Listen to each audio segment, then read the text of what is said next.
30 minutes.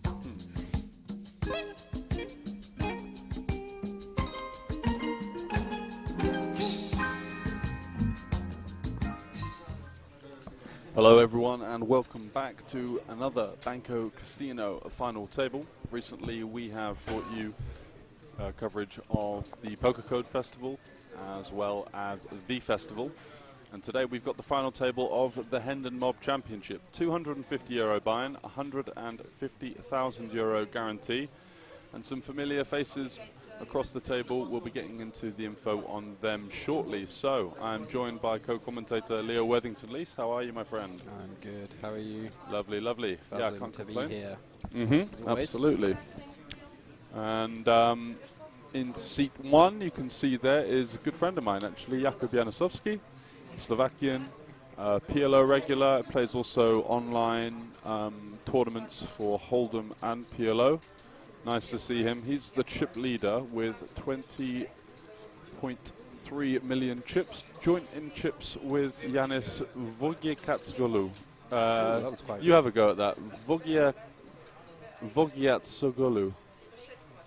Yep. I don't think I can improve on that score. 7.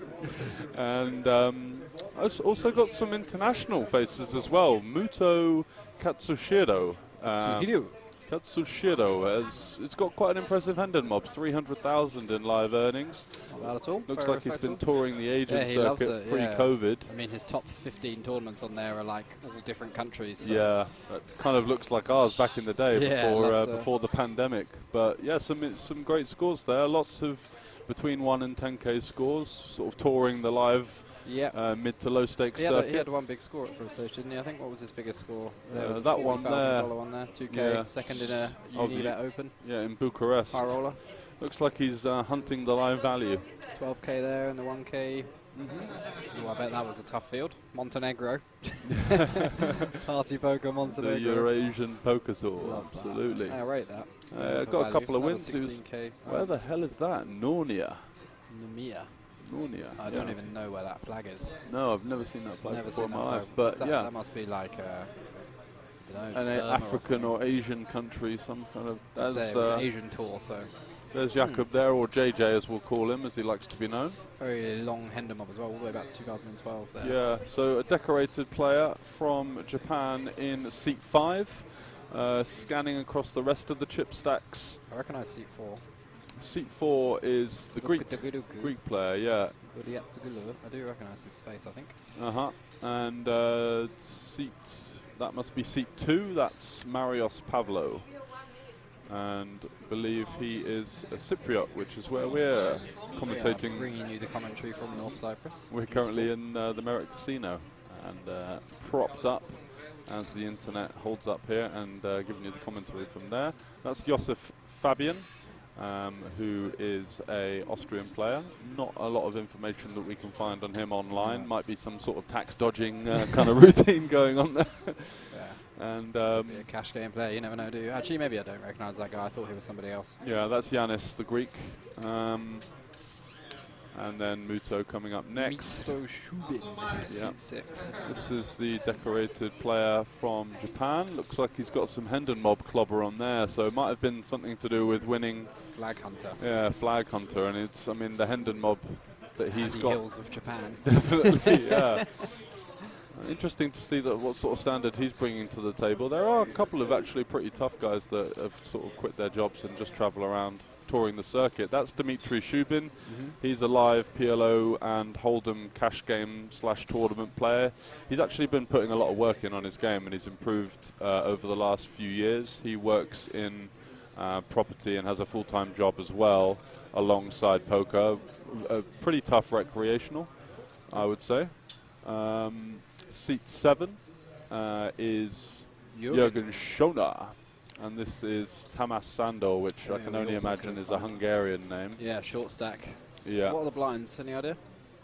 We will get to that shortly. Let's have a look at the live updates we can see. So open to 425. So yeah, probably around 200k. We're probably looking at a 250k big blind now, and the payouts on the screen ranging from 5k to 35k. Nice so score for a 250 already, really. Pretty flat structure, I would say. Yeah. Yeah, not. Obviously, the top three gets a little bit top heavy, but Yeah. at the moment, definitely middling stacks are going to have to be wary about wanting to enter pots. Yes, flat payouts means heavier ICM for everybody, basically, because in a very top-heavy tournament, you're much more incentivized to win, whereas in a flatter payout structure, you're much more incentivized to ladder, so therefore less incentivized to put chips in. Absolutely.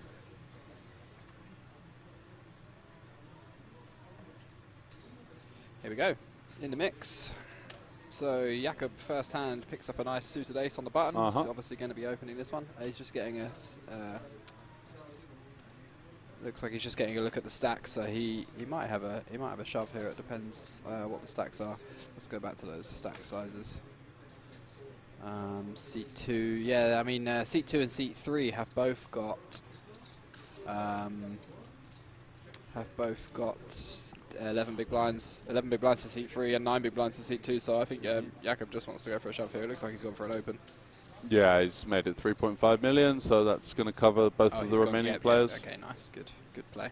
And Fabian here, he's got 3.2 million. He's got 2 shorter stacks than him, so can't be calling it off with the Queen Jack off. Yes, you are going to dominate some of the hands that Jakob's going to shove. He's definitely going to shove a hand like Queen 8 suited here, but it doesn't really matter because the collision for you is just a little bit too costly. Yeah, doubling up's not really worth as much as busting is bad. If he doubles up, he's still just kind of in the same spot as he was before. He doesn't actually move anywhere in the rankings. You can see if he doubles up to 6.4 million, he's still right in the pack. In chips, so it doesn't actually make any difference. But busting is obviously terrible because we can no longer win any more money. You want to take thinner spots where the future game is better for you, and what I mean by that is if you double up, then you either become second in chips, third in chips, and you can, you know, raise first in a little bit more and just gain more chips that way. If you go from a short stack to a short/medium stack, as Leo said, just no incentive to do that. So garbage there for the Japanese man, and folds round to the hijack. Sandor, no. And Jakob there with the King 6 off. As the chip leader, who's the opening into? He's got Yanis in the big blind with 20 million, so doesn't want to be really colliding with him at all, and with a garbage hand and 2 reshove stacks behind, fine to fold that. Lovely spot for Marios here on the button, who finds himself ace-queen suited. That one's going to be piled in, and let's see what Yanis can find in the big blind. No, that's not going to be good enough. Napkin. No. Yeah, out the way. Very nice. Imagine we're going to see a fairly slow start here to the FT. Probably a lot of raise firsts in from Jakob and Yanis. And for the rest of it, I think we're just going to see some fairly passive play, which is actually kind of correct in a final table setting anyway.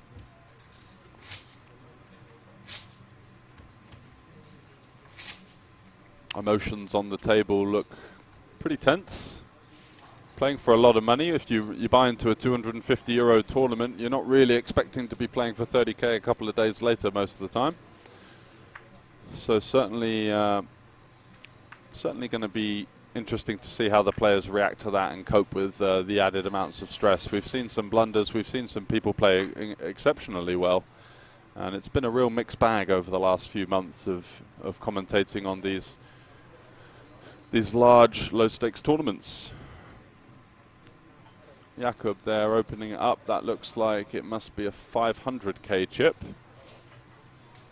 And indeed, he does open it up to 2.5x.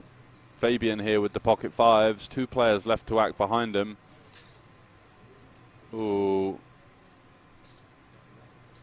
Oh, he's coming in for the cold call with the pocket fives off of about 14 big blinds. Wouldn't be advising this. I think you just have to make a disciplined fold, to be honest. Hijack. Well, the chip leader's opening. We got. Oh wait. Button versus hijack. Isn't he got like? Is it 250k big blind? He's got 11 bigs. No, 200k big blind. Are you sure? Yeah. Okay, 200k big blind. So Yeah, coming in for cool. Yeah. Off 11 bigs. Yeah, definitely not a play. I think versus aggressive. If we have any information from earlier in the tournament that Jakob's going to be an aggressive chip leader, then I think shove is okay. We prefer to shove like blocker hands, but you can take these pairs. They do just have enough equity, and you have enough fold equity even with your 11 big blinds. Yeah. But yeah, like you say, we're just not peeling. It's just a fold or a jam for sure. Probably just to flip a coin and choose. Nice flop for Jakob. Flops the absolute joint against top pair of Muto in the big blind, so could see some action here. Well, we're definitely going to see some action here. It's going to be at least a continue for Muto in some form. I doubt he's going to be raising, so it's almost certainly just going to be a peel. And Fabian just going to be sliding his cards into the muck after some deliberation. Where's the 5 dealer? Come on. Yeah.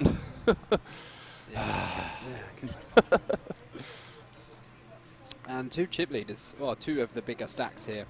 Muto with almost 70 big blinds, and Jakob with 100 big blinds there, so it's going to be, they're quite deep behind. Could see some action here, especially with a kind of king or a jack.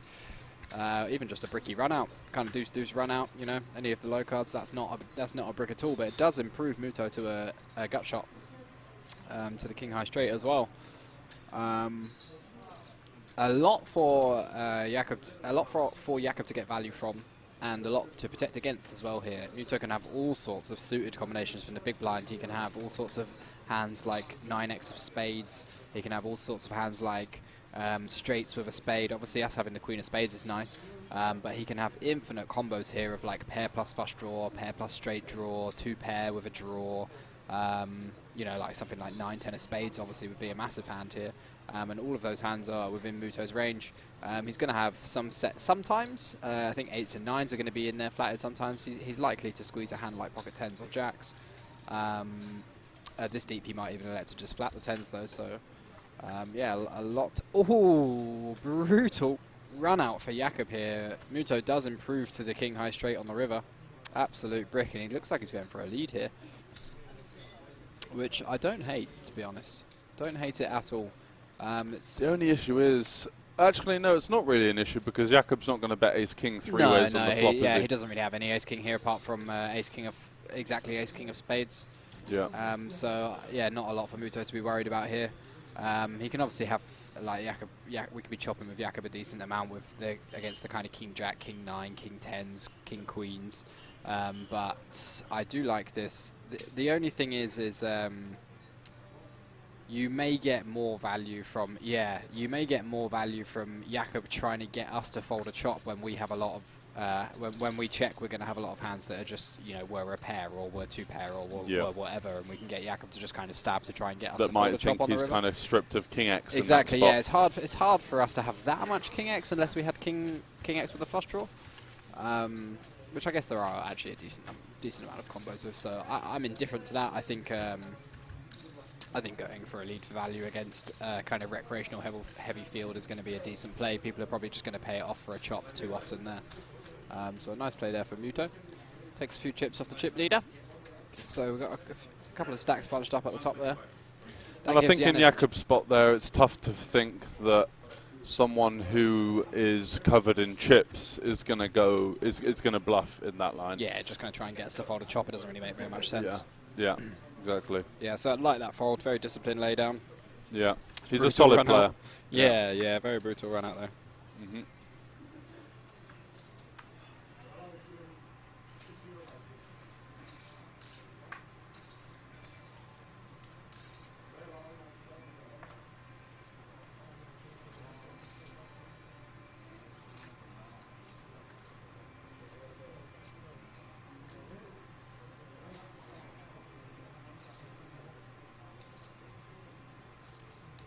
My friend Frank just sent me a picture from a room in Vegas, and he was like, "Guess where I am? Just a hotel room." I knew. I knew. Rubbing salt into the wound almost. Yeah, rubbing salt into the wound. But he was like, "We're slumming it here for one night, and then he's got a month at the Venetian." Must be. So Queen Jack suited, easy shove, double blockers, and just, you know, clearly a great hand to try and steal the blinds or even go for a double up. Gets it through Dimitri as well, and in the big blind with queen 6 off, nothing to be done there, and a nice, well-needed chip up after the peeling the pocket 5s there off of the short stack. Just one of those spots where the emotions and the gravitas of the situation can kind of alter people's logical thoughts, I guess. He's like, well, I know this hand could be a jam, but I don't really want to. But I also don't really want to fold because I like my hand. So they kind of arrive in the middle at a call. But unfortunately, in this kind of situation, it does end up being the worst option just because you're not closing the action. You know, people can squeeze behind you. People are going to know that your trapping range there, or the only strong hand you have there, is basically going to be aces. And compared to all of the hands that you might get, you know, tempted to peel, it's going to be a very small part of that range. So, yeah, looking at the pocket 8s under the gun here, and yeah, I think I like the easy shove decision to shove. Being last in chips, or he's going to be joint last now, isn't he? I guess. Yeah. Josef has lost a couple of. But he's not going to be like. He's not going to be shoving too many pairs worse than the 8s, I guess. No. I guess maybe 6s or 7s is where you'd start. Yeah, 6s I'd like. Yeah. I'd start feeling a bit uncomfortable. 5s is like an easy fold, but Yeah. 8s is a pretty 8s is a print jam. Yeah. We can fold a hand like 8s under the gun as a kind of a middle stack with 25 bigs or something like that, because we don't have really any relevant blockers to re-jams, any relevant blockers to the chip leader's 3-betting us. We can't continue versus 3 bets. Yeah. So yeah, this is just too wide. Just an easy fold for Jakob. Yeah, he's not really thought about. One, he's still got 6 players left to act, right? Yeah, and that's a major part of with it. 7s, it's quite nice to call a hand like ace queen here, right? Because you block them having ace king, aces, queens behind. Exactly. With 7s, you're unblocking all of those hands. And you don't dominate anything because, like you said, we're not going to be shoving really anything worse than 7s under the gun. So you just don't dominate any pairs. You're just flipping at best, and you're crushed really often. Whereas a hand like ace queen, you dominate some ace jack, some ace 10s, some king queen suited, queen jack suited. And Tamas is going to be loving this showdown. He can't imagine that he's ever good when he gets cold called by the chip leader with 6 players behind here. So and ace queen has more equity as well against the range that does shove. When you are behind a hand like kings or queens, you have 30% equity, whereas 8 on the flop is going to help that as redraw well. Ace on the turn Lovely. Seals the deal. Sorry, you were saying? Ace queen just has a bit more equity. You have 30% against the hands where you have 3 outs, like a pair of kings, pair of queens, whereas 7s, when you're behind a hand like 9s or 10s, you just down to like 18 to 20% equity. So you just have a little bit of extra equity there with the ace queen. And like you say, just blocking hands is far more important at final tables. Also just not really incentivized to take a thin spot anyway, because he's going to get so many raise first ins I'd probably through. fold 9s. Yeah. I mean, it's not a great spot. I might fold 9s there, to be honest. It's close. It's very, very close with 9s, but 7s is an easy fold. 8s is like where it's super, super 10s close. is a clear call. 9s is whatever. You just got to do it opponent-based, right? Is he shoving king 9, ace 9, queen 9 suited? Yeah, we fold 8s though. Yeah. So yeah, slight misstep there from Jakob. Yeah, just 2 pips too wide, I guess. Frustrated about the queen 10 run out.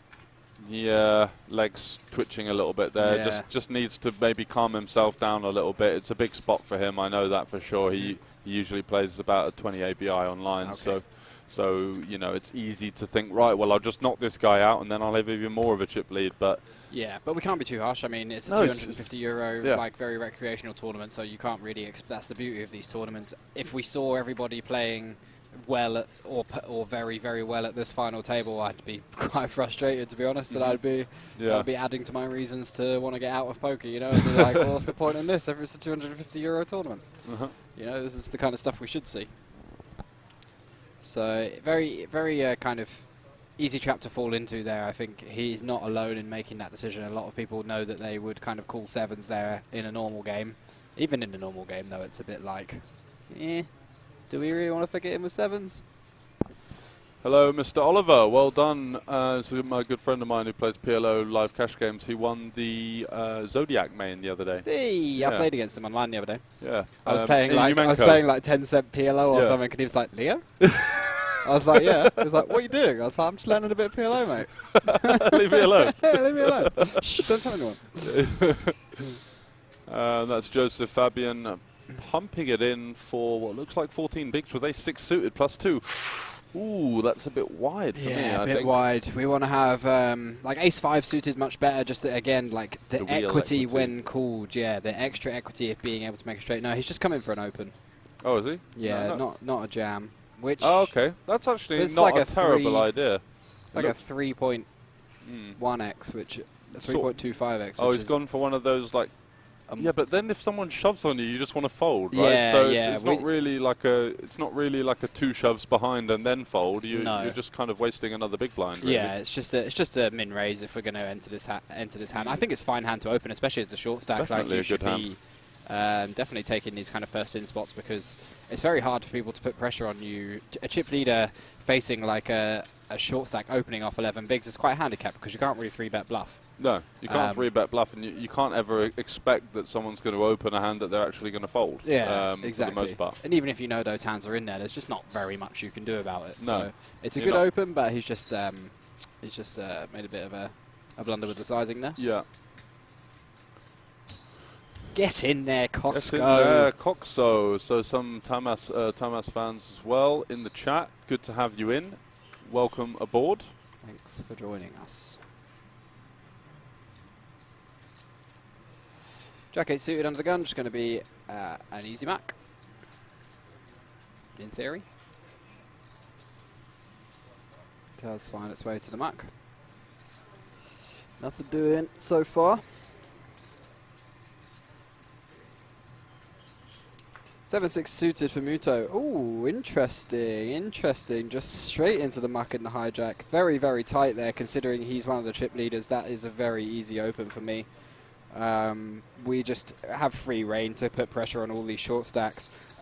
Not blocking their rejam range is not so important when you've got such a big chip lead, such a big stack, because they're just automatically pressured into being tighter. We have a very easy fold to a rejam. We just have such great equity and playability in position against one of the other big stacks who's in the big blind as well. So a missed open there by Muto, but I think in general, being as one of the bigger stacks at a final table, being quite a little bit on the tighter side is not necessarily a bad thing, because generally recreationals are going to make a few mistakes when it comes to shoves, and you're going to see a few more collisions than you are supposed to, like the 7s versus 8s there. So just kind of folding and letting these things happen around you is also a decent strategy, but generally just being the aggressive chip leader is going to win you more tournaments. More Tommy fans as he gets the early double up. Go Jurgen, go! That's from Jurgen himself, isn't it? The guy that's playing. Yeah, cheering himself on, I think. Come on, I'm the best!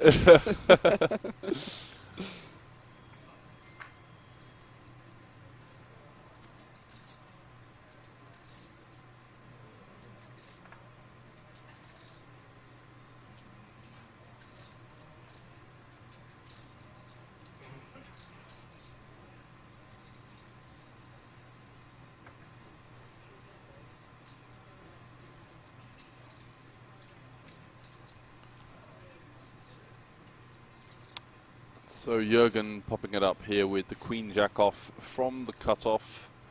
Jakob just peeling the small blind with Queen Jack suited. And now an easy squeeze for Pavlo, who's just going to be all in here with the jacks. Doesn't really need to pretend he's got that much of a tough decision. It's just going to be call, defend, or all in. And but kind of doing a little bit of Hollywood, just trying to sell it, maybe getting an extra couple of percentage of calls.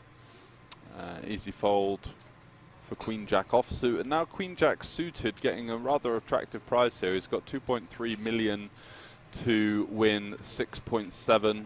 Going to need around 32, 33, 34% equity, and he does call, and I don't blame him. So what he peeled an open, did he? He peeled a cut-off open in the small, yeah. And then the big blinds shoved for 13 and a half bigs. I think he just wants to fold here. We do have like quite a nice hand but you've got to take into account when the big blind shoves, their range is naturally much stronger than people generally 3-bet shoving from other positions. Still going to have a lot of pairs, though. He's going to have some pairs, yeah, That's but a disaster they also flop just for have Jakob. the option to peel so much that their range naturally becomes a lot stronger. They get to peel like the 6s and 7s, for example, for like a great price. Where was the open from? Middle? Cut off. Cut off, okay. Yeah, so he's going to probably shove like 7s plus, so it's probably not the worst call with, but we're dead on the turn. That's rough. That's been a rough start for Jakob there, and just needs to clear himself up a little bit. Yeah, he looks a little bit down in the dumps, and I think it would be a nice time to just go for a little wonder and try and spin a bit on the wheel, chuck a 5 on 0 and try and gain back some of the EV that you just lost on the FT. But no, being in all seriousness, a rough start for him. He's just made a couple. What was the stack in the cut-off? A couple of calls. This guy here, so yeah, he's got like he had 7 million. 7 million. Yeah. 200k big blind. Yeah, I like a 3-bet with the Queen Jack suited as the chip leader. I think those hands play very, very well as a 3-bet. Great blockers to the top of their range, like the Ace Queen suited, pocket jacks, pocket queens. We just get to really put the pressure on as the chip leader, especially against those middle stacks. It's not like you're worrying about getting 4-bet because the 4-bet range is so tight strong, anyway. Yeah, it's easy fold versus a 4-bet, but you just get to absolutely pile the pressure on the middle stacks when there are 3 short stacks in the game, because they are so disincentivized to put money in the pot. They're going to be looking at like Ace Queen off and just being like, I guess I just have to fold. Yeah.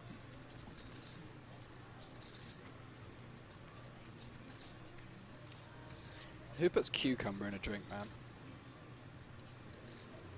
Off topic, but I know you. Is that not a lime? No, there was also cucumber, which I've taken out and thrown across the room because tasteless. I don't want vegetables in my drink. I want alcohol in my drink.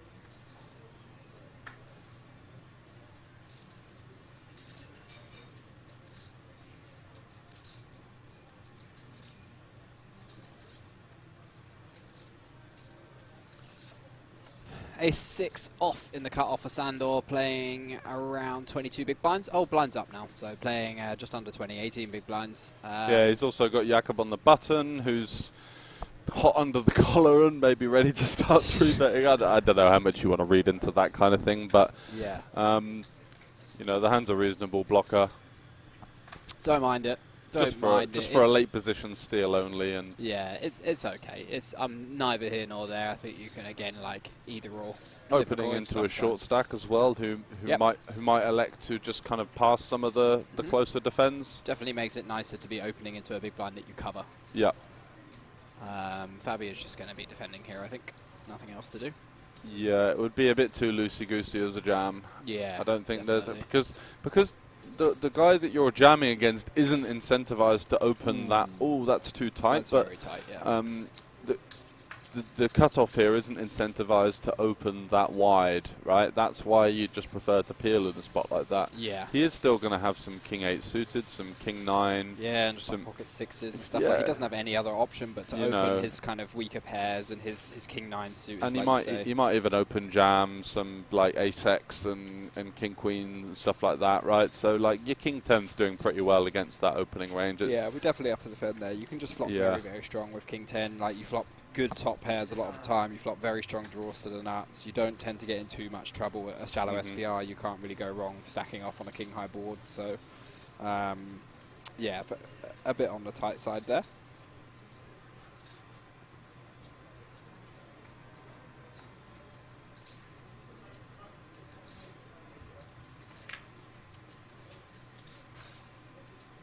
It's interesting how people play, isn't it? Because like the Ace 6 suited, I'd classify that on an FT at this level as quite an aggressive open, and then the King 10 is, you know, a very tight. Yeah, it's strange fold. to open a hand like that under the gun for a 3x, but then just fold the King 10. Like, you're right. It is very weird mismatch in play there. Yeah, and I think this we want to be a fold. This is just a fold. Yeah. Yeah. These again, it's like you want to be having blockers when you're going for steals at a final table. You can't raise call this off.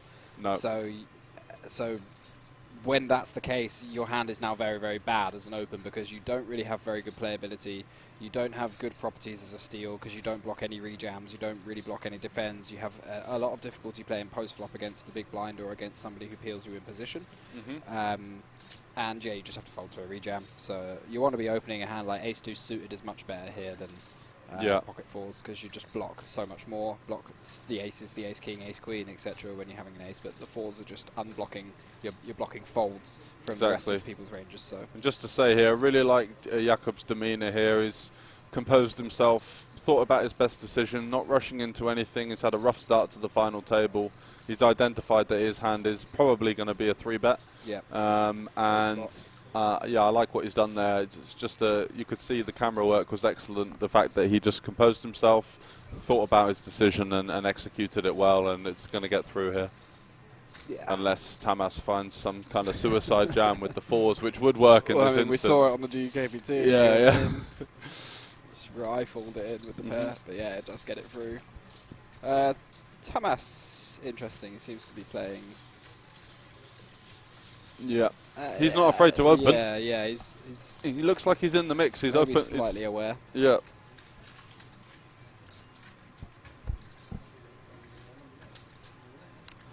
And that's a well-needed little chip up there for JJ, who's had a very rough start, and it's good to see him back. It would be around 14 million again now. Yeah. You know, no need to panic, even if you do make two kind of loose-ish calls of two all-ins now that we've seen there. He still has plenty of chips. There's 3 players below 4 million in chips here, so, you know, the pay jumps that are coming soon, you know, are still very, very considerable amounts of money, and not something you should just blow up straight away. So good to see him there, back in the mix and on the upward trend. 8-7 off in the hijack, not going to do it though. He gets a well-earned break. Not going to see anything from the king deuce either.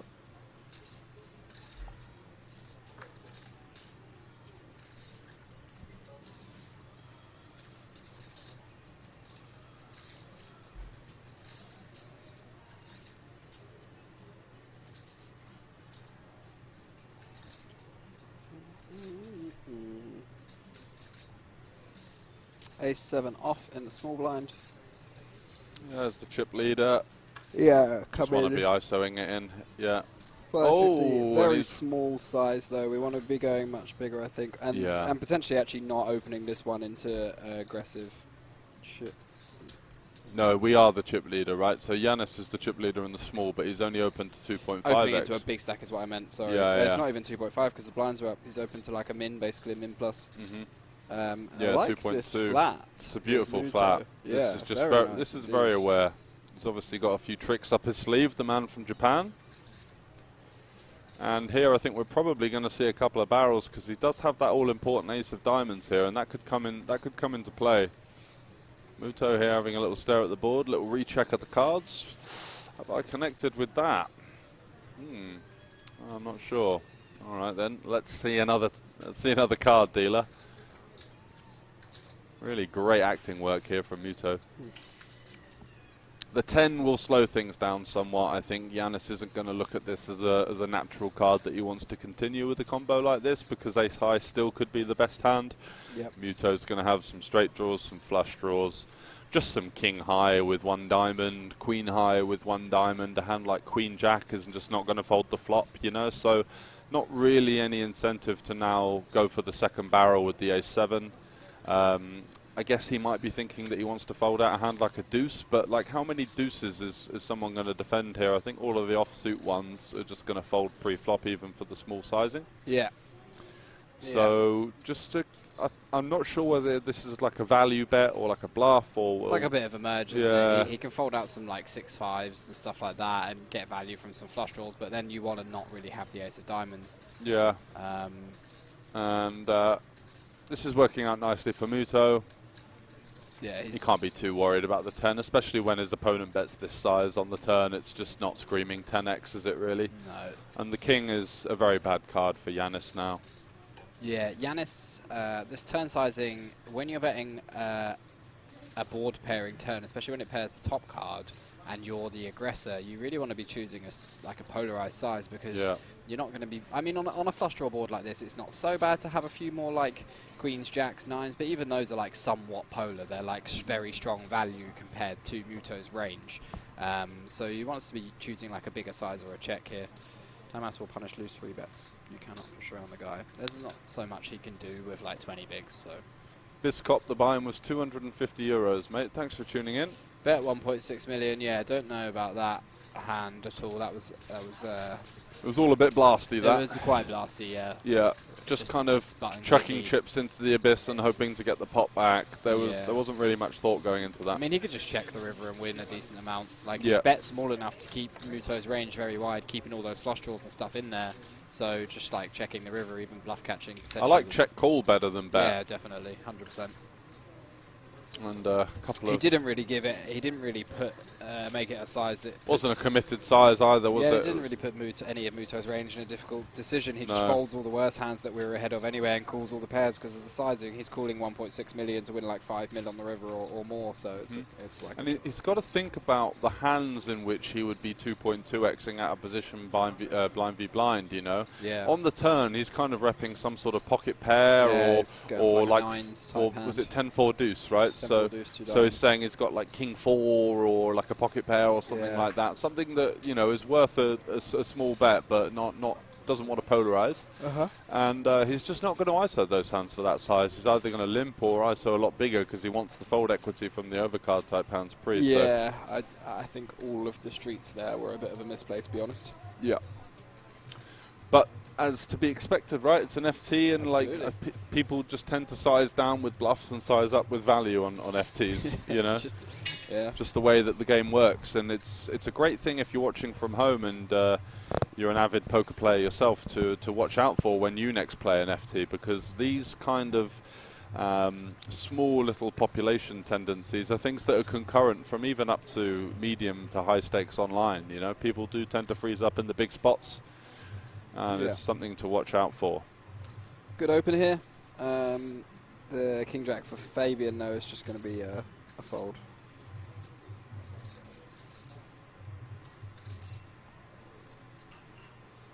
Queen 6 suited on the button, also a fold. Yeah. It's going to be down to the big blind. That's See Dimitri. what we're working with. No. Nothing. In the Mac. Nice hand. Jürgen Schoner gets it done. Go, Jürgen, go. He said to himself in the chat. So I don't know if that means he's got the phone under the table or something, but don't do that. That's not allowed. So Jakob taking a bit of a timeout. Don't blame him. Probably going to go for a quick few drags. Come on, boy! You can do it. Comes back to the table and just slams his fists down. Who wants it? Who wants it?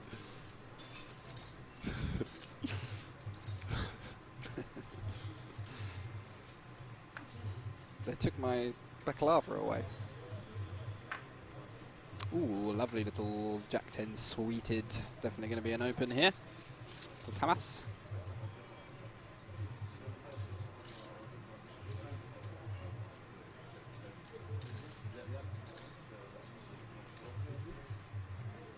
Very interesting way of putting chips into the pot. I'll leave it at that. What did he do? Slide them in? No, he does it the same every time, but he just kind of leans into his stack, takes some off, puts them here, and then just like throws them in across the line. It's kind of like, hey. Yeah. Yeah. Ace 4 suited in the cutoff. He's Great hand to free bet. Oh, you're the girlfriend. You're on his phone. I see. I am the girlfriend.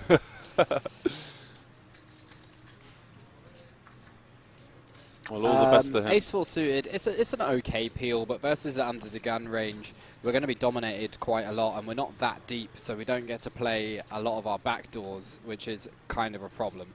Like on a board like this, we're kind of in a gross spot, even versus one bet, bottom pair, no backdoor.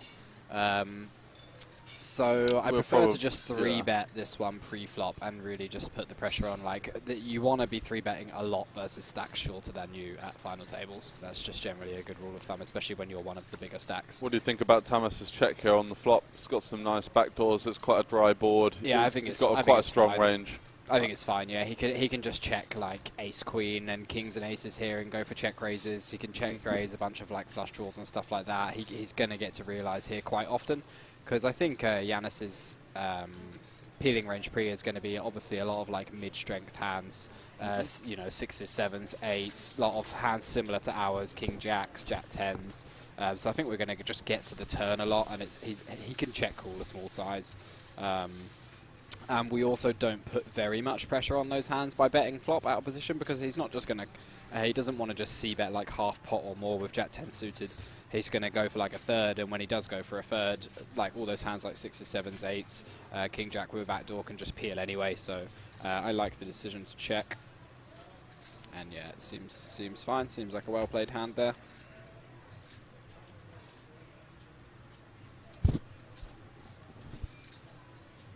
I am the girlfriend.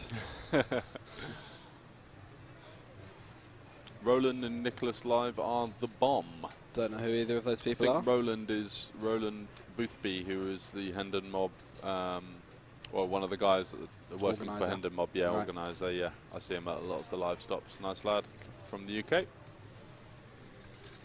We got heads up in the short deck in Malta once. It was good fun. Nice. Didn't brag.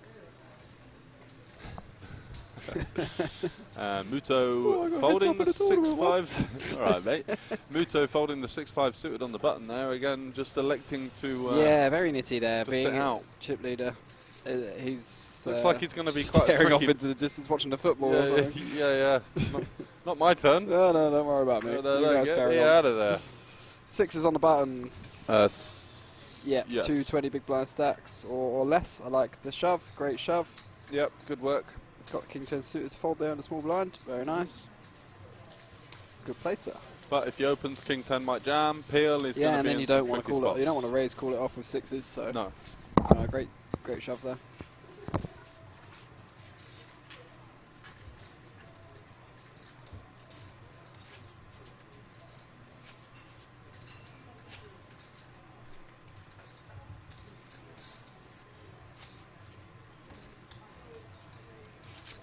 How many buy-in?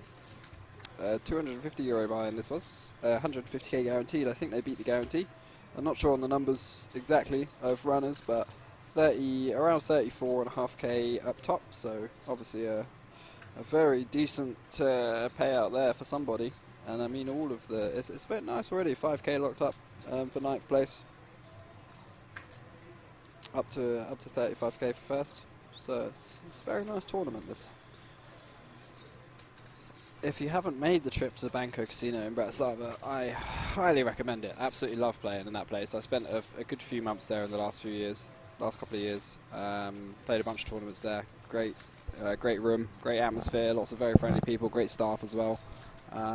So yeah, 10 out of 10. Great city as well. Bratislava is just absolutely wonderful city. Really like spending time there. A7 off in the hijack, yep. Interesting that he's finding these opens, but just folding all these suited connectors. I mean, in theory, it's fine, but he can just open both. Like that's the beauty of being a chip leader. You get to just open really kind of very liberally.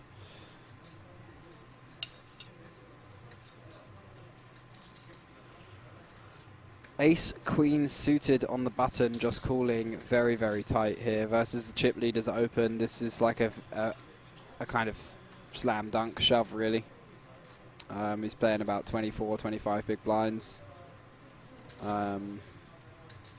So yeah, nothing really else to do but shove ace queen suited. We just don't want to be going multi-way. We're incentivizing the big blind to call because he's obviously going to be getting a good price. We're in a kind of tough spot if somebody jams behind. We end up just having to call it off with no fold equity. Whereas this way we'd be shoving into an aggressive chip leader. Well, not aggressive chip leader, but just chip leader in general. But he's going to be opening, you know, wide enough that ace queen suited is a very printy jam. And Jakob turning 2 pair. I think he actually wants to fold his hand pre-flop. I don't hate the peel.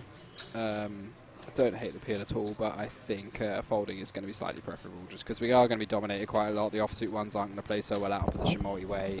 There can be some better suited 10x and stuff peeling. Just fills up on the river. What a great run out that is.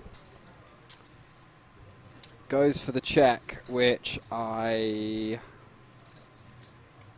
am not a huge fan of. there's just enough hands that are going to pay it off. Like, he's going to have some pocket 8s, some 8-9 suited, some 7-8 suited in there. He's going to have like a lot of misdraws, which I think is what Jakob was going for. He's trying to just induce the kind of the Queen X and stuff to bluff. But the problem is he doesn't actually have that many hands that are misdraws. It's like only Ace Queen, and I wouldn't even assume that he's going to flat Ace Queen pre-flop. The rest of his Queen X has a pair or a straight. Like King Queen made a straight, Queen 10 has a pair, Queen Jack has a pair, etc., etc. Queen 10 made trips on the river there, but we're blocking that very heavily. So I think just going, Jürgen can also have checked back like Queen Jack and something like that there. Queen Jack, Queen 9 suited, Queen 10 suited. So I think just kind of either betting small and trying to induce, or just betting big and trying to get paid by trying to get a cry call from like Jack X is the play there. You generally just want to put money in with your good hands and hope people call instead of trying to trap too much when you've got such a lock on the board. It would be better to check something like a straight where we're unblocking Jürgen's value bets, like his Queen 10s. Let's say we have like King Queen there, we can bet the turn and then check the river because it allows Jürgen to go for value with something like Queen 10 himself. Whereas when we're blocking all of the hands that might bet for value, like all the 10x, mostly King 10, Queen 10, then betting ourselves is going to be more profitable play. Queen 10 suited on the button, going to be a jam. Playing about 14 big blinds.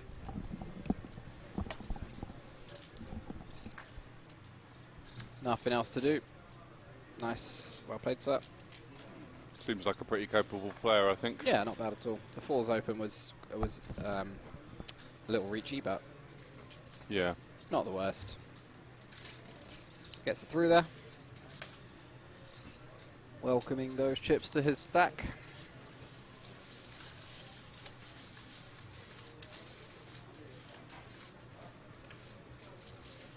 Biggest ever HendonMob event. Just got a message from Roland, hello to you, sir, that this is the biggest ever HendonMob event.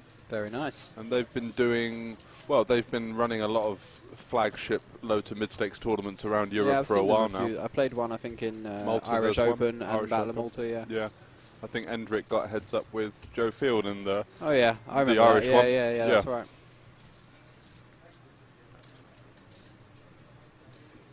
And yeah, so Ireland, Malta, anywhere else that we've missed? Probably. I mean, there's been loads, but inevitably the main ones. And now Bratislava and Banco Casino continuing to do good things for the Central European tournament scene. Coming out of COVID, over the last couple of weeks, we've had a 550 300k that got 50,000 up top. We've also had 125k. The 125 poker code. We had a 5k sit and go as well.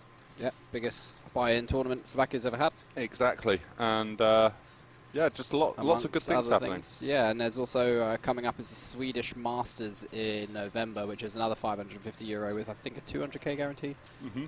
Yeah, so that's going to be good as well. And if you like pizza, Slovakia is the place to go. More than Italy? No, it's just more frequent. Yeah, you know, there's not really anything else within a 2-mile radius of the casino other than pizza. Yeah. Go out, grab a slice. Yeah, from 20 different places. Yep. €2. Are we really on BoomerTube, lads? Unfortunately. BoomerTube. BoomerTube. Oh, come on, Come Andy. on, Anders. We're going to be... It's not like Ron Bebo, is it? Bebo, man, those were the days. Used to love that. You had your own little theme tune on your page. Yeah. You could rate your friends from 1 to 16. You've had an argument with someone, they go down from like 4 to 12 or something. BoomerTube. We're going to be boomers soon. We will be, the boomer generation. Old men. So Jakob opening up with Queen 8 here, checking back the flop. No backdoor equity, doesn't seem too bad. Pretty connected board.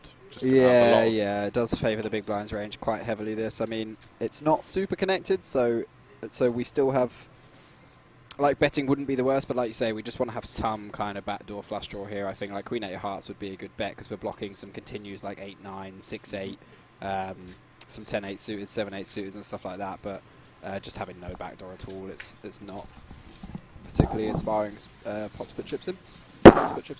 Nice bet there from Jakob. Did he defend 6-3 off? Ah. Okay. Not sure about that. Cut off. On these types of FTs, it's just not as good as if you're playing very competent online aggressive regulars that are going to rejam correctly, you know.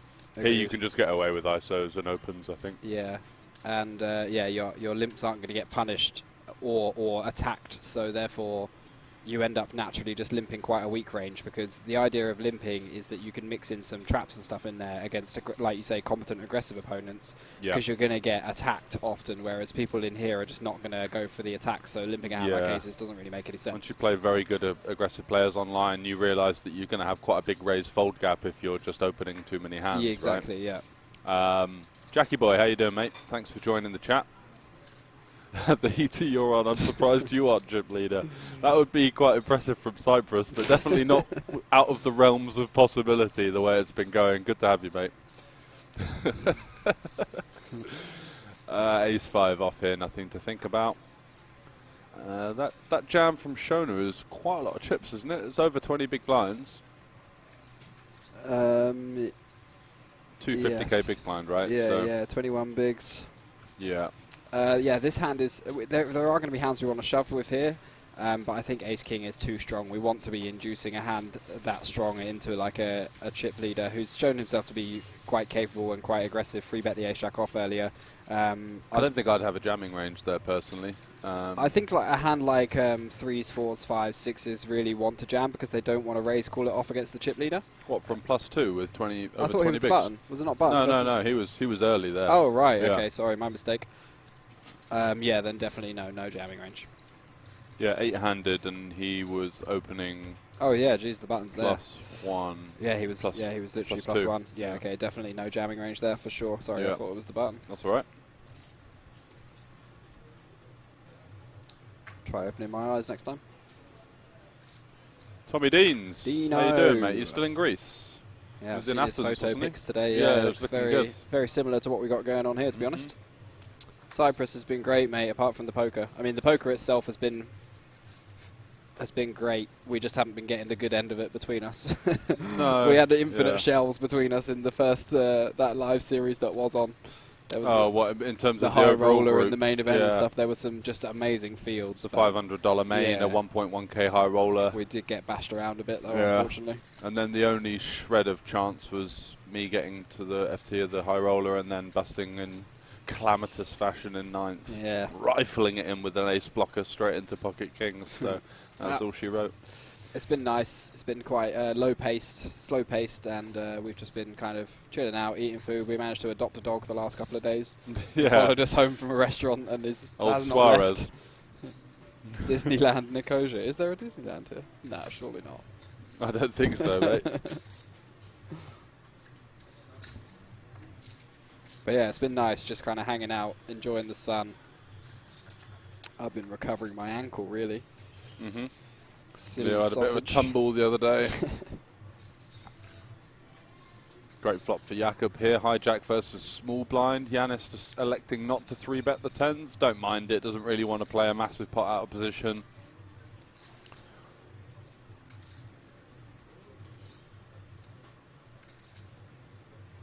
Close though, definitely. Just depends how wide you think Jakob's opening. Gonna have to obviously peel the flop. As far as boards go, the queen high is going to be much better than the ace and king high, and just because the queen high range as an open is going to be a little bit more condensed, and you do in fact block queen 10 suited twice, so something to consider there. All good points. And this is a bit of a brick, really. He's not going to have 8-6. He's not going to have 6-3. Pocket 5s.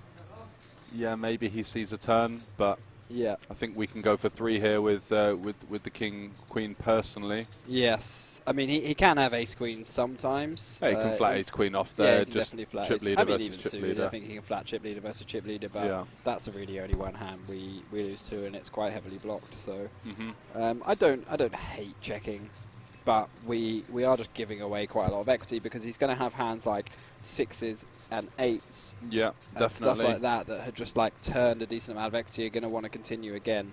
And then you're going to end up heroing on that run out anyway because you Yeah. think he's lacking those hands in terms Yeah. of the 6x and the 8x. And And I I want to think see a very big bet here. I think our hand's worth chunks now. So yeah, just and yeah, also go on. like checking hands is generally going to be slightly better when you can potentially induce bluffs from some of his range on the river. But here he doesn't really have any natural bluffs to bluff on the river. Rainbow so just going board. for value with king queen makes much more sense against the queen jack suited, queen tens. Yeah, bet and check a bunch of rivers. Exactly. Yeah, that was what I was thinking. But there are going to be some rivers I think where we can just kind of bet again, but we either go for like offsuit deuce or something. smallish. Still going to have queen 10, queen jack in there, and the occasional 10s and 9s and all that kind of stuff. Exactly, but I think the preferred play, like Andy says there, is just to go for a big bet on the turn, and then check the river, get all your value on the turn from those queen X, and then you're not going to get called by much worse on the river, and shut it down.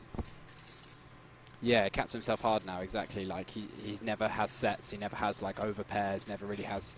Well, I mean, we see he has a strong top pair, but he shouldn't, in theory, have very much strong top pair, though. So, generally, you want to avoid capping yourself in Hold'em as much as you can, especially against competent players, because you are just going to get binned quite a lot. Exactly. Imagine if Yanis had just bet 3x pot there on the. Yeah, like what are you going to do? Exactly. But capping yourself can be a very, very good play if it's deliberate. You know, if you're like deliberately capping yourself against an aggressive player so that you can bluff catch them wide, then it's obviously a good play, but I don't think that's the level we're really looking at here. No.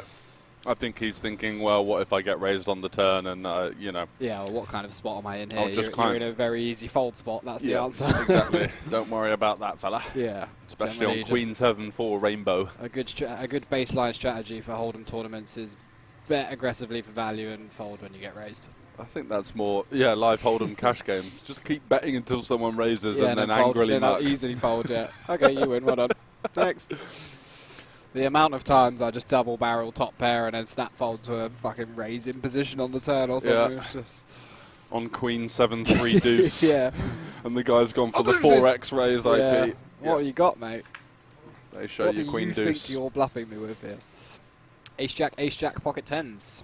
Great spot for Fabian. Not Fabian, is it? That's just a surname. He's got 2 first names. Very selfish. Joseph Fabian. Leave the first names for somebody else, buddy. There's some poor soul out there with 2 surnames. It's me. Leo Worthington, blah, blah, blah, blah. Yeah, I just the third. Fightington Wages. Right, so 10s versus Ace Jack. Oh, doesn't get it through. Called it off here. Oh, okay, it's Fabian's like 9 bigs. Joseph's got 9 bigs, yeah. Open under the gun, get flatted, and then call it off. Ah, man, it's very, very close to Ace Jack. With a player behind who's flatted the open, I think we probably just fold and let him call it off with a hand like Ace Jack off. Like we just called Ace Jack suited Ace Queen off. Yeah, we don't really want to take the thin collision now, because No. if we lose this, we are really handicapped. Yeah, and obviously we saw the other guy at Ace Jack as well, so Tamas doesn't really realise he's drawing a lot thinner than he thinks he is. Deuce would be a fun one for a chop. Oh, that's the other one. Doesn't chop that one.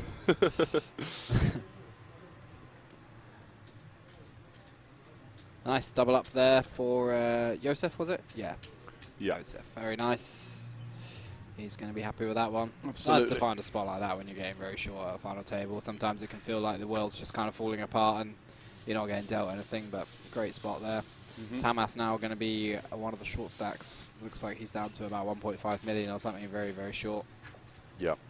That's around 6 big blinds. Oh, blinds up now, 300k, yeah, 6 big blinds, 1.8 million. So clear short man there, and now the pressure is really on these 3, 16, 19, 19 big blind stacks. The pressure's really on them to just not do anything other than wait until he gets eliminated before you put any chips in, basically, without a very, very premium spot. Yeah, Sandor here just kind of being left out to dry, really. Yeah, and pressure's off him now, though. He can just take every shove spot he comes across. Exactly. Whereas Pavlo, Shona and Fabian, that little pack there on the 5 to 6 million, they've got to be looking over their shoulder. Spots like this, when you're kind of short stacked at final tables, working out the setup of the table is really, really important, and I think quite an underutilized skill. Like, you want to be trying to pick spots where you're shoving into people's big blinds who are very, very handicapped. You know, you want to be shoving into those middle stacks. You don't want to be shoving into chip leaders. You want to be trying to pick the big blinds of people who are handicapped themselves. That's just going to allow your kind of shoves to have a little bit more fold equity, because obviously they're not going to want to call off 6 bigs when they've only got 16 bigs themselves and potentially swap positions with you, whereas the chip leader's not really going to care so much and just kind of flick it in with ace-5 suited. But he does just pick up a hand straight away, which is lovely. Doesn't have to go through the blinds, just finds the ace-jack suited under the gun. Fold here for Jakob. Come on, buddy. Come on, you got stung last time in this kind of spot. This would be like even worse than the 7s. We just don't really dominate anything. Like, we're ahead sometimes, sure, of like, you know, king 7 suited even, but it's just a straight flip. There we go. So yeah, nice fold there. Good. Tamas is absolutely pumping it home in the chat. Vamos, ninja mode, Coxo, come on. How much % do you have, mate? At least 75 by the sounds of it.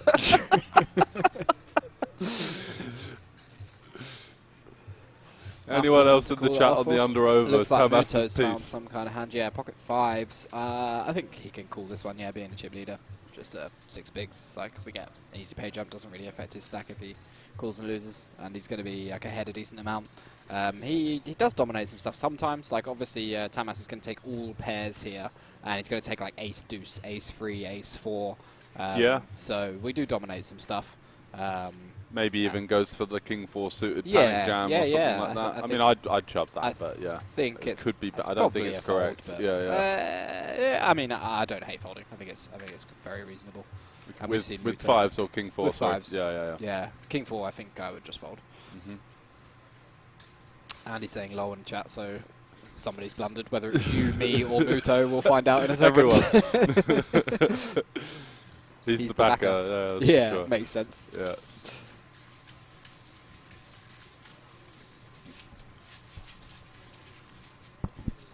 Absolutely sending it home. I think he's got away from the computer to do a couple of press-ups at the moment, is our man Tamas. He'll be back with some more words of encouragement for his horse. And what are we waiting for? Oh, yeah, he's just posting the blind and the ante. Okay. Yeah, so it does get that shove through, which is nice. Gets to go through the blinds and keep hold of his 6 big blinds. That's really nice, isn't it? Because all of a sudden you're staring 3.5 bigs in the face, aren't you? Yeah, now he's just got another orbit with a bit of fold equity, which is nice. So, and potentially as well, just, you can see a collision here when you're one of the shorter stacks. Oh, the over-under, yeah. Over-under 75%. Yeah. Yes, 110%. It's very nice as a short stack when you see collisions happen elsewhere at the table, so Tamas has got a whole orbit now to find a spot. You backed the first bullet, damn. How many's he on? Oh, More than one by the looks of that emoji. Yeah. He's going to show him the chat log later and be like, mate, I was supporting you. If it wasn't for me in the chat, you wouldn't have won it. Yeah. So where's my 10 ball? Come on, free roll. Beer, mate. Where's my free money? Deuces in the hijack. I could get behind a fold here, to be honest. Go, Muto. Go. By get behind a fold, I mean I would definitely fold, because you're opening into a bunch of short stacks, and it's like we were saying earlier, like you don't want to raise cool hands like this. You want to be going for like blocker-orientated steals and hands that have good playability against big blind defends and the like. You don't want to be just raising hands that block the big blind's folds. Like, you want the big blind to have a deuce, so that he just folds and you win the pot, but you've got both of the deuces. Well, both of the deuces. Half of the deuces. I think flatting with 3s on the button is quite reasonable here. He's deep enough. It doesn't have a huge impact on his position in the tournament, and flopping a set's obviously very robust equity. I noticed from a live player type of thing, he had a little look and he'd seen that the players to his left had already seen their cards and were kind of in the position to fold. Yeah, so even better. So nice work there from Dimitri, getting a free pull. Yeah. On his way to glory. Yeah. No 3 though. And Yanis just going to check the ace queen 6 out of position. I think hijack versus button, I'd be going for a bet here. Same, yeah. It doesn't really interact with the button's range at all. Like, he's not going to be flatting. I mean, he's going to have some ace jack offs and stuff like that sometimes, but he's not going to have the, you know, the ace kings, the ace queens, the pocket queens. He may have 6s sometimes. But he's just going to have so much like 10-9 suited, pocket 7s, pocket 3s, pocket 4s, pocket 5s, all that kind of stuff, and we just get immediate folds. Like using deuces to get all of those pairs up to queens to fold is really, really nice. Yeah. When we stab the flop with deuces, he just kind of snap folds like 9s and stuff. So. And I think Dimitri there just picking up on the fact that that is going to be a heavy bet board and people are probably going to be unlikely to balance their checking range out of position. Yeah, so just going for a little stab. Maybe he can fold out a better pocket pair there straight away. Maybe he saw him peel deuces and went for a value bet.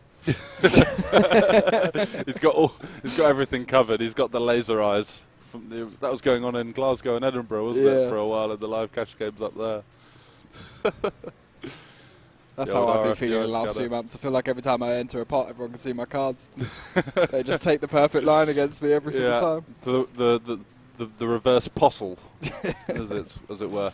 That's why. So Muto may be here on some kind of HendonMob affiliation. I'm sure if Roland's still listening, he could maybe tell me. But he's kitted out in the HendonMob gear, and he's a rather decorated player. We were having a look, for those of you joining now, at some of the HendonMobs earlier on.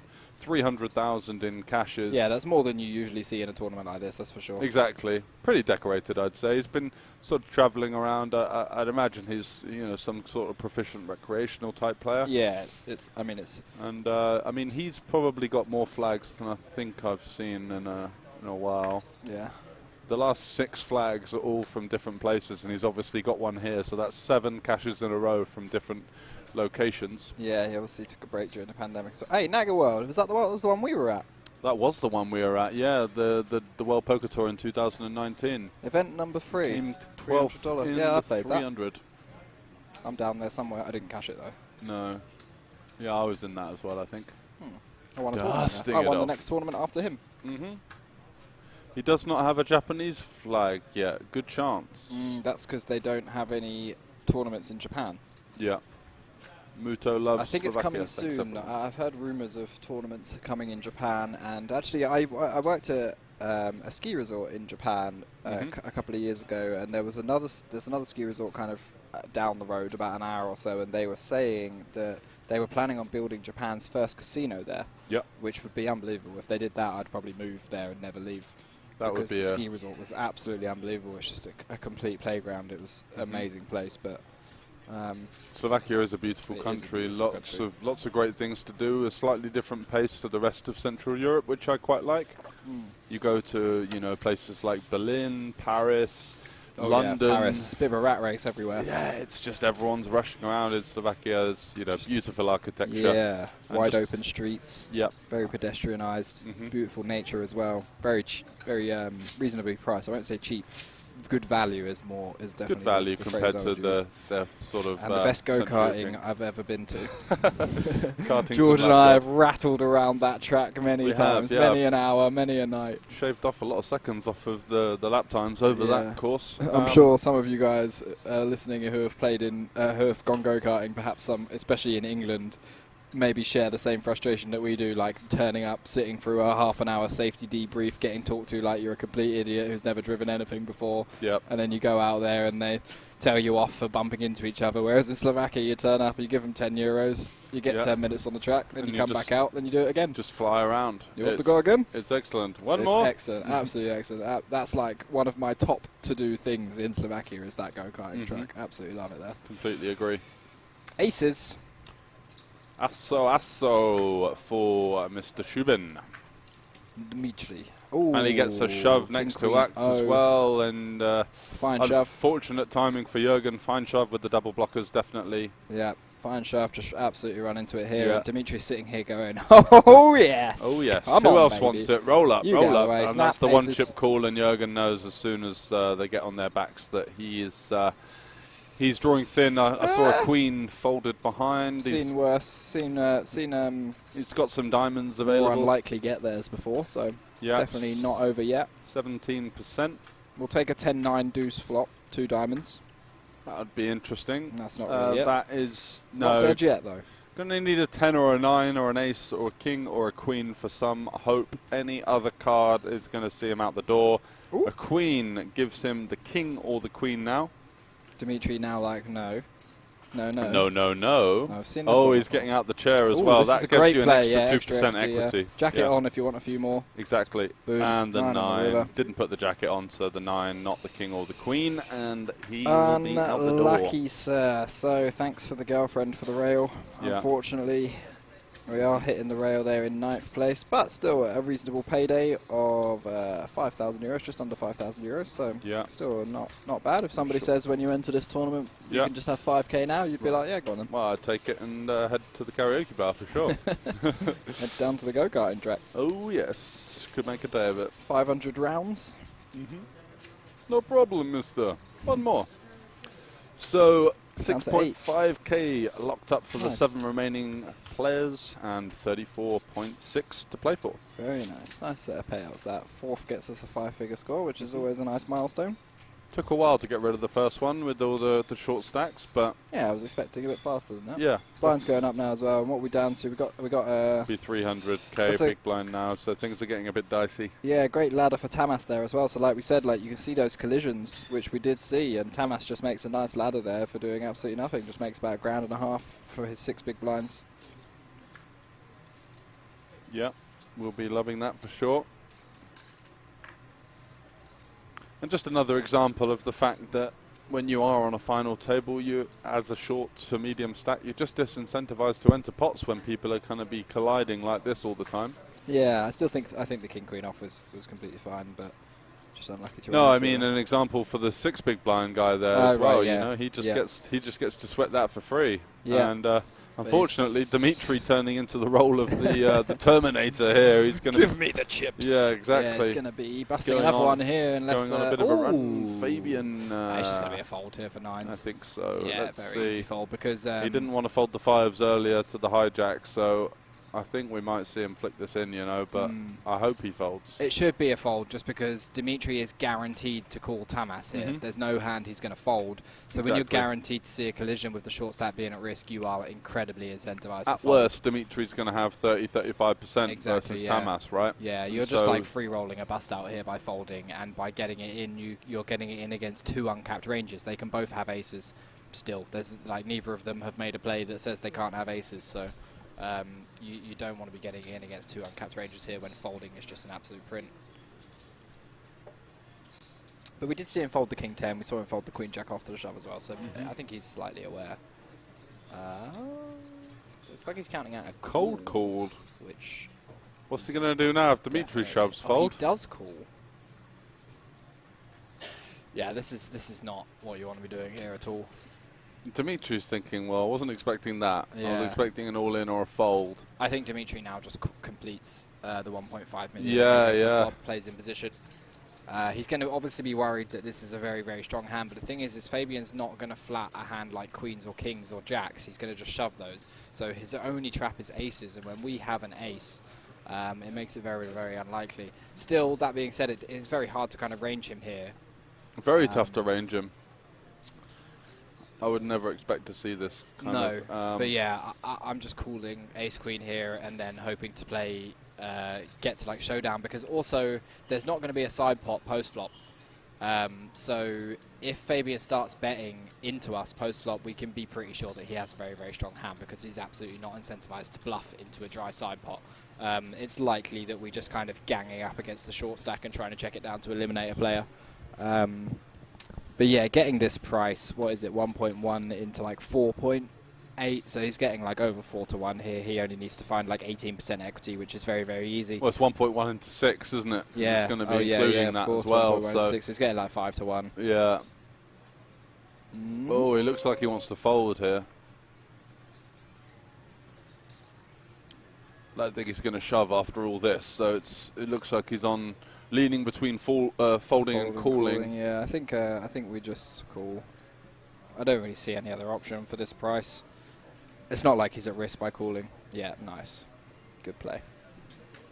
Does arrive. Took a little bit of time, but arrived. I like how Dimitri's playing here. He's taking his time. He's making pretty solid decisions. Seems like he's got his wits about him. He's definitely a strong player. Yeah.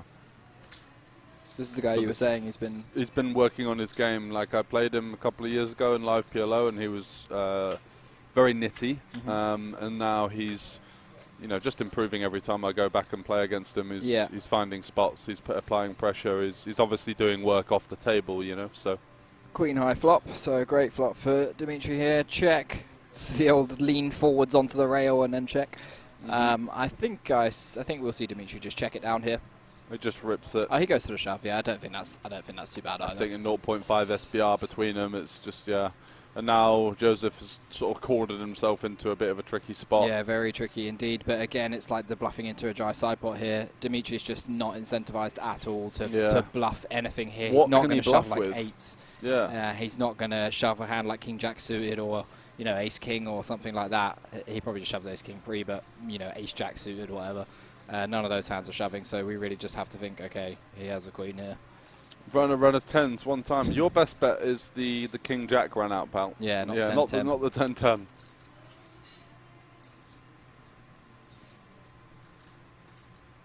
Maybe the 3-5. 3-5 would do it. 3-5 could be juicy. Got a couple of backdoor. They've got the backdoor wheel and the backdoor Broadway. Nothing to shun at just yet. Yeah, Fabian really got himself in a very, very tough spot here when he should just fold pre-flop, like we said. But nice, makes the right lay down now, just a little bit too late. Another example of how people kind of get caught in the middle there on final tables. They don't really want to fold. They don't really want to jam. They're scared of running into better with the jams, and they're scared of folding the best hand if they fold. So they kind of just peel. Hope for the best. And just, but you still got to flop pretty well. Oh, the 5 gives some opportunities. Yeah, and again, the 9-9's just like not really blocking anything of any relevance. Ace King much stronger. Oh, they do chop it. Wheel. We were talking about it it almost jokingly, as if you'd never expect Nobody to see gets that. there, do they? Nobody gets there, and he didn't even put the hoodie on as well. And now you've got extra money in the pot for Tamas as well. Yeah, that's another problem with the 9s. Is like when you put the money in pre with 9s and you're losing to the guy who's all in, you're giving him extra chips from your stack, and now you swap positions with him. Whereas if you just fold and he doubles up off the opener, you're still ahead of him in terms of chips, or very, very close to him. Whereas now we've pushed ourselves into last in chips just by putting those extra big blinds in pre-flop with 9s. Tamas going to be very happy to see that run out. Collapsed with the excitement of that biggest grin I've ever seen. Yeah.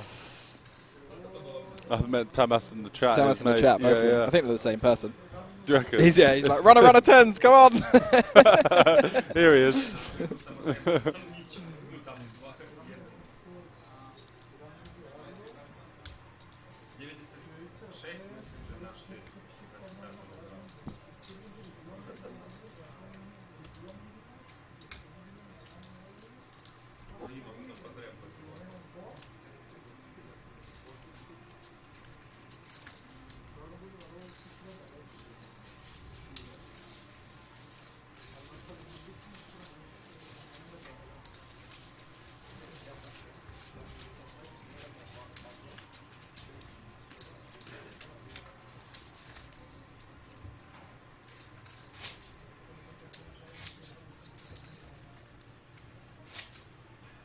Nice hand, says Martin Svivos.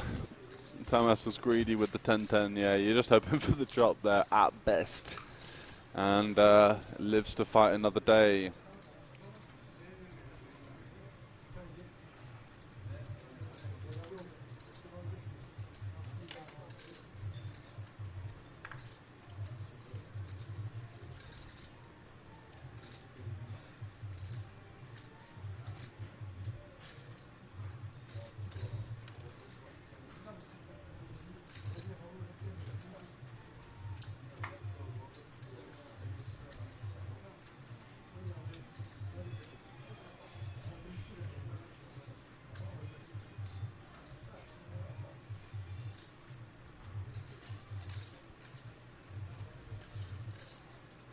So Josef in the small blind here with the ace-2 suited, just going to be pumping that one in.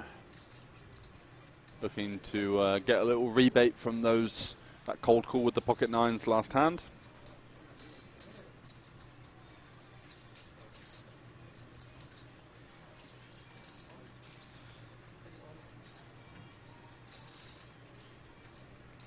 We are live.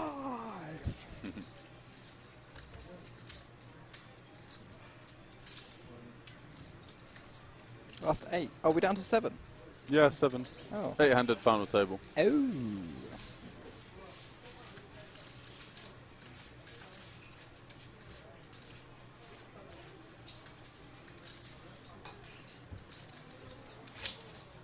So we are down to 7.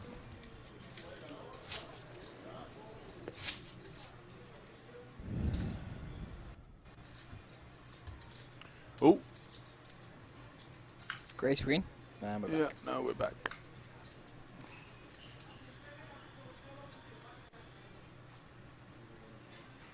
So overall so far, I think standard has been pretty reasonable. Not seen any horrendous dusts, have we? You know?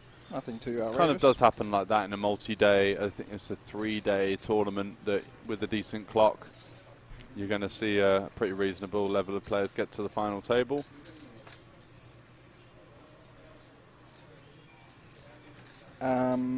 Yeah, I think even like recreationals, their intuitive play when there's good money at stake is to tighten up a bit, which is kind of naturally what ICM wants you to do. So, as a middle stack, anyway. ICM is incredibly unintuitive in a lot of spots, though. Every time I study ICM, I'm like, what on earth is going on here? Yeah, I know. That tight, really? What do you mean shove? Yeah. 4 suited all in for 30 bigs in middle position, and he loves those. And he knows all the ICM. That's why he's such a beast. Mm-hmm. So scary if you haven't.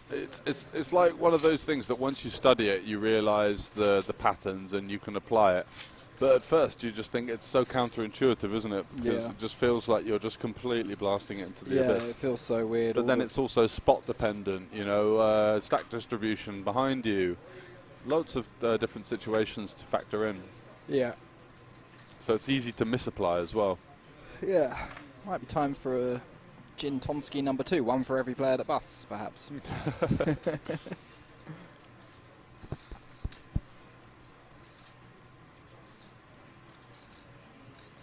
Abiru.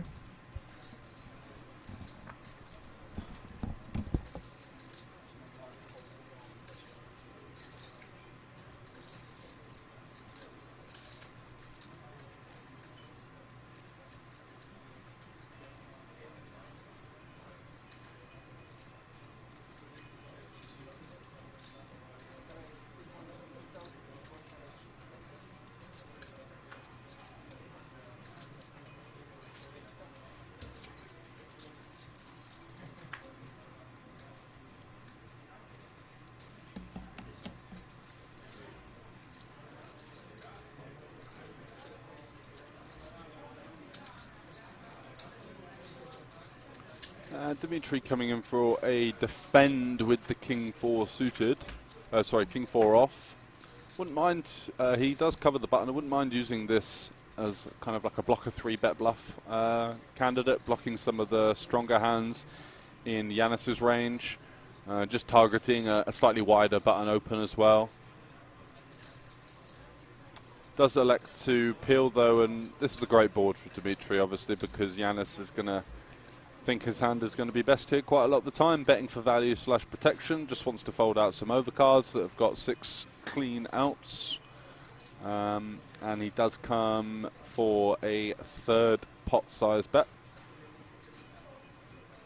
And Dimitri here on a rainbow board has just got it completely locked. There's really no reason to check raise, because a check raise is going to set off some alarm bells here. You don't really have any natural bluffs.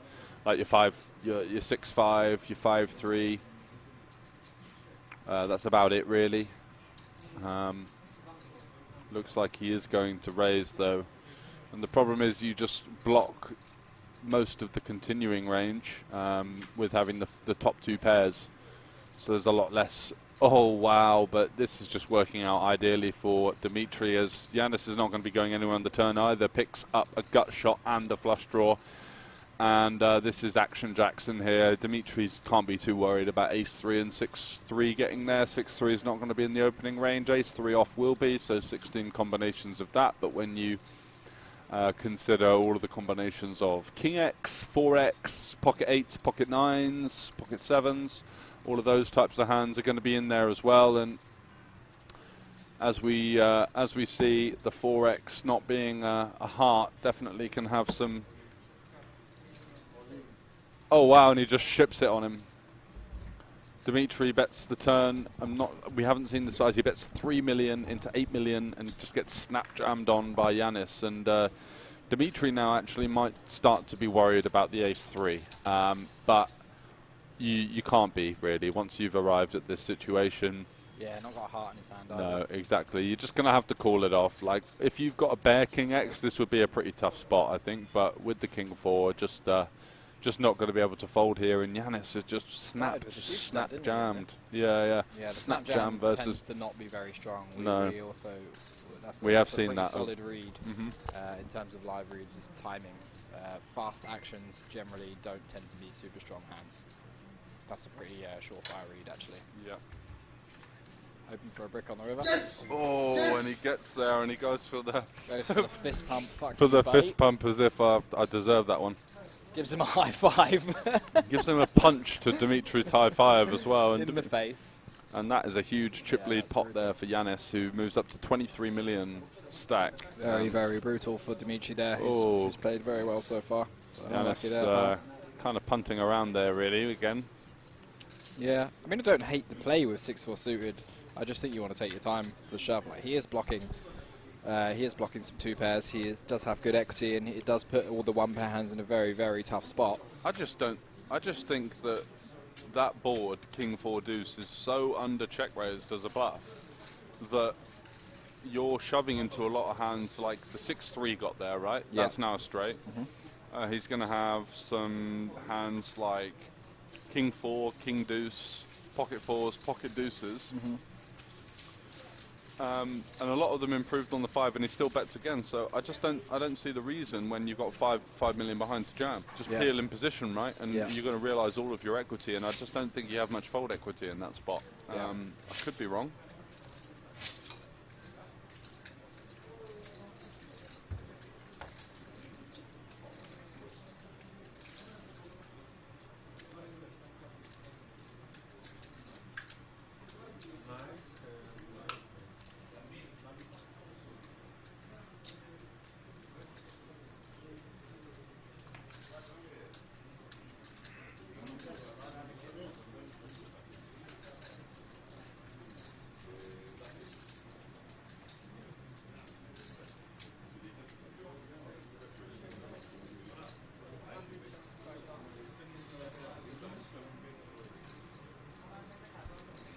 King 9 suited +1 seems like a fine open.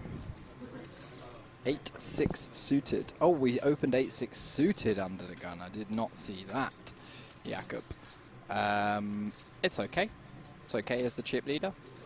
It's on the aggressive side, but I don't hate it at all. I thought we'd open the King 9 suited. Yeah, definitely on the aggressive side, but fine. Again, like, just choosing blocker hands is going to be more profitable. Something like King 4 suited goes a lot better than 8-6 suited, just because you're blocking the top of the range. So the King and the Ace are just very, very powerful. The Ace especially, just very, very powerful cards in Hold'em.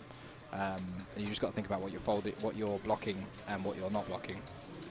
When you open a hand like 8-6, you're not really blocking anything of any relevance for all of the stacks behind you, all of the uncapped ranges behind you. Like, blocking pocket 6s doesn't really matter, because as soon as you open under the gun, nobody's going to be shoving 6s on you anyway. So blocking something like Ace King or Kings or Ace Queen or whatever is much more valuable, because it just reduces the percentage in every single position behind you. It just reduces the percentage time that they're going to be shoving on you. You also just don't want to be blocking hands that the big blind's going to fold. So when you have like 8-6 suited, you're blocking a load of hands that he's going to fold, like, you know, King 6 offsuit, Queen 6 offsuit and stuff like that. and you're not really blocking any of his defends that are better. Whereas when you have a hand like King 4 suited, you're blocking a bunch of his defends, and yeah, the 4 still blocks and folds, but blocking the top of his range with one of your cards is much more important than blocking folds with both of them. King Queen off. Gonna probably just be a shove here. I think. What's he got? 11 big blinds, 300k we're on. Min raise would also be a very, very fine play. Yeah, I think actually preferable. He's gone for what looks like quite a big size again, 700. Yeah, there's no need to go like the extra chip. I know it doesn't seem like much, 700k instead of 600k, but if you're going to have raised folds, then you may as well just save the extra chip when you're a short stack. It's really going to have very, very little effect on anybody's range behind. It's not like the big blind's just going to fold a bunch more because we made it 700k as opposed to 600k. Or somebody's going to look down at, pocket 8s or pocket 9s and go, oh, well, I can't shove now because he's made it 700k. And also, if anything, like, you're going to be opening such a tight range as this kind of stack that you actually want to incentivize people to be putting chips in, especially in the big blind. Your range is going to be so much stronger than the big blind's defense in general that inducing him to actually call more is going to be a good thing, especially when you have a hand like aces. Like, why do you want to just put more chips in and potentially get a couple more folds?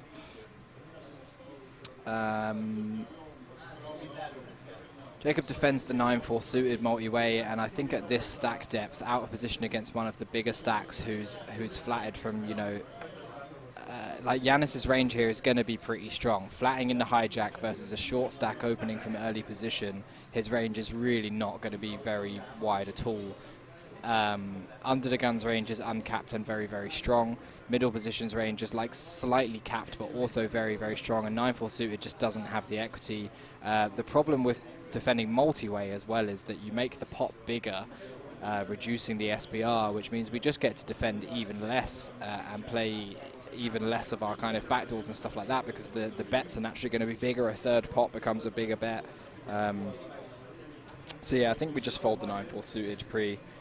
King Queen shove in the flop, King Queen calls, so it's just going to be a chop here unless Yanis can find the backdoor spades or Fabian can find the backdoor clubs. We'll see it probably a brick on the turn for a chop, but we all love a sweat, so we'll take a club or a spade just for fun.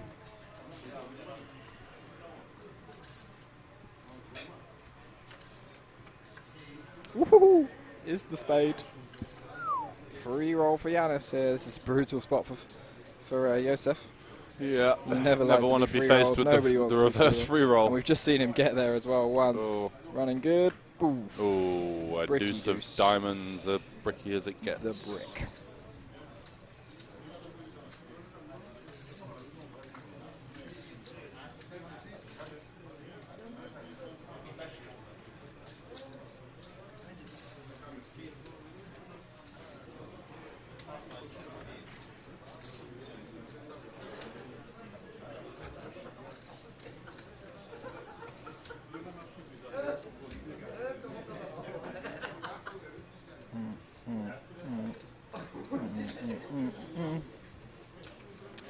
Helmuth winning his 16th WSOP bracelet. Very impressive indeed. Now 6 clear of his closest competitor. Love him or hate him, you can't deny he is good at winning tournaments.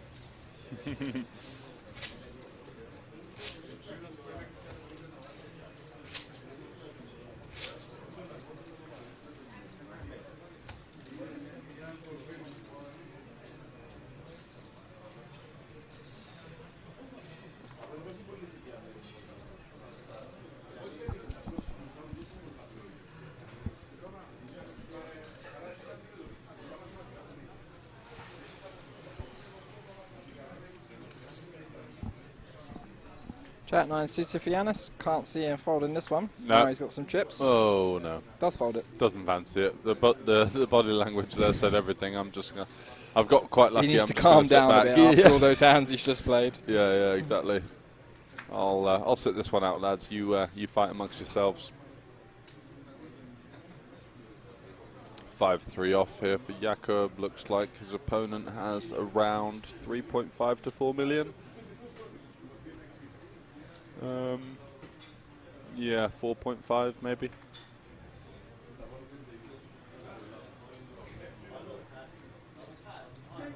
still think you can get away with coming in for a limp here. Yeah, I don't mind this at all. It's not going to work out in this occasion, just going to get jammed on, but for the most part I think that you're going to be able to go for a limp and then stab a lot of board textures quite successfully on an FT format and situation, I should say. But getting it, coming back to slap him in the face there with the ace-9 suited, nothing to be done. Not quite strong enough to ISO and play post-flop at 15 effective. I think just fine to ram it home there. A couple of other short stacks that he wants to chip up and start moving away from. And obviously with seeing a flop, equities are going to run slightly closer, and you're just going to get so many shoves through pre that you kind of lock up the 2 big blinds out there. Take it down. Yep. What's that? Just a bit of UFC news.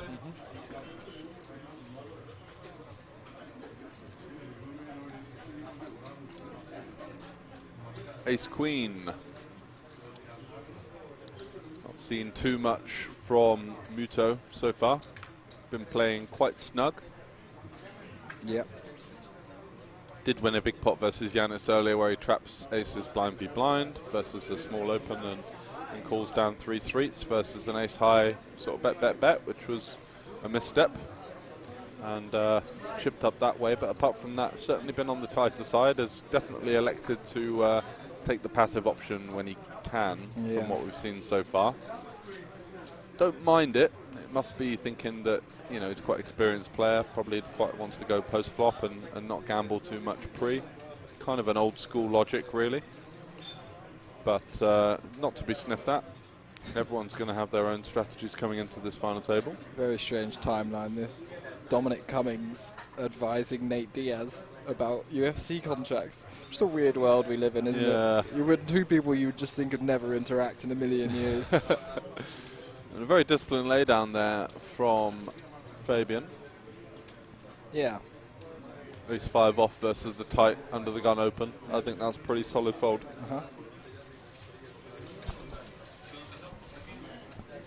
Yeah, if he's been watching the tendencies or if he's got any kind of feedback on how the other players have been playing, I think that's a pretty shrewd fold versus someone that's kind of, you know, been on the side of just avoiding situations.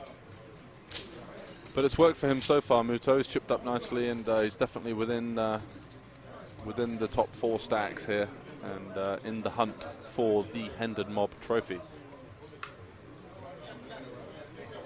Which I don't know if you've seen them. I've been fortunate enough to win one of them myself, but they are beautiful trophies. Excellently made. Which one? The HendonMob ones. Are they? Yeah, they're really nice. Those metal ones, the kind of bronzy looking ones, are they? They are. They look like this. I'll show you.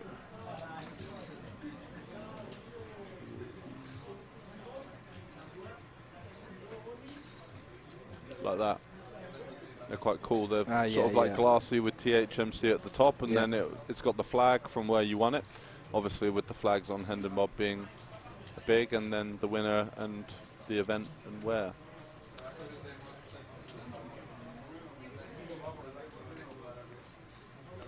This time it's JJ's turn to pick up the ace queen and popping it up to 675.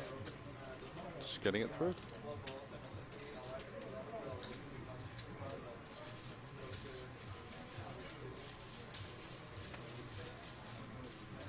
I like the way he's composed himself after a rough start. He made a couple of loose-ish calls, maybe just trying to kind of force the matter at the beginning of the final table, which is, you know, something that you can't really do. The way I look at it in poker is in the early stages of a final table or in the late stages of a tournament, you can't win the tournament in a couple of hands, but you can definitely lose it. You know, making some rash mistakes that kind of send you out of the reckoning can be extremely problematic. So it's better not to try and force the issue or call off too wide or just get involved in too thin of a spot early on. And unfortunately, he didn't do that, but he's recovered nicely and played very well ever since. So it's good to see that he's on the comeback trail and opening up here with the King Jack. Lovely hand to open from the hijack. Jack 9 suited here for Fabian, just kind of not really having many options. Doesn't really want to jam a hand like this, doesn't really block enough of the hands that he wants to, can't really peel, so just going to fold. And Yanis with the ace-3 off, nothing to be done there. In the small blind, out of position to the field, and 4s for Muto in the big blind. Yep, just going to be come in for a defend. Coming in for the defend.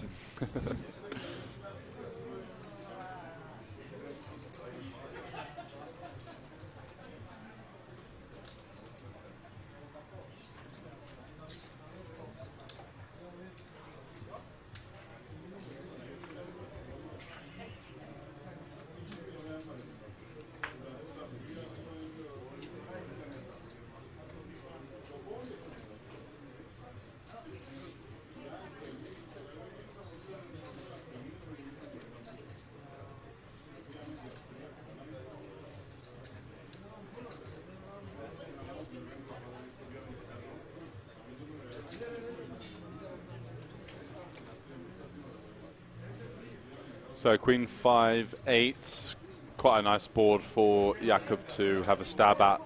Yeah, the gaps are pretty big, so it's not like that connected. He's got a heart, he's got a lot of good barrels on the turn. Block some good top pairs as well. Absolutely, and Zuzmik coming over with the news that they're going to take a quick break, so we'll be joining you very shortly. Thanks for joining us so far for the HendonMob final table in Banco Casino Bratislava. We'll be back with you very soon.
Hello, welcome back to Banco Casino. I'm joined by Stefan Sontheimer. How are you doing?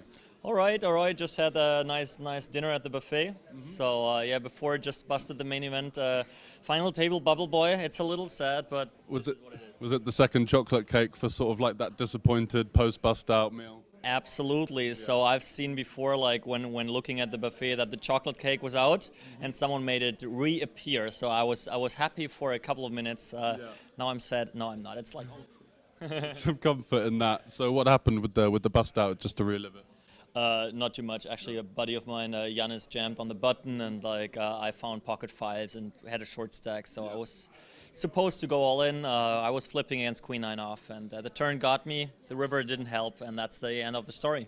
That's the end of that. Unfortunate. So how are things going online at the moment? You're still grinding the Zoom 500? I'm grinding all kinds of stuff. Like right now I have some trouble in Germany. Some people know about that there's new rules. So Zoom 500 I cannot play right now, but yeah, I'm mainly playing for making poker code videos, and I've actually spent last week in Austria playing some more high stakes from there on all kinds of sites. That was fun, and yeah, that's it mainly. And how have the cash games been going here? I saw you jumping in the 5-10. It looked like a pretty fearsome lineup, to be honest. Well, it was a very, very fun game. Like, I actually talked to someone, okay, this is a very tough 5-10. If you look at the playing, it was not tough at all. It was just the names, but we tried to have fun. So we were splashing around. Lots of beers, lots of out-of-line 3-betting. Definitely, and the big success for me now, the guy who bubbled me now on the final table, this is where I sucked out on him for like like a 5.5k pot. Yeah, that's a lot of money, yeah. That was the biggest pot of that table, I guess. I didn't participate in the bigger cash games yesterday. I think there was some good stuff running as well. A bit of 50-50 PLO, I believe. I was like beer number 12 and I was busy, but so yeah, that was lots of fun, the cash games. Good people around, just lots of fun atmosphere. That's great. And you're heading to the party tonight, despite the leg? Definitely. Star at the bar is my role, and I will skip the dancing because I have to, but you'll find me at the bar for sure. Awesome, I'll take you up on that. And what's next for you? You heading to Vegas at all? No, because I guess I have to spend 2 weeks before. If they change something, I would like to fly over for 10 days or so, but I'm actually getting married next month, so this. Congratulations. Thank you. This is first things ahead, and then go from there. Yeah. And where's the wedding?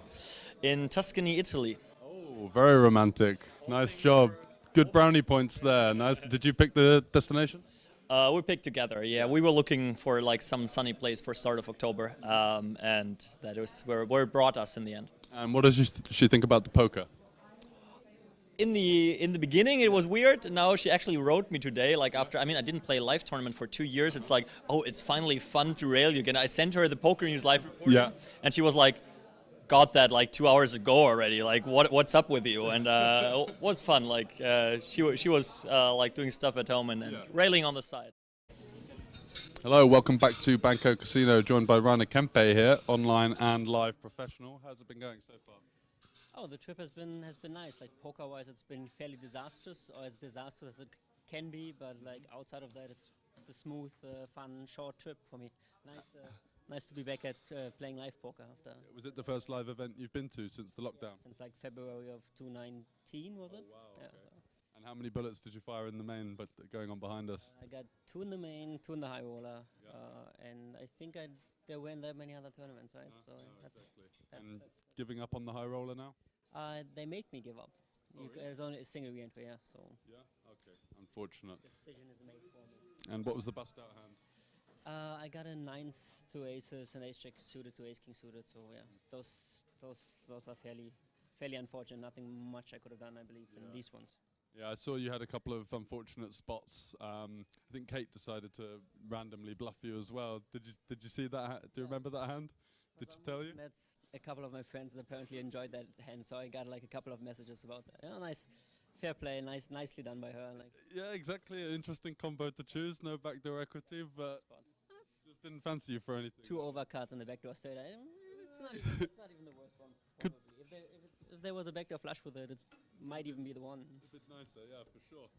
And so, what's next for you? And what's your involvement with the poker code guys? No, I'm friends with a bunch of them. Obviously, good friends with Fedor. My involvement is just showing up basically, and like for the rest of the trip, my my plans are probably mainly outside of poker. Just like there's a soccer tournament tomorrow. There's like a players party tonight. Like these kind of things. Like good chance I won't touch cards anymore this trip. No. And in terms of next, is it over to Millions in Cyprus or? No, I'm skipping that because there's like a friend's wedding or something. Yeah, and then we'll see if we get to go to Vegas. Right? Well, it seems like there's still a few potential issues, but yeah, if I can go, I probably go for at least some of the. So just focusing mostly on live, or are you playing much online as well? Because obviously it's the W Coupe final weekend. I've been having a couple of lazy 24 months, kind of. Yeah, I played some Sundays. Yeah. And any good results? Like okay-ish, I guess. Nothing that really stands out. But like I guess I'm up overall, which is not. That's ideal, right? Yeah, it's pretty tough competition these days when everyone's been locked down running sims. So the football tournament, who's the favourites? It's probably the grindhouse guys like Mario Moosbeck and them, because they all went like semi-professional soccer before they turned to poker, and those will be the team to beat. But I actually like our chances as well. We have a pretty solid team. You gonna follow? Yeah. What time is it? Early afternoon, I assume. Okay. Yeah, I'll be there for sure. Should be a good tournament. There's some good people showing up. So outside of the casino happening, there's plenty going on, the players' party tonight and the football tournament. Wish you the best of luck in that. Thank you.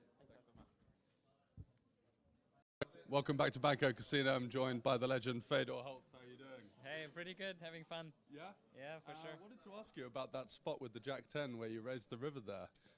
Was there some live tells going on with that hand? No, I just thought it's good enough for value against Reiner, so... Yeah, a little bit of a capped range with the small sizing. Exactly. Yeah, okay, we're interesting because a couple of guys on the Twitch chat were asking about that one. Aside from that, how are you finding Bratislava? Oh, I mean, we're having a really, really good time here, so I'm loving it, yeah. And you think you'll be coming back in the future? Most likely. I mean, it's close to Vienna, so I think everyone is having a really good time here, so... And so what's your involvement with Poker Code at the moment? Are you one of the coaches? It must be a lot of work. Full time. So yeah, I'm one of the head coaches, and then also operationally as CEO. So lots of. I mean, it's basically my full-time job right now. Yeah. And aside from that, with the mental, do you have the app as well, Prime Mind? Yeah. Actually, our partner Elliot, like my coach, they're doing that full-time. So yeah, that's also running well. It's good. We can be expecting to see you playing a lot of online and live as well, or is that less time for that these days? Less online, I think. I mean, the bigger stuff, yeah, for sure. But I mean, in the week, it's just I'm too busy with Poker Code. But live, I'm looking forward to. I'm really. I mean, this is fun and it's great, right? I've met so many people that I know them online and I've seen their name, and it's just it's surreal.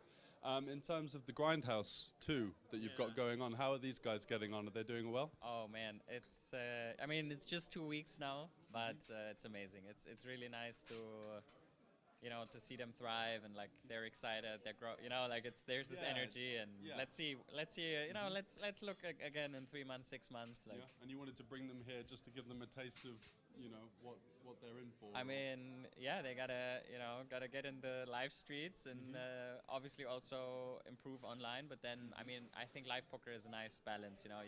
You always have something where you can come together. It's also nice because they can share good people around you. And I was speaking to Kate, and she said it was really only just a concept.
cannot lie now because everything is recording. Because you said to your friend, that's why I Yes, wanted you are right. No, I said also in English here. Doesn't matter. But I said before in Anyway, I will see what you folded.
Go fight.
Ritas! Sorry, my bad. For the queens. That's what. Let's see.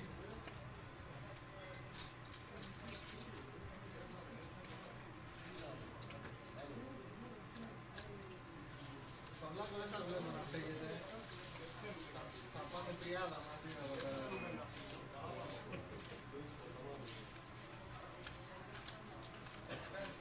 If you have more kings, I double up king. Yes. But I have to play the game like that because I don't know what you Yeah, I have king also. You had king? Наузай? Я сам квина заводил. Квина сам заводил.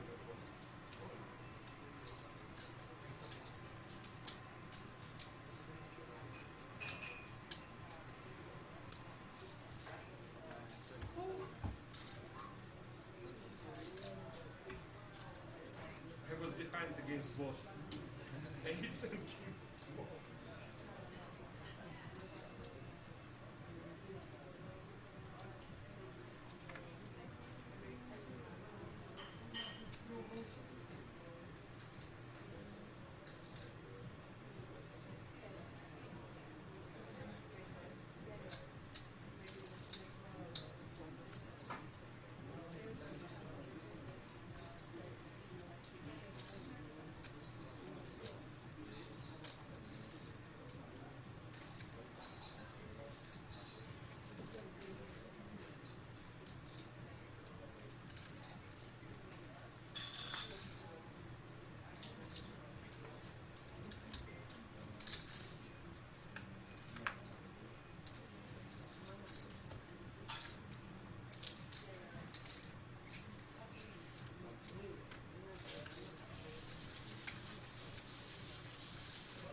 you go with this camp?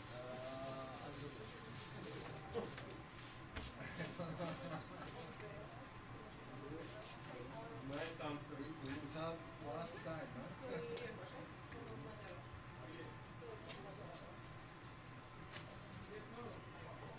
Sorry? Water, please, water.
monster.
Hello, welcome back to Banco Casino. I'm joined by Stefan Sontheimer. How are you doing?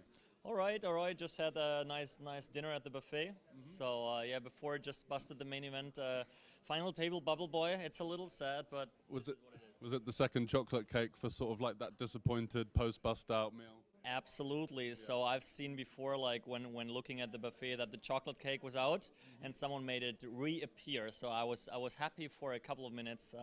Now I'm sad. No, I'm not. It's like some comfort in that. So what happened with the bust out, just to relive it? Not too much. Actually, a buddy of mine, Yannis, jammed on the button, and I found pocket fives and had a short stack. So I was supposed to go all in. I was flipping against Queen 9 off, and the turn got me. The river didn't help, and that's the end of the story.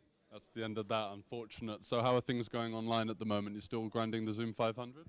I'm grinding all kinds of stuff. Like right now I have some trouble in Germany.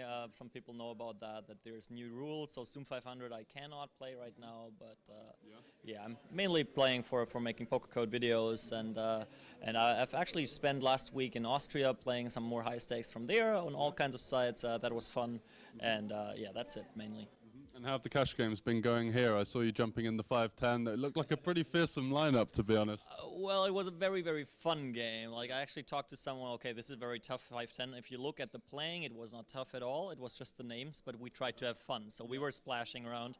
Lots of beers, lots of out-of-line 3-betting.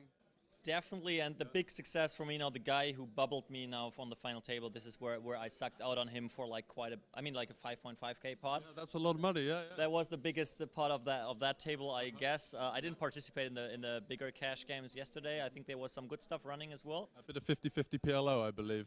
I was like beer number 12 and I was busy, but so yeah, that was lots of fun, the cash games. Good people around, just lots of fun atmosphere. That's great. And you're heading to the party tonight, despite the leg? Definitely. Star at the bar is my role, and I will skip the dancing because I have to, but you'll find me at the bar for sure. Awesome, I'll take you up on that. And what's next for you? You heading to Vegas at all? No, because I guess I have to spend 2 weeks before. If they change something, I would like to fly over for 10 days or so, but I'm actually getting married next month, so this. Congratulations. Thank you. This is first things ahead, and then go from there. Yeah. And where's the wedding? In Tuscany, Italy. Oh, very romantic. Nice job. Good brownie points there. Nice. Did you pick the destination? We picked together. Yeah, we were looking for like some sunny place for start of October, and that was where it brought us in the end. And what does she think about the poker? In the beginning, it was weird. Now she actually wrote me today. Like after, I didn't play a live tournament for 2 years. It's like, oh, it's finally fun to rail you again. I sent her the Poker News live report, and she was like, got that like 2 hours ago already. Like, what's up with you? And it was fun. Like she was like doing stuff at home and railing on the side. Hello, welcome back to Banco Casino, joined by Rainer Kempe here, online and live professional. How's it been going so far? Oh, the trip has been nice. Like poker-wise, it's been fairly disastrous, or as disastrous as it can be. But like outside of that, it's a smooth, fun, short trip for me. Nice. Nice to be back at playing live poker after. Was it the first live event you've been to since the lockdown? Since like February of 2019, was it? Oh, wow, yeah, okay. And how many bullets did you fire in the main, but going on behind us? I got 2 in the main, 2 in the high roller, and I think there weren't that many other tournaments, right? So that's exactly. And giving up on the high roller now? They make me give up. There's only a single re-entry, so. Yeah. Okay. Unfortunate. Decision is made for me. And what was the bust out hand? I got a 9s to aces and ace jack suited to ace king suited. So yeah, those are fairly unfortunate. Nothing much I could have done, I believe, in these ones. Yeah, I saw you had a couple of unfortunate spots. I think Kate decided to randomly bluff you as well. Did you see that? Do you remember that hand? Did she tell you? That's a couple of my friends apparently enjoyed that hand, so I got like a couple of messages about that. Yeah, nice.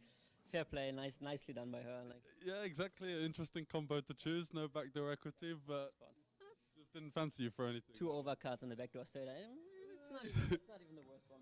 Probably. If there was a backdoor flush with it, it might even be the one. A bit nicer, yeah, for sure. And so, what's next for you? And what's your involvement with the Poker Code guys? No, I'm friends with a bunch of them. Obviously, good friends with Fedor. My involvement is just showing up basically, and like for the rest of the trip, my my plans are probably mainly outside of poker. Just like there's a soccer tournament tomorrow, there's like a players party tonight, like these kind of things. Like good chance I won't touch cards anymore this trip. No. And in terms of next, is it over to Millions in Cyprus or? No, I'm skipping that because there's like a friend's wedding or something. Yeah, and then we'll see if we get to go to Vegas. Right? Well, it seems like there's still a few potential issues, but yeah, if I can go, I probably go for at least some of the. So just focusing mostly on live, or are you playing much online as well? Because obviously it's the W Coupe final weekend. I've been having a couple of lazy 24 months, kind of. Yeah, I played some Sundays. Yeah. And any good results?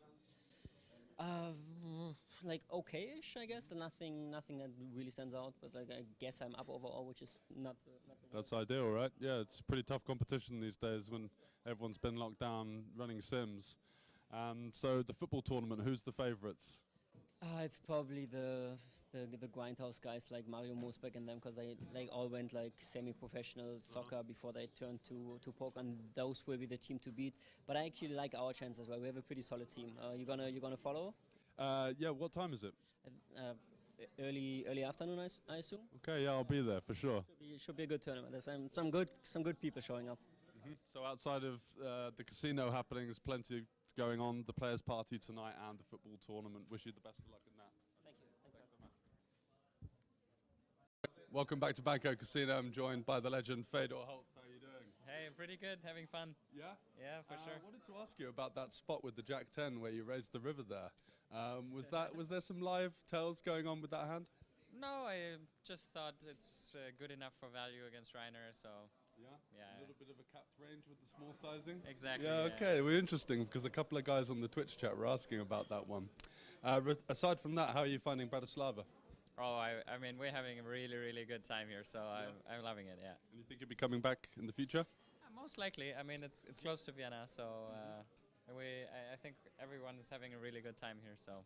And so what's your involvement with Poker Code at the moment? Are you one of the coaches? It must be a lot of work. Full time. So yeah, I'm one of the head coaches, and then also operationally as CEO. So lots of. I mean, it's basically my full-time job right now. Yeah. And aside from that, with the mental, you have the app as well, Prime Mind. Yeah, actually, our partner Elliot, like my coach, they're doing that full time. So yeah, that's also running well. It's good. We can be expecting to see you playing a lot of online and live as well, or is that less time for that these days?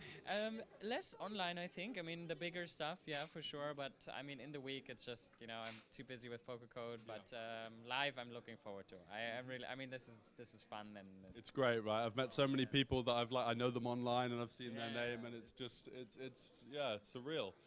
In terms of the Grindhouse too that you've got going on, how are these guys getting on? Are they doing well? Oh man, it's I mean, it's just 2 weeks now, but it's amazing. It's really nice to to see them thrive, and like they're excited, like there's this energy, and let's see let's look again in 3 months, 6 months, like. And you wanted to bring them here just to give them a taste of what they're in for. I mean, yeah, they gotta get in the live streets, and obviously also improve online. But then, I mean, I think live poker is a nice balance. You always have something where you can come together. It's also nice because they can share, like travel to spots. You always have good people around you. And I was speaking to Kate, and she said it was really only just a concept for some online training content last year, and it's kind of evolved into something more. So what's next for Poker Code? I mean, lots of ideas, and we try some concepts. We see what works, and then we evolve. So we definitely want to build out the online community. Yeah. I mean, community is our #1 thing. So anything around improving the experience for people within poker, like that's our credo. That's our mission. Is we just want to make poker a fun experience for everyone. Yeah. So like an event like this, I don't want 90% of the people to leave and be like, I lost money. It's more like 100% of the people leaving like, wow, this was an amazing event. That's our goal. Yeah. Rather than the bad beat story from the main or whatever. Exactly. Yeah. And obviously a couple of the higher stakes players in the 550 as well, which is great for recreationals because you don't really get the chance to play for anywhere under, you know, like a 5,000 buy-in with you and us or Stefan in there all in on the bubble as well earlier on. I also think it's a nice mix, you know. It's not that it's all pros, but it's like, you know, you have the occasional pro that's just in there, you know, like I saw, you know, they're bantering and they're talking to people, and it's kind of fun, but also it's, you know, a lot of players who just play for fun and have a good time. Yeah, absolutely. Well, thanks for the interview, mate. Sure. Good luck on the FT. See you. Cheers.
Welcome back, ladies and gents, or should I say gents? Full stop. After an extended hiatus. Oh yes, we are back with 6 left in the HendonMob Championship. €250 buy-in, 150,000 guarantee. It absolutely smashed that. Collected 175k. And the top prize is €36,000.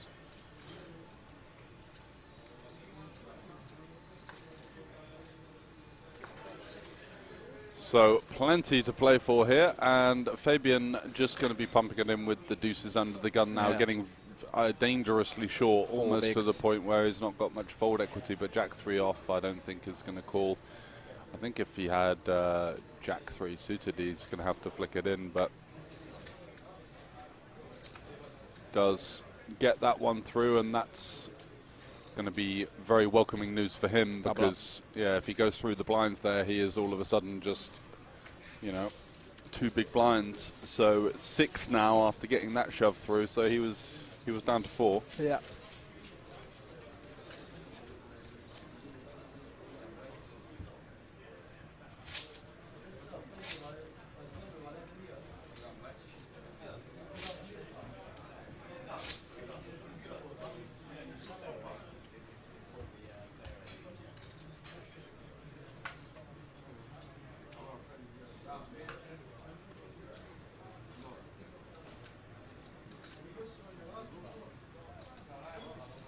Still 200 bigs in play.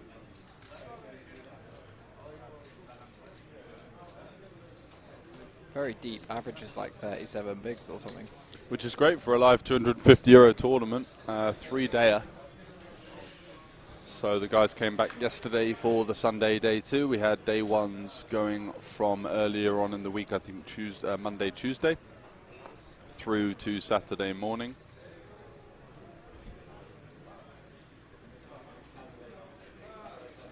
Great work once again by everyone involved at the Banco Casino, putting out another successful festival stop. We had The Festival, which was very creatively named a couple of weeks back, which surpassed their 300k guarantee, which was a pretty big ask, you know, to put a 550 on. It's still in sort of the post-COVID era.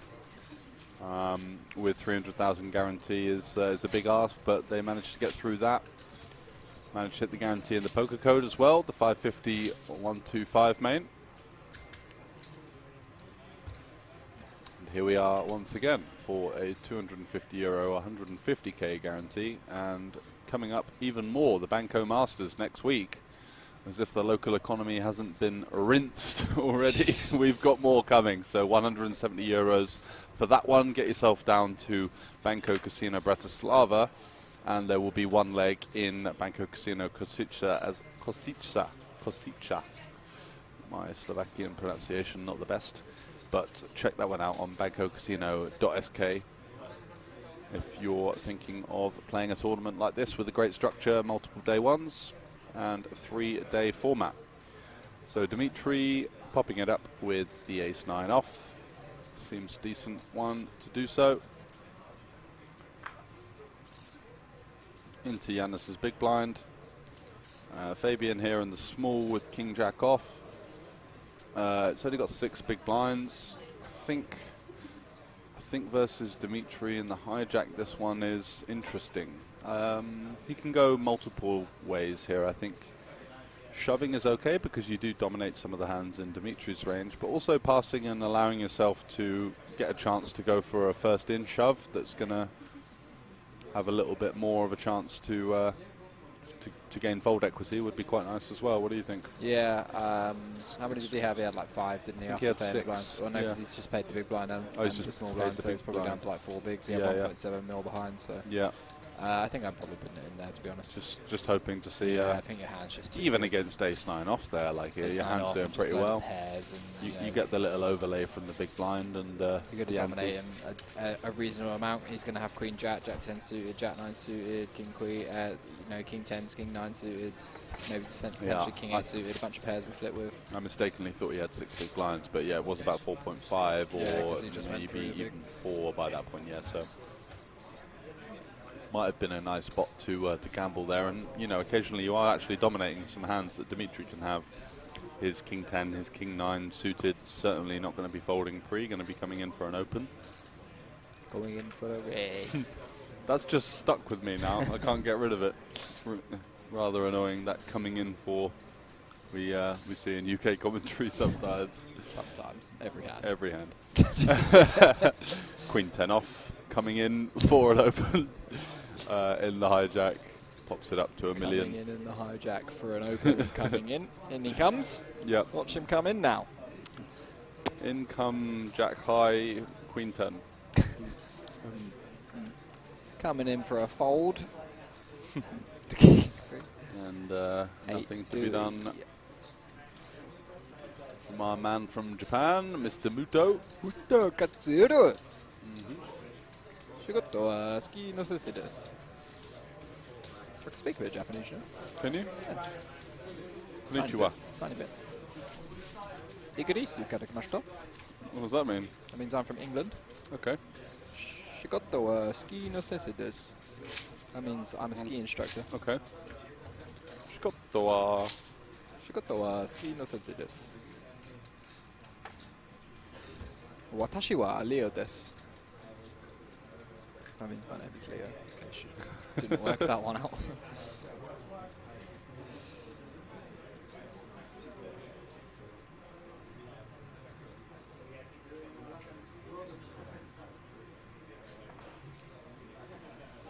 Don't say we ain't multicultural. 9-6 suited. Coming in for a raise. Under the gun for JJ. Like it.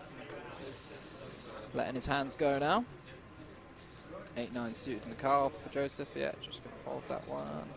Ace-10 off on the button for Yanis. If he's been paying attention to JJ's frequencies, he's probably going to VPIP this in some form. He does elect to just call, which I think is fine. 6-handed. What country fame are you representing? I think Austria. Yeah, Austria. I believe Mr. High five to you, sir. So Yanis peeling the button here versus Jakob's open. Yeah, 27-ish big blinds for Dimitri, who's just going to be piling important it to note, Muto just having a little nap there, just getting a well-needed I feel rest. you, buddy. Oh, Thomas is saying he's from Slovakia. Thanks very much for that. Wasn't sure about that. And Muto back with the eyes closed, just gaining every possible shred of energy he can get out of that napping routine. And this isn't really much of a decision at all. It's easy fold. I think if you're against the best in the world here, it's still a side fold, but It's not even a sigh, really. It's just like, yeah, alright, one turn. Next well, I think some of the top players are going to shove like King 10 suited, Jack 10 suited, 10-9 suited occasionally here, aren't they? Versus like the chip leader open and then the chip leader peel. Yeah, both kind of wide-ish ranges. Yes, definitely some King 10 suited, Jack 10 suited, but those are just very minuscule combos that we block both of as well. And it's mostly just going to be hands we're crushed by. There's a whole chunk of his range we're crushed by and very little we're dominating, so pretty easy fold. It's also like 28 bigs as well. It's a bit more of a decision if it's like 18 bigs or something, but even then it's still a pretty easy fold.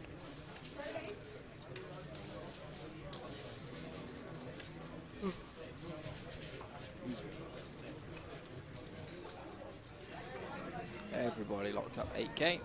Next pay jump's about 1.6k euros. Then up to 5 figures after that, all the way up to 34k for first. Well, almost 35. It's a very nice payday for a €250 buy-in. Oh, very nice indeed.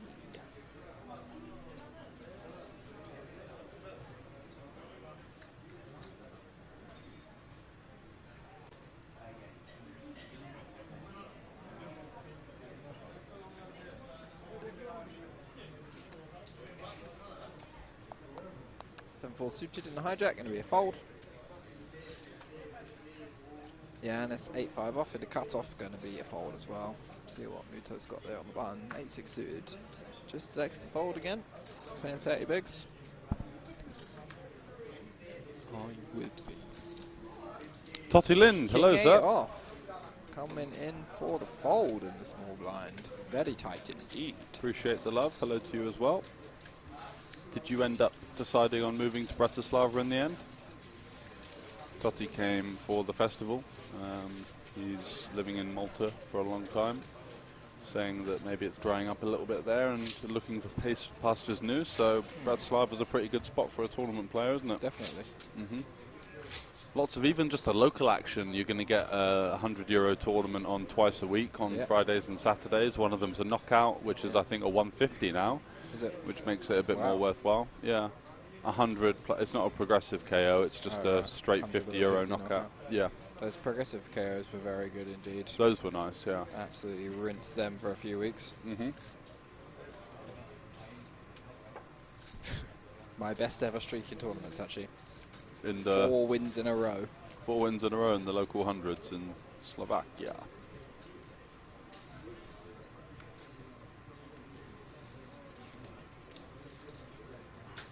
Nice. Awesome.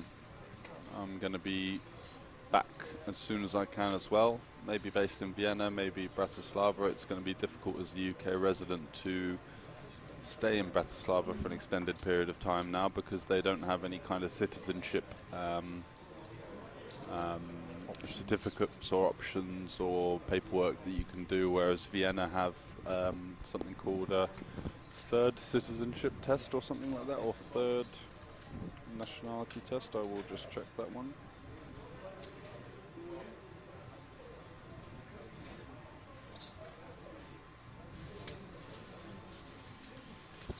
It's called the third national application. You've got to be able to speak German, have a certain amount of money in the bank, and file for some health insurance from their authorities. Nice. And if you can do that, then you can stay there for longer than the 3 months. That How much money? 60k in the bank is required. Fair enough.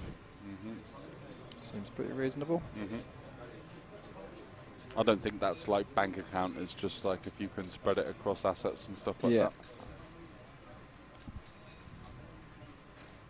But that sounds like if you have that filled out, then you don't need to worry about jobs and or like proving anything. And presumably that means you could go elsewhere in the EU as well. Exactly. So it's like a launch pad for more travelling, which is obviously the idea as a poker player. Dimitri just electing to fold the Jack-10 there, just maybe a little bit worried about the mounting chip lead that JJ's building on the button. Yeah, and just those short stacks as well. Yeah, doesn't really want to flick it in there. Snap jams the 10-7 off. Yeah, we've seen the snap actions be Once on the again, weaker not side. strong. And a nice little stare down now as well. Come on, boss, I've got it. And, oh, he's shoved blind, that's why. The way he flipped the card. He did look. He did look, yeah. Easy shove though still. Oh, Queen 7 going crush. Called by Queen 7, and what a spot to be in with Queen 7 off. You're rarely crushing your opponent here pre-flop, but over 70% equity. And it's going to be a 10 or some diamond or heart. Funky runouts. Couple of diamonds there to keep. The Cypriot man, Marios, interested. Deuce on the turn kills that. But 6 for a chop. For a chop, or a 10 to knock out Fabian. And it's a jack, so Queen High is going to take that one down. He moves up to 3 million chips, which is still very short, 7.5 big blinds, and Marios in the small blind is unfortunately whittled down to just over 5 bigs. Yeah. Yeah. No, gets to no longer be the short stack though, which is nice. Well, I mean he's still short, but shortest. Yeah. Josef. So Josef, who we've heard from the chat is residing in Slovakia, is a Slovakian player, doing his home country proud on his home turf. So as you can see there, we've had a kind of move from Dimitri up the ranks. He was he struggled earlier, got rivered in a huge spot. Jakub had a tough start, didn't do that great at the beginning, and called a couple of thin spots, and then has managed to navigate his way up into the chip lead and He's composed himself nicely. Yanis has run pretty well, to be fair. To say the least, actually. He's got it in a couple of... well, I mean, the Kings versus the Ace, Kings, he was ahead. Yeah, the Kings, he was ahead, good. but then sort of the other guy flopped a set, and then he rivered the better set, so nothing to be really said about that, just the 6-4 suited. Yeah, 6-4 suited was a launch. Yeah, and King Jack off. Jakob just continuing to apply the pressure, and we're going to see another flip here for now Marios, fighting for his tournament life. It's going to need to see a hold with those 2 10s, otherwise he's going to be out the door. Don't think that Jakob's going to be going anywhere. It's not really going to affect his position that much. He's still going to be the chip leader if he calls and loses, which helps him. Yep, snap call, King Jack versus 10s. Off to the races. We did see a Jack folded there in the big blind. So Marios with the better side of the flip in this situation.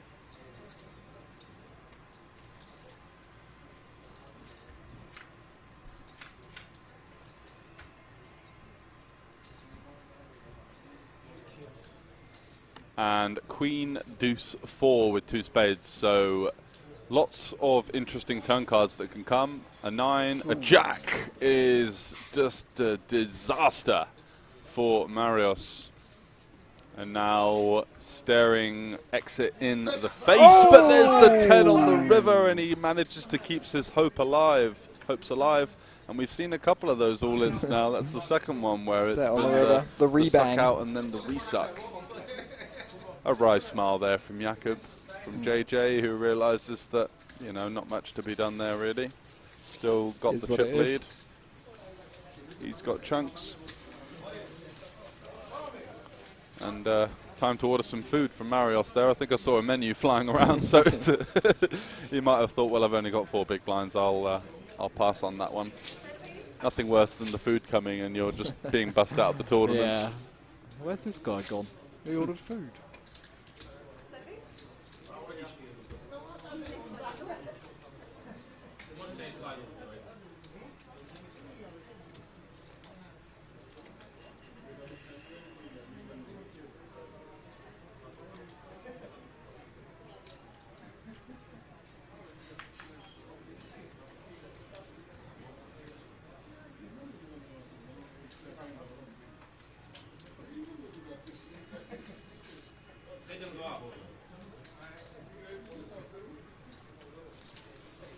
Nothing for nobody this round so far. 7-5 off the small line, probably just going to complete this one. And Muto's been pretty passive, so yeah, just 2-suit a check there.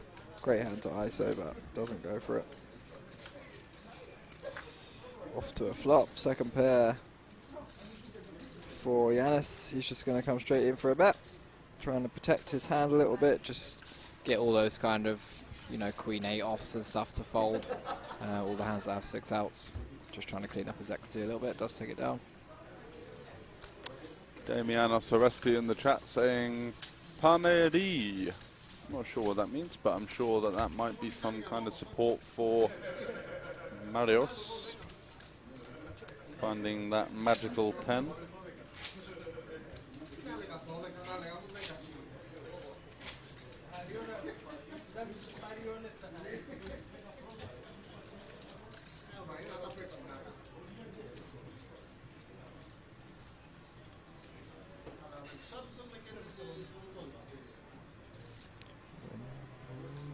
Big and bright, Ace-8 suited under the gun for Jakob. He's going to be opening this one up for sure.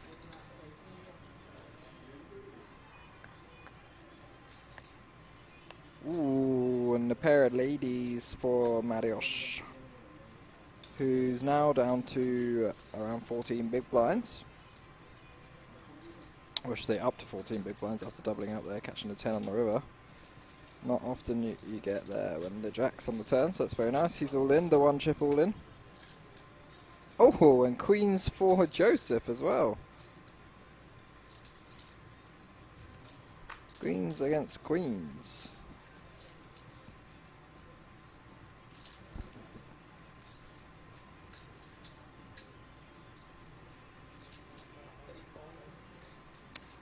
interesting spot now. It gets round to Jakob, who's actually got a... it's 14 bigs for the first one, so oh, I is think it it's just going to be a 14? fold, yeah. Still going to fold. Close though. If it was a little bit less, he'd be in a very close spot, being able to eliminate 2, but he's just going to let it go this time. He's actually 40%, incredible. Yeah. If he could see their hands, he might call. Yeah, definitely would.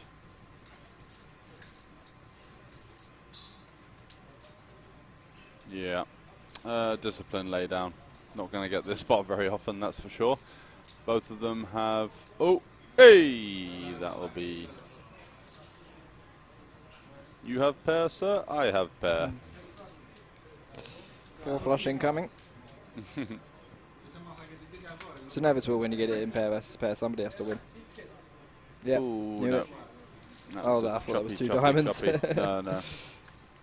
Right. But I guess Fabian had the advantage, right? Because Jakob folded 2 diamonds. Yeah, exactly. Chop it up. Little ask, would you have beaten us? No, no, no.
Yep.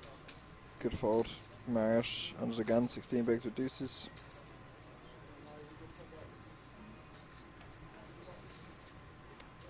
A few more folds.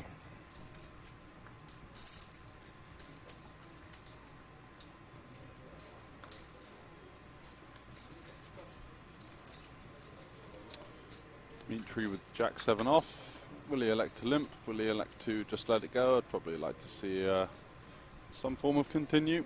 Yeah, just limp. Yeah, just limp. Oh, lets it go, and Jakob had the same hand. There's a little bit of a theme running on yeah, he here. folded the king 8 the last orbit as well in the small blind down open, so it's just been a little bit tight there. Yeah. It is a very uncomfortable spot that people don't like to play, isn't it? So I think people just elect to play a little bit too snug instead of being in a tough, tricky situation post-flop.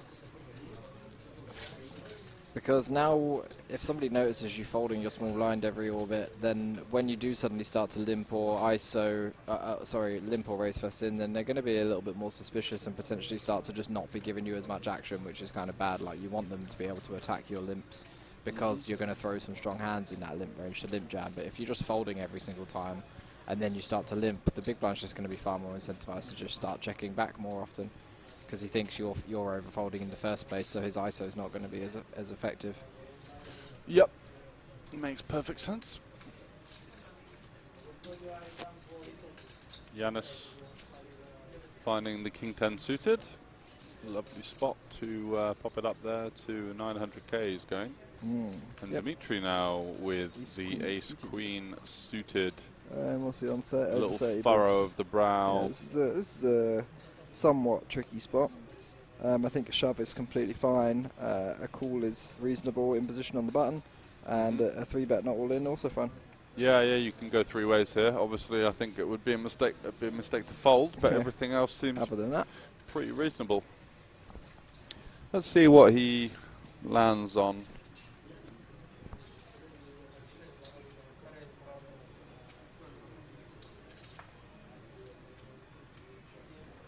He's going to go for a less than 3x in position 3-bet. I think we're probably going to see a flop here. I think that's fine for this stat depth. And I mean, this is literally the first 3-bet we've seen at this whole final table. 3-bet non-all-in, the first one, We've seen JJ 3-bet the ace-jack, That was the only one I can remember. Discipline fold, but I think it's good. I think it's good play. Yeah. Just a bit too shallow to be continuing there. Like, they'll already be 6 million in the pot, and we're playing like 10 million behind or something. So the SPR is just like, you know, not really deep enough. We're going to flop a lot of gut shots and backdoor straight draws, backdoor flush draws with a combo like that with the gaps. So we're also just going to be dominated because so much of his free betting range is going to be all the ace king offs. It's like so many combos in there of ace king. So I like that discipline laydown. Also, we're just like crushed by some bluffs, king queen off, ace 10 off. Yep. That's fair.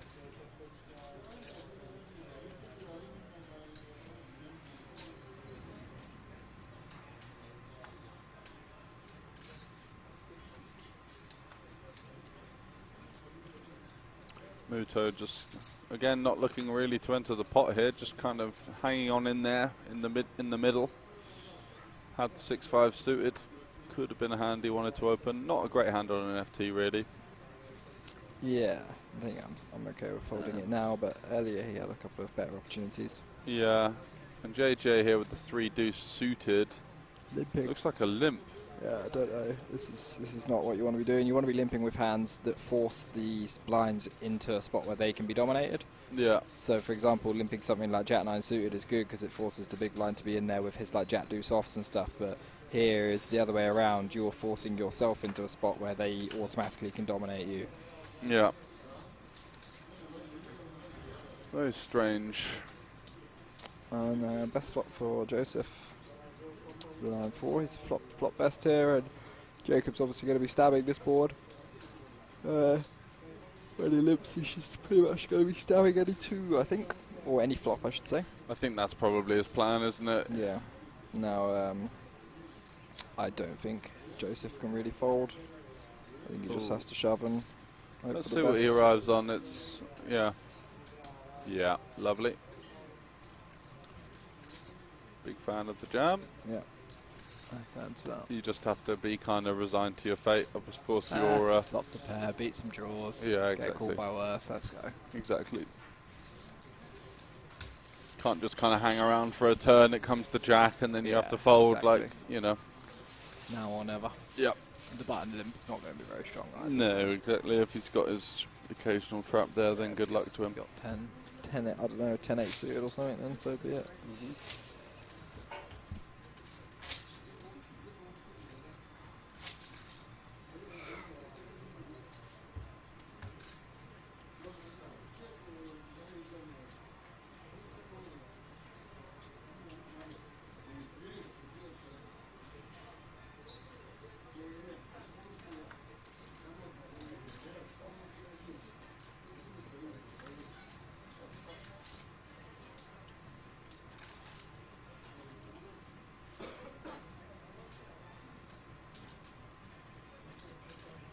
Jack off and the cut off for JJ. Easy open.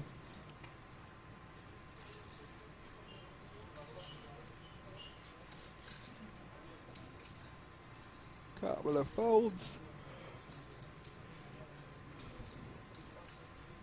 See what Giannis has got in the big blind. Queen 7 suited he's going to be defending for sure. Domination nation for JJ. Queen high flop one time, please do that.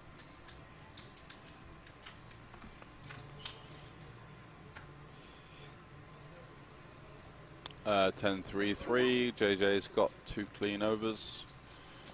Some backdoor straight draw stuff. Just a good board for him as well, because the big blind's not really going to defend much of the offsuit 3x in this spot when they're both chip leaders. But he does find the check back. I think we just want to be range betting. Yeah, range betting that board for about 20% pot, something like that. Yeah. And he does allow Giannis to improve to the 7 now, which is going to be troublesome for him, because if he does go for the delayed c-bet just to try and target some of the king highs, maybe the odd ace high, fold. And now just allowing Giannis to, realize that 3-out equity and actually hit. Ooh, but it doesn't matter when you improve to the jack on the river, and that will be a beautiful sight for JJ here, just thinking in his head, well, how much can I bet now? We just floated the turn here with bear queen high. Who, Giannis? Yeah. He's got queen 7.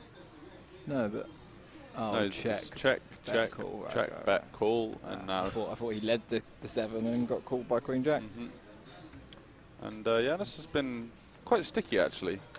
He's snap called a couple of rivers now, where you don't need to just snap put the chips in and be resigned to your fate. You could think about the decision. Check back call, huh? Yeah. Yeah. It is going to be a call a lot of the time. You don't have any diamonds in your hand. There's a lot of potential bluffs. The thing is, though, what really does JJ bluff for a third on the river? When he checks back the flop, he's very, very showdown orientated, and the hands that had showdown on the flop still have showdown on the river. The underpairs to the board, the ace highs, and then this obvious peel on a turn would be 8-9 or like diamonds. You're really only bluffing some weird hand like 5-6 of diamonds that check back. Yeah. So which probably just bets anyway on the flop. Yeah, which just bets the flop. So I think we could actually just make a pretty disciplined fold on the river there, personally.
So ace-9 off for JJ, going to be opening this one up for sure. He's played pretty well so far, I think.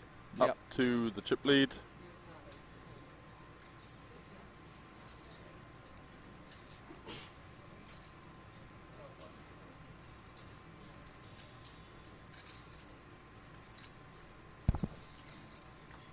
Potentially played a few spots a little bit on the passive side, but I think for the most part he's definitely the person that understands what hands he can open in which situation the best.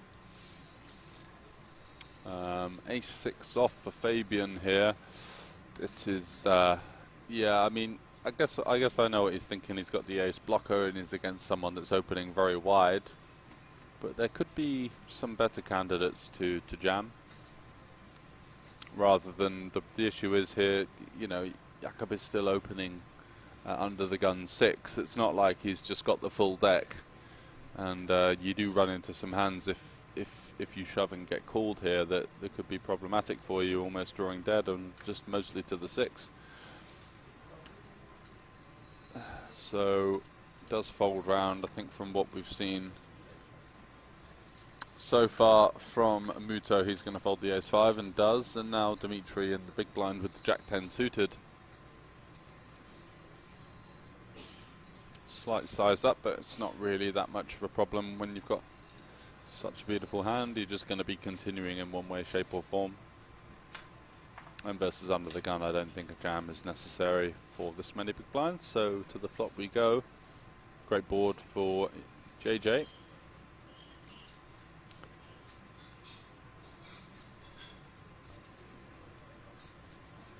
Opening first 2 acts, even with the chip lead, still going to be the range that has all of the stronger hands on this board. The ace-kings, the suited king-x, the aces, ace-3 suited.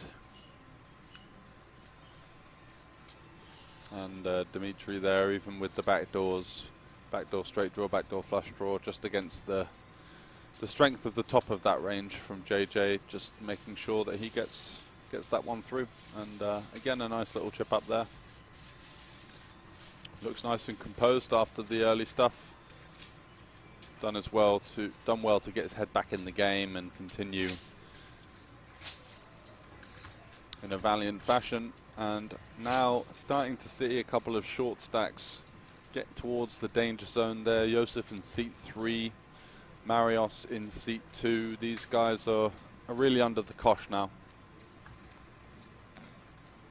You could see from the fold that Josef had to make in the last hand that he was getting a little bit frustrated with just kind of moving down shorter and shorter. 10-8 suited here in the hijack, just not going to be the sort of hand.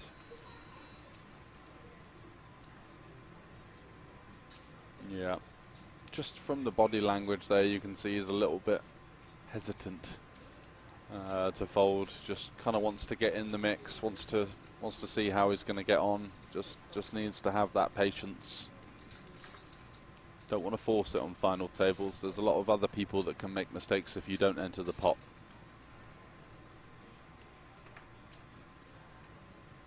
So I think that the move there is definitely correct. So just fold that one.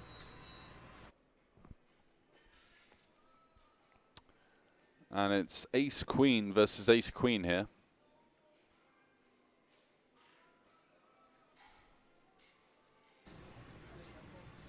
So we're going to see a sneaky flat here from JJ. I don't mind that. He is obviously quite deep with Yanis. And JJ with the free roll here. Both have ace-queen on a queen-high board, but he's got the backdoor clubs. So be interesting to see how these play out when both people have the same hand. Less interesting when they both flop top pair, as I think the hand's going to kind of play itself. However, does he elect to raise the flop? Does he really want to play a huge pot?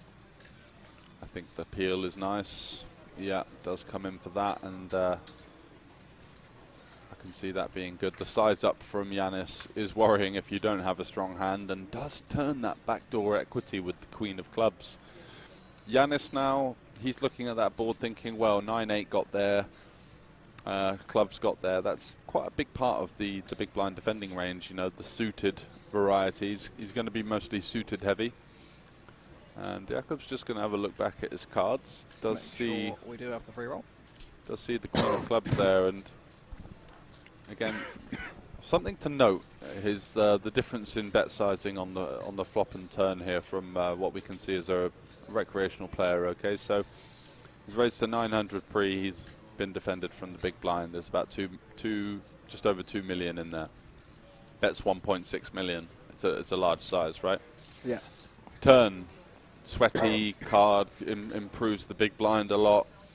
You see the same size once again, just indicating that he likes his hand on the flop, doesn't like his hand on the turn so much, but still thinks it's worthy of a bet, just doesn't want to commit to the larger size, and it does go check-check on the river. JJ gets that one done. I think if I were in JJ's shoes there, facing that turn sizing, you could argue some kind of small lead there. Just not going to see the king or the ace of clubs very often bomb the naked king or ace of clubs. Sorry, very often bomb the flop and then bet small on the turn. Yeah, huge chip lead for Jakob now. Yeah, that was a huge spot. Backdooring clubs there is running nice and hot there. And how did he get the rest? Just a couple of raises and takes. Pots, yeah, small pots. He's been the most active player, I'd say. Yeah, just by kind a long way.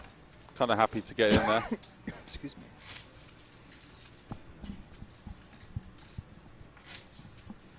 We've really not seen much from Muto from Japan. Dimitri's played quite well, but you know has been kind of caged by his position. He's just been a middle stack for the entirety of the FT. Yeah. So I think he's navigated his situation quite well. These two there in the screen, seat 2, Marios in the hoodie, and seat 3, Josef there in the grey hoodie. They've been short the entire way, so they've kind of been caged as well. Yanis in seat 4 there with the Milwaukee Bucks t-shirt. He's been very active, but you know, just not really gone his way as of late. after hitting a few big rivers.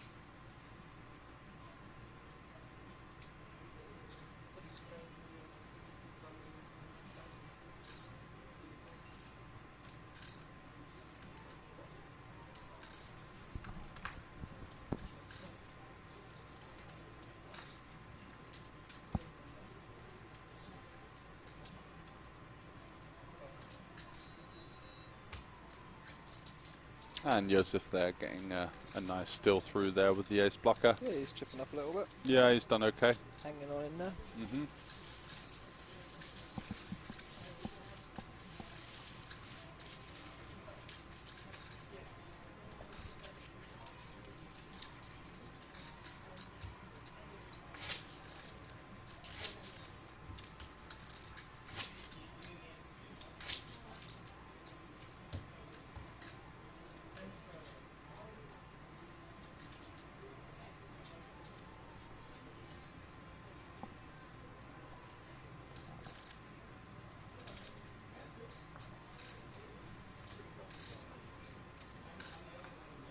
Ten-8 suited for. Oh, it's still no. Or was that 10-8 offsuit? It's hard to tell from here. I think it was offsuit actually, which makes it a fine fold. Not Jacob's not going to be folding the ace on the Just going to jam, I think. Yeah, I think it's too short. 15 effective with the big blind and about, well, less than 10 with the small. Any ace, just going to be an all-in. Yeah, it's. Yeah, thought he'd limp there for a second. That would have been a bit funky, and just gets it through. It's quite nice with this distribution where you've got the shorter player in the small blind, because once he folds, then the second shortest player is under an immense amount of pressure. Yeah. If it's the other way around, you see the second just fold a lot, and then the big blind is going to cool off quite wide. But in this spot, the guy who's going to cool off wider is kind of worried about the other guy behind, whether they're going to collide. So, yep. Nice one. Just something small to look out for.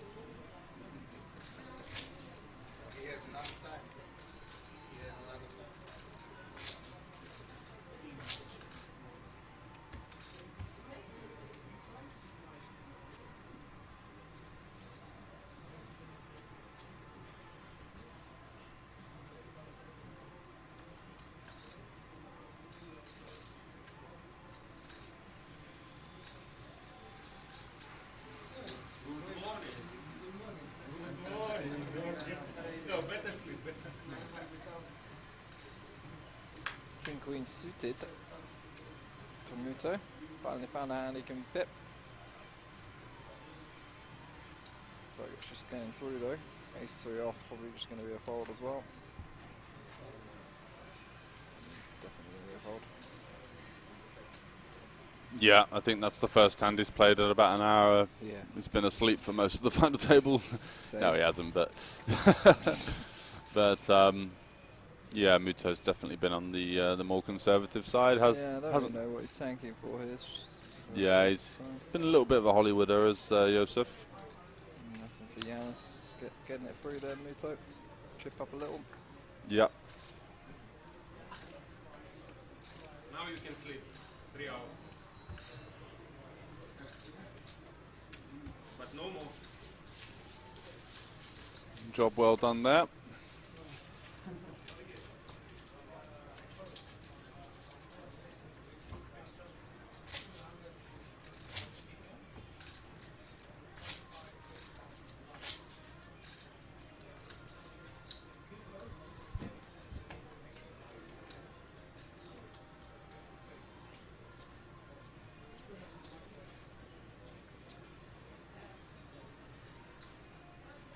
See a cooler. Why not? Why not? Yep, good start. Ace Queen for JJ. This is going to be looking like the absolute nuts compared to the range that he's going to be opening in this spot. Got the two short stacks to his left, and then once they fold, can apply a lot of pressure to Yanis and Muto in the blinds. And Fabian now loves his ace-X. He's been pondering on a lot of these ace-X hands pre versus Jakob's raise, so I wouldn't actually be surprised to see him go for the jam here. I think he's been gearing up towards it just from what his body language is saying. Yeah. Does go for the jam. Button versus hijack. And unfortunately does run into it this time. In fact, every other time it probably would have worked, but this is the time it didn't. So that's just the way poker goes sometimes. Yep. And he needs one of 3 8s. Or we'll be down to 5, which would be like a... Lost the spot yesterday versus Nick Mamone deep in the 250. Yeah. Good old Nick.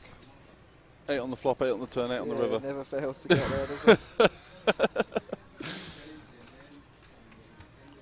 Queen on the turn seals the deal for Jakub Janosowski, and that will be that for Josef Fabian, who fought valiantly, came in with a short stack. He was one of 3 coming into the final table, rather short.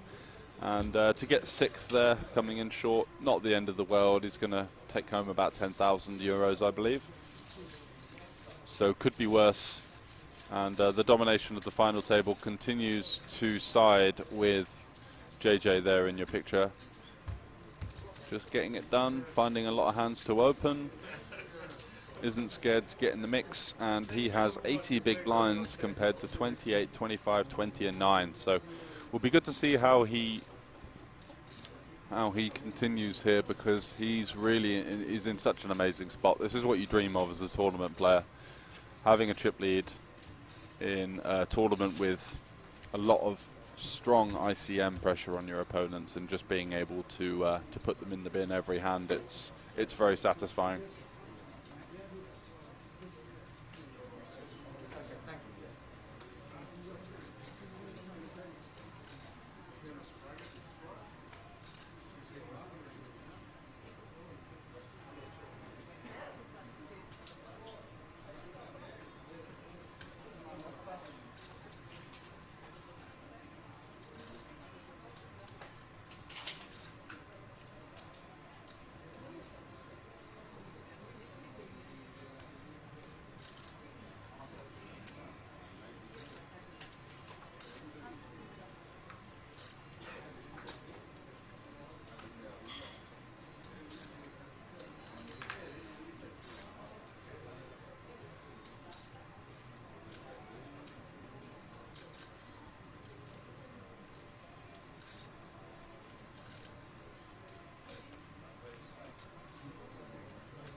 And Dimitri just applying the pressure there. He's noticed that Muto has been playing rather passively, and seeing that 6-2 suited and a limp from the small blind, and just saying, you know what, no, 4.1 to go.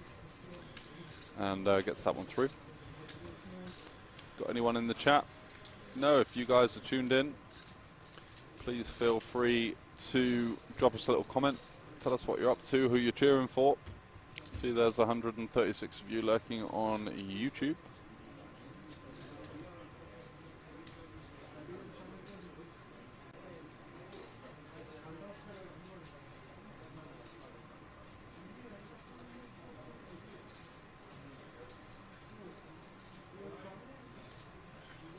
Marios, easiest decision of his life. Ace King, 9 big blinds under the gun on a final table. Triangle, please, dealer. Jack 4 for Muto, not going to be doing anything, and it's going to be looking at our chip leader, Jakub Janosowski, in the big blind to see whether Marios gets any action here. Looks like some kind of decision. Let's get those cards on the RFDI scanner, please, sir. This is a stream final table. So we can sweat with Jakub. What do we think is going to be a tricky spot here? It's going to be something like Ace 10 off, pocket 6s, pocket 5s, King Queen, King Jack suited, King 7 suited. Wow, that is wide. Again, Jakub just stepping a little bit out of line with the calling ranges, not realizing how tight most people are with their shoving ranges on final tables, and kind of adjusting the other way. But the way he's gone recently, needs to find a 7 or some backdoor hearts.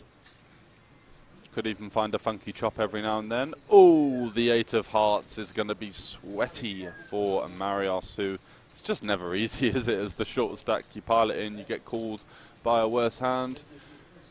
JJ trying to conjure up the heart, but the 9 of spades seals the double up for Marios from Cyprus, I believe. He's now up to 10 million. And JJ doubling them up there. Certainly a wide call. 9 big blinds. Think King 10 suited, King Jack suited are going to be actually tricky decisions versus what you actually see people turn up with in terms of the shoving range in live poker. Very often it's too tight of a range. He might be thinking, well, he's going through the big blind and the ante next hand, he might just jam a little bit wider. I'm probably getting a decent prize here. If I knock him out, then I'm even more of a chip leader. But just want to try and preserve your chip lead as much as possible. In the situation he's in, he can open a lot of hands. He's going to get a lot of raise first in situations. People are just playing very passively against him. So to make a very thin call there, in comparison to all of the chips that he can pick up without showdown, certainly want to be erring on the side of tighter calls, I think, rather than gambling with the short stacks.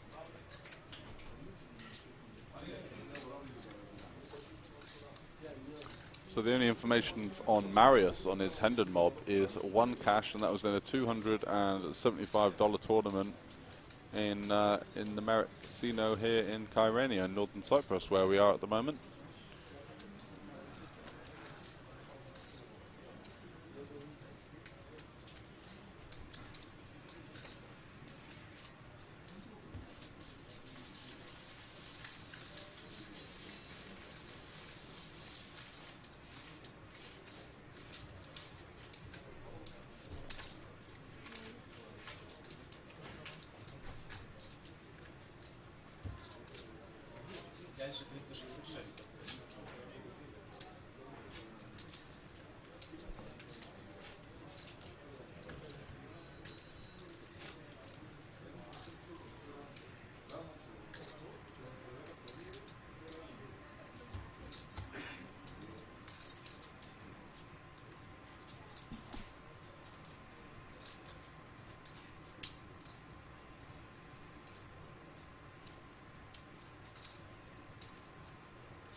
Here we go then, Muto back in the mix. Hasn't had much to work with. He pops it up with the pocket 9s there and just going to get this one through.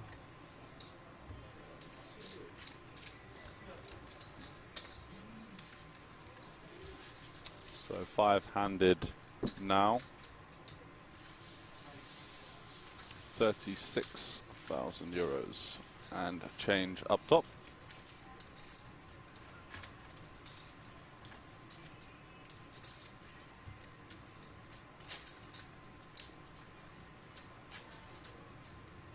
And apparently this is his 29th flag on his HendonMob profile.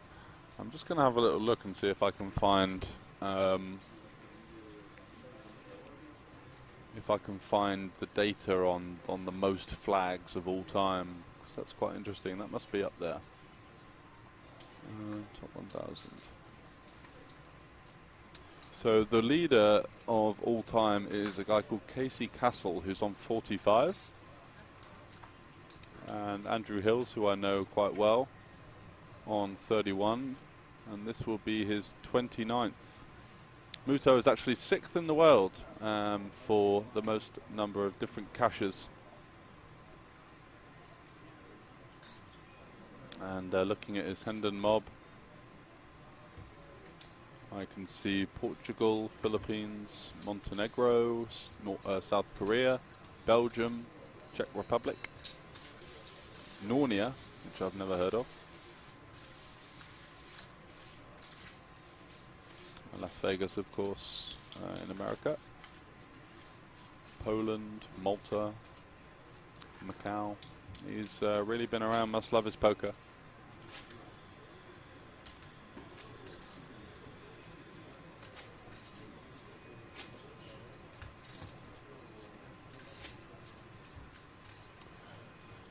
Looks like they might be potentially discussing some kind of deal here. Jakob's left the table as the chip leader, which you certainly don't want to be doing, because every hand that you play in is a chance to gain more chips when you've got 4 guys that are kind of close together. And Muto in the big blind, who's been playing on the tighter side. Dimitri here going to go for the long range steal. Jakob's out of the picture, so just using that ace blocker to his advantage. Knows that he's going to be less likely to run into hands like ace king, ace queen behind him. So he takes the initiative, but he does run into ace queen, unfortunately, and Yanis just going to rip it in there. Doesn't want to mess around. 500k big blind. He's just got less than 30 big blinds. 5-handed, but actually 4 because JJ wasn't there, so easy decision there. Absolute monster 4-handed is ace queen offsuit. Have a look at some of his results now, shall we, on HendonMob. His last result was in 8A8 Bucharest. Came 3rd in a €200 PLO tournament there,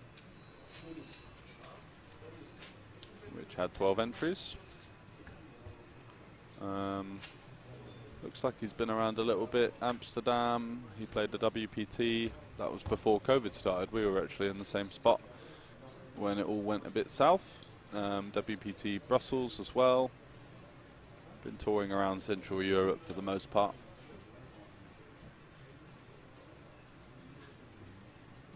And his biggest score, I will find. Actually, it just looks like a lot of between 1 and 5k cashes. Largest score of 4,000. This is just an average player that's been playing for a while, enjoys the game. Dimitri there. Let's have a look at his HendonMob. I think he's mostly a live cash player.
So JJ defending the big blind here, outflopping Muto, who's opened the button with ace-5 off. Does flop a gut shot, so it's kind of a natural spot to continue here. Folding out a hand like king-9 isn't the worst result, is it? Because he's got 6 live outs. And so it's kind of between value and protection. And JJ here with, I think, a natural continue. I don't think you want to be opening. Muto's been on the tighter side. Raising is just going to isolate yourself against better hands for the most part. There's not really many continues that you're ahead of with the 5 because you're blocking hands like ace-5.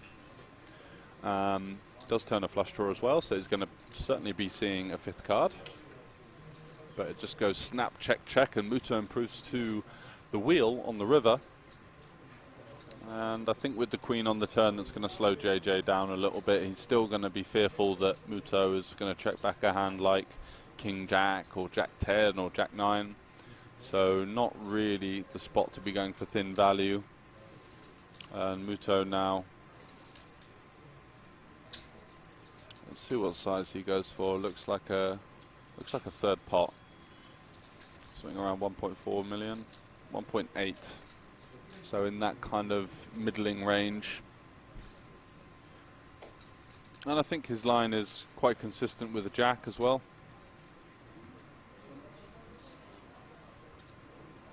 He can definitely, oh my word, and JJ's gone for the check jam with the 5-3, and very unfortunate spot to run into there. And I don't blame him at all for doing that, because he's thinking, well, Muto here can be trying to value bet a hand like King Jack, Jack 10, Ace Jack, and I've got the 5 blocker. I'm just going to rifle it in his eyes. Just very rarely going to have a straight or a hand that can call once he checks back the turn, does cap himself, and just really unfortunate to run into the rivered wheel there. A nice aggressive move, and unfortunately bad timing, but good to see him do that.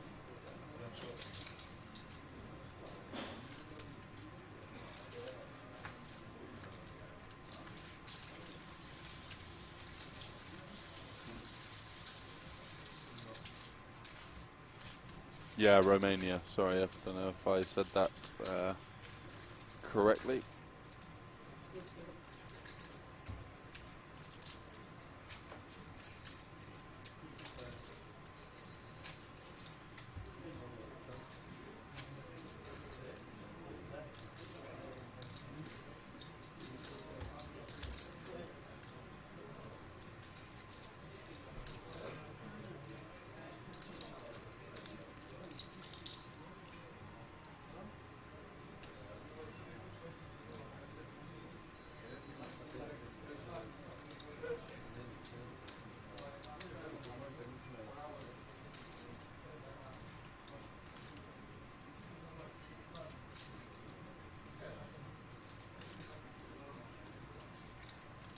Muto's 6th on the most flags of all time. Yeah, with 29 now. Andy Hill's obviously up there, loves it.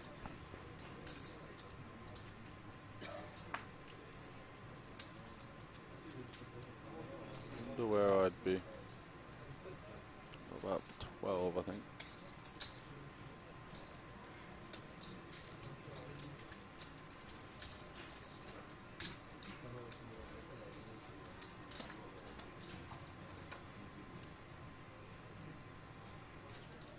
Anyway, back to the action. Muto opening it up in the cutoff. Sorry, Marios defending Jack 7.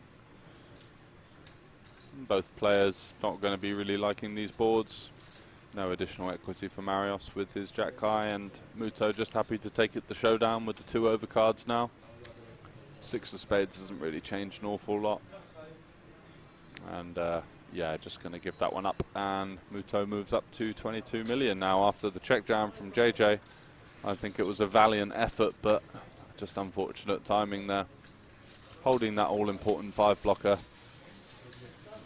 We've seen Muto play quite tight. I don't think he's even going to open 6-5 suited on the button into the chip leader from what we've seen so far. So it really is Ace-5 and Ace-5 only that he loses to there. Maybe the occasional trapped queens that he's like check back the turn with for deception or something like that, but even then.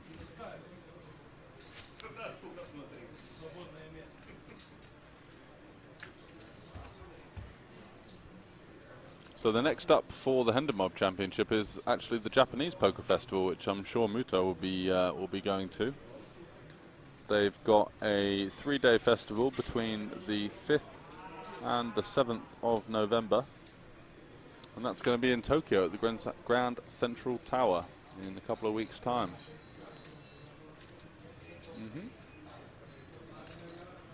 Yeah, absolutely.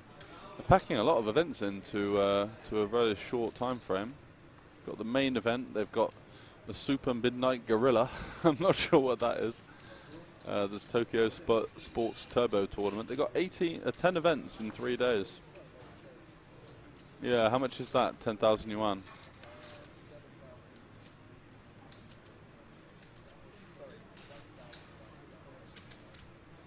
Oh, really? Very low stakes then. Are you sure, yeah? Cool.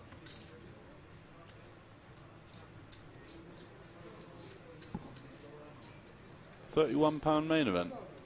Oh, is that because of the local gambling restrictions or something like that?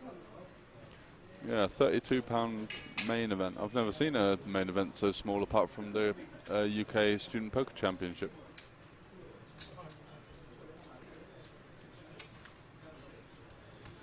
Yeah, I'm not sure how that works there, or why it's worth it for the rake and stuff. I guess if you're even doing 20% rake, it's £6 each, so doesn't get you much.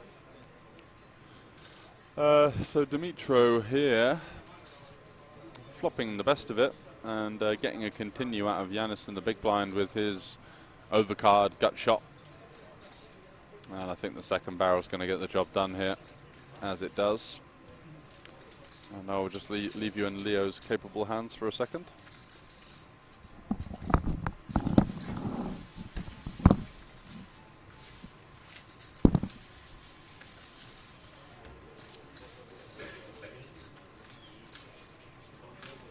Five left on the bubble for a 5-figure score now. 9k locked up and 9600 or something. And about 11k for fourth, so very decent score already. For a €250 buy-in. But still a bunch to play for. 34, just over 34k up top, 34,600. Very, very nice indeed.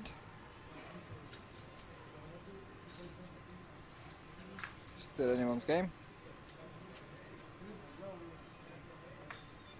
Ace King for JJ. Skill will obviously be opening this one.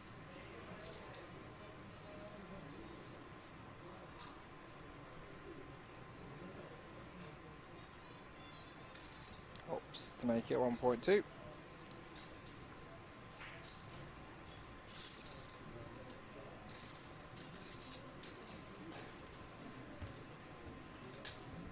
Just absolutely sails through.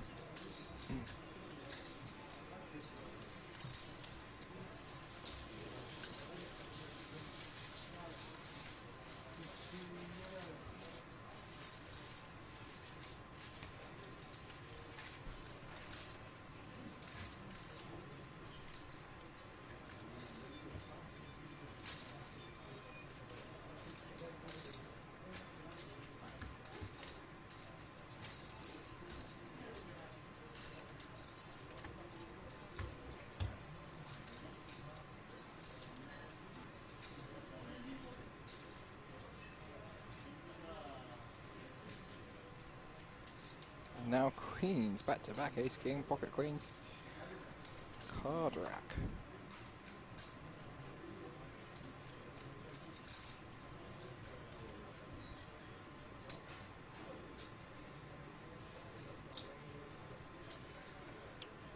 .2 again.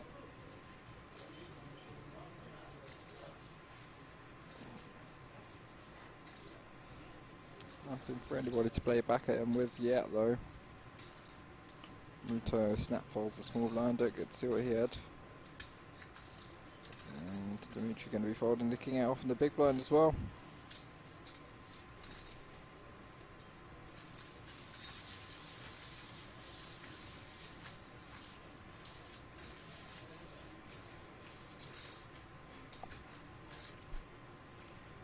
Short stacks approaching the blinds now.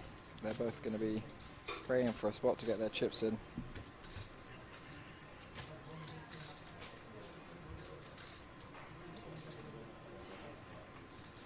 Sorry, we've just got one short stack now, don't we, of course. Joseph managed to ladder himself up to 6th, but couldn't last any longer. Now, Mariusz, lone short stack. Queen 10 off under the gun. 13 bigs, not going to be quite good enough. Even 5-handed, it's just not quite strong enough. Does find the fold. They started off with a cut off though, as I expect Yanis to know.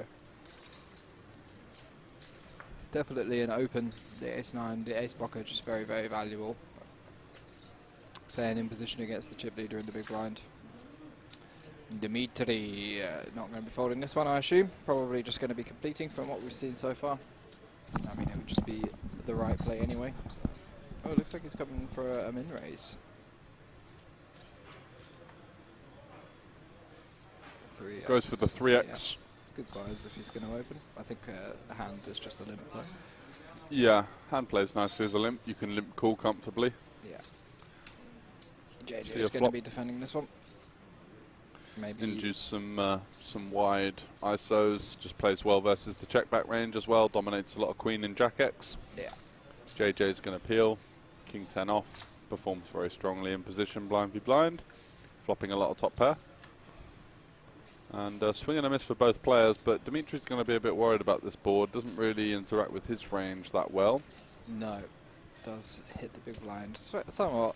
I mean, less than normal. Smashing the big blind. Yeah, the big blind's going to fold a bit more of the kind of offsuit stuff that connects with this board pre-flop more than he normally would in the ICM situation. So it's not a complete disaster. But then we've just got Queen High out of position, so looks like JJ is probably just going to take this down.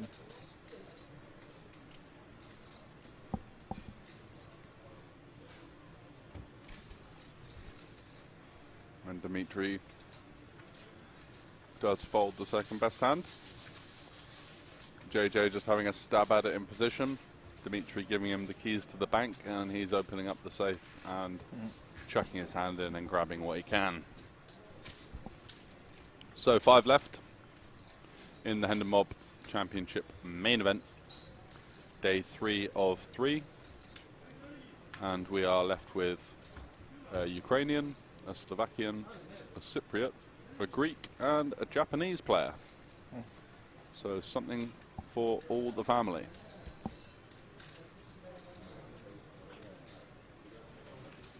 Which just goes to show the great work that Banco Casino have been doing recently with spreading out mid to low stakes tournaments, affordable for all, and lots of neighbouring nations coming to Slovakia now. Neighbouring nations like Japan. He's certainly come for the longer trip. The rest of them coming to Slovakia from European nations, and we've seen a lot of growth in the tournaments that are being put on by the Banco Casino.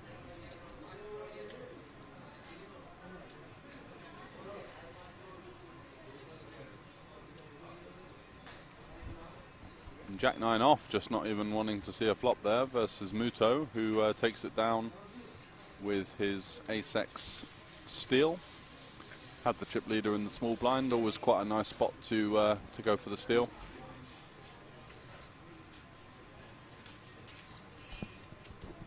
And increases his lead in second place. JJ obviously taking that hit, check jamming the bottom pair plus the straight blocker and running into the wheel of Muto earlier on. And Marios once again in the danger zone, 11 big blinds. He's not really had much of a card rush that he could use to his advantage, but has been very patient and just been waiting for a spot. Ace-2 off in the hijack, not going to get it done, and 6-5 off in the cutoff as well. Falls round to JJ. We're going to expect to see a very wide button open here.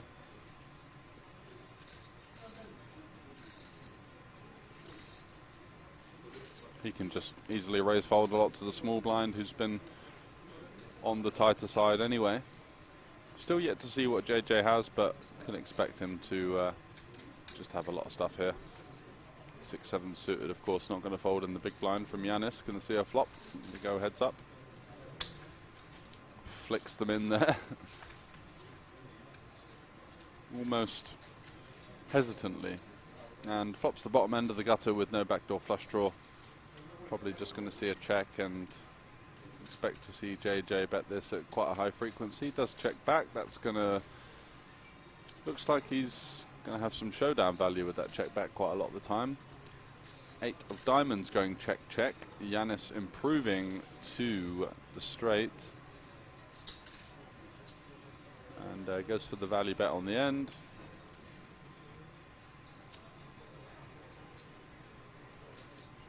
Bets around a third pot. Targeting some of the hands like, I guess, 8-7, ace-8 definitely can take this line. And we're never going to know what JJ had, but I'd imagine some kind of 8 in that line. King 8, ace-8, 8-7.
Certainly has the free rein to open wide, but I think 10-6 off is going to be pushing it, to be fair. Yeah, lets that one go. Marios now. Ooh, King 9 suited on the button with just over 10 bigs. Lovely spot to rip it in. Don't want to be shying away from these as the short stack. These are your best chances to chip up if you do get called by a hand like ace-jack. You've got great equity anyway. Does shove it in. Lovely stuff. And Yanis in the small blind with ace-6 suited. Just not wanting to get in there with a player behind. And Marios there showing the power of the all-in, just getting a better hand to fold, and chips up nicely. Will be around 6.5 million now.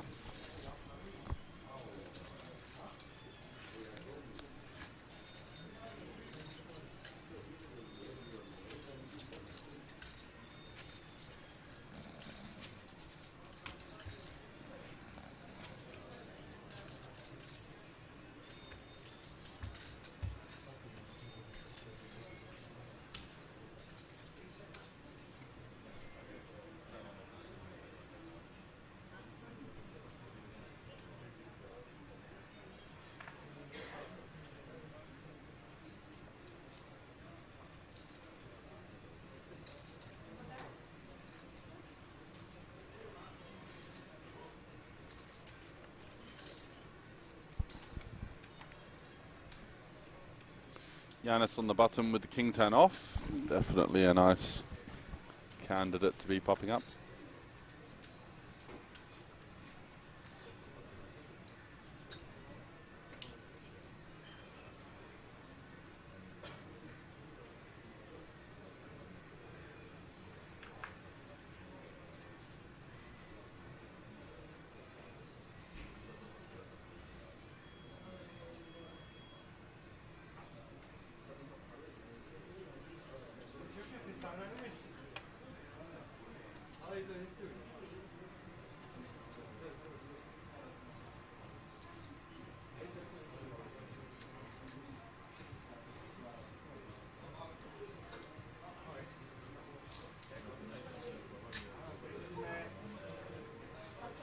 And Japan Poker Festival entering the chat. Thanks very much for joining us. That's going to be next on the list for the HendonMob Championship.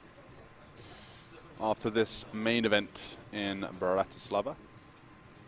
175k from €250 buy-in, the biggest ever, according to Roland Boothby, who is one of the main men behind everything you see from the HendonMob brand.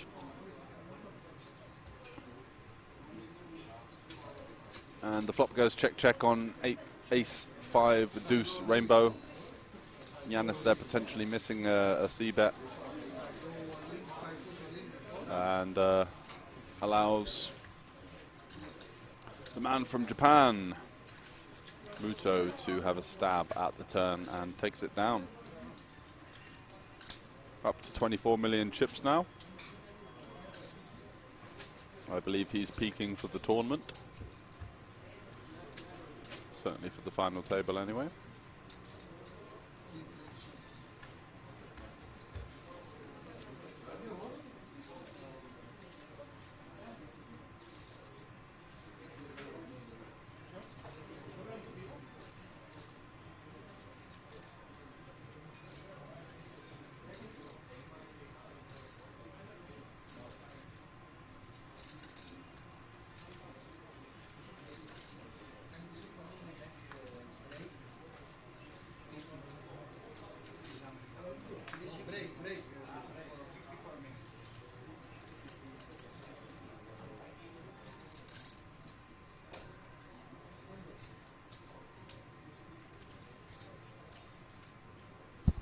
Dimitro here, picking up the ace-queen in the small blind. Is he going to stick to that 3xing strategy? Does indeed make it 1.5 million, and JJ once again has a hand that he can defend in position. Jack-8 suited, playing beautifully. Let's see what we see on the flop. 6 deuce deuce club club. It's a nice one for Dimitro to continue small. Certainly going to be a value bet in this situation. Ace queen high, just going to be wanting to deny some equity.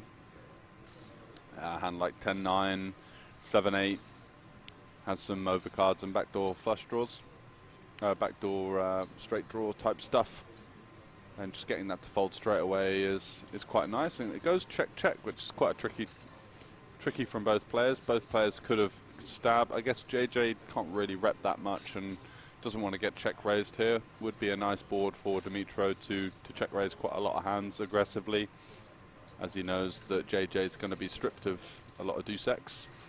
Not going to be defending offsuit deuce X, that's for sure, and even some of the suited stuff is just going to want to fold free as well.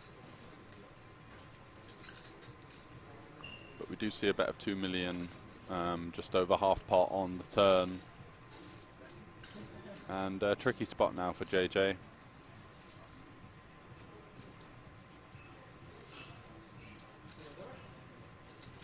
think we're going to see a call. Still a decent amount of the time that Dimitro could have been just giving up on the flop or just wanting to try and take something to showdown, but he jams.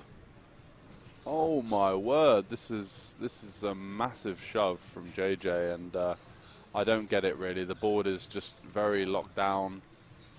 I don't think you're ever going to get an ace to fold here. What can you really represent? A check back deuce, 6 is full, ace 6. Ace 6 is probably going to bet the flop, wants to fold out overcards and deny some equity. And Dimitro here is going to think about it, but it's just never going to fold. You can't just assign your opponent to a deuce. He can have a hand like he's got clubs.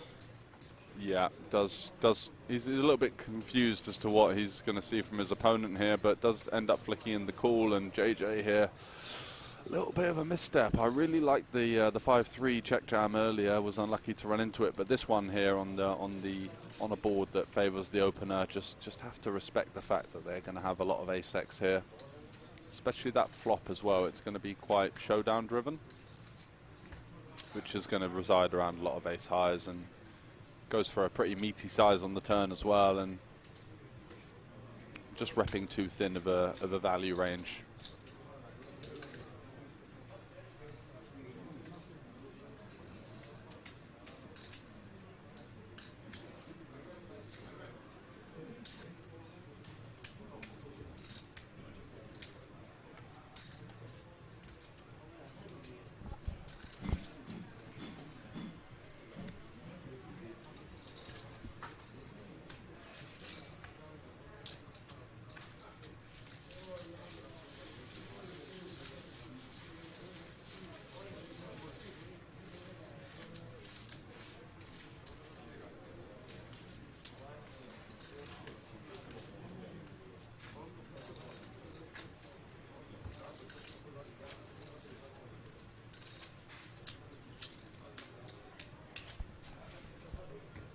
Eric saying, are any of the remaining players pros?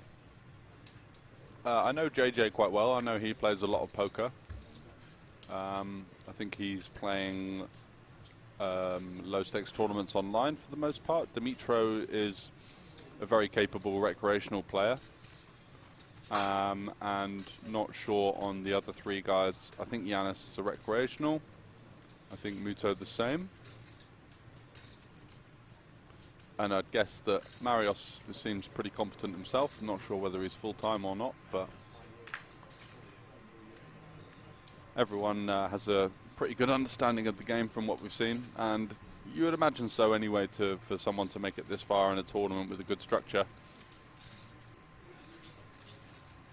The level does tend to get higher as the more recreational players get whittled out towards the start of the event. And by the final five, usually left with some pretty strong players. And Muto going for the steal with the ace-8 off. And Marios in the big blind with the 5-3 suited. Going to come in for a defend here, just trying to try and flop a piece. Some hearts, a 5 or a 3.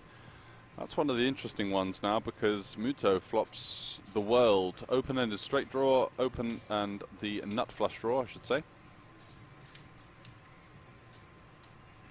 And so we're going to see a continuation bet out of him, and Marios in a really tough spot. These monotone boards out of position as a short stack, really tricky to maneuver. Your 5 could be good, but a lot of the time when you are faced with the C-bet, there's going to be a club in there. There's going to be a 7x, 6x, overpair. He can have the occasional flush. And I think he makes a good lay down there, even though he did flop a piece and had a gut shot with it. Just not a board that, out of position as a short stack, you want to be putting too many more chips into the pot.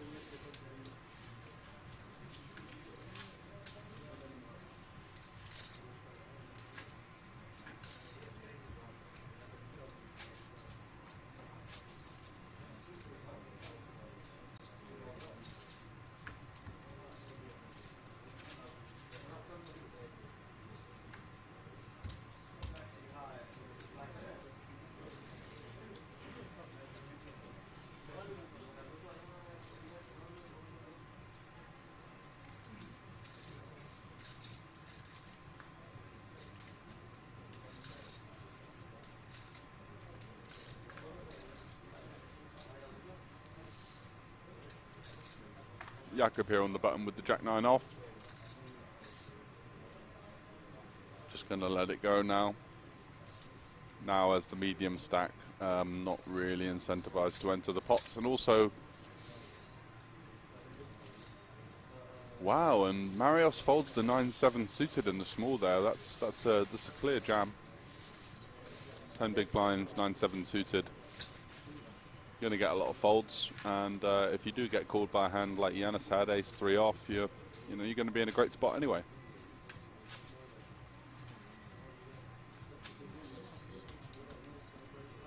But just going to get so many folds and pick up the blind and ante there. And as the clear short stack as well, just not going to get many spots like that where you've only got one player to go through and you've got a pretty strong hand.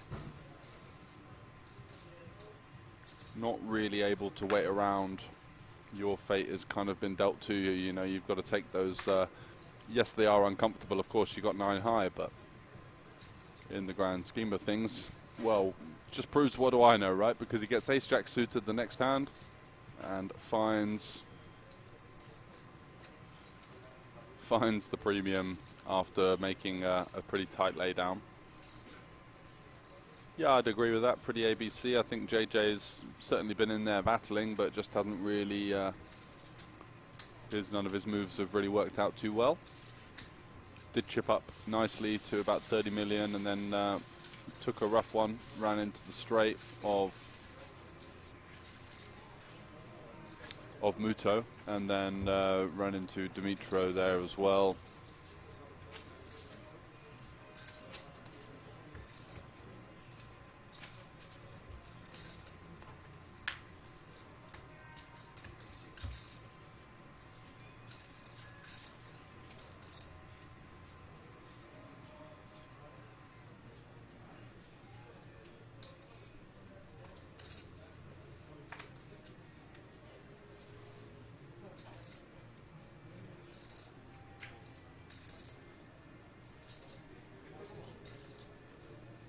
Marios here with the 10-9 suited. Can do a number of things here. Limping, shoving, min raising all on the table. I think folding could be deemed as a little bit tight, but Yanis next to act. And he's taking no chances here, just piling that 15 million straight into the middle. And wow, he's going to run into Dimitro here with the pocket jacks in the big blind, and we are off to the races. King or queen needed to preserve Yanis's tournament life, and he's definitely been running the best of it on the final table so far. He's been in a couple of tricky spots and managed to wriggle his way out of it, so let's see if he can find a king or a queen to once again remain in this HendonMob Championship main event in Bratislava. Off we go to the flop. And it's a safe one for Dimitro. He even picks up a gut shot as well, which could ease his concerns. Would love to see a 9 right about now in a 31 million flip. 5 left for 36,000 up top. There is the 9. So now Yanis needs a jack and a jack only for the win. And it's another 9. So Dimitro there taking that one down. He moves up to 38 million, and he is our new chip leader. Four left now in the HendonMob Championship. You see a wry smile there from JJ, who has had it rough for the last hour or so and must be thinking, well, come on, at least give me a ladder, something to work with. And does get that ladder, and now 4 left. And I'll just get the information on the payouts for you now.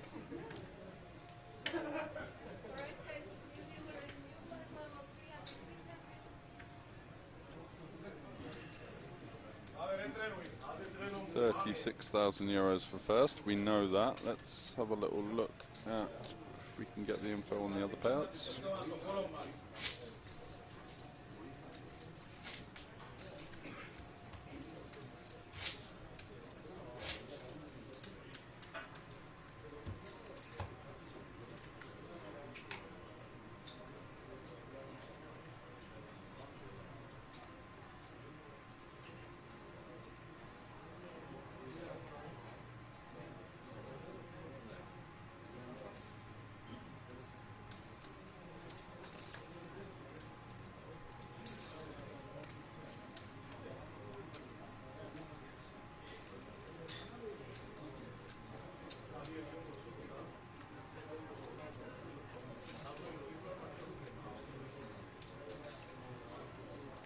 Dimitro in the small blind now. He can apply a lot of pressure on JJ here in the big 600k big blind. I think a jam could be in order just because you've got Marios there lurking in 4th, who's shorter than JJ.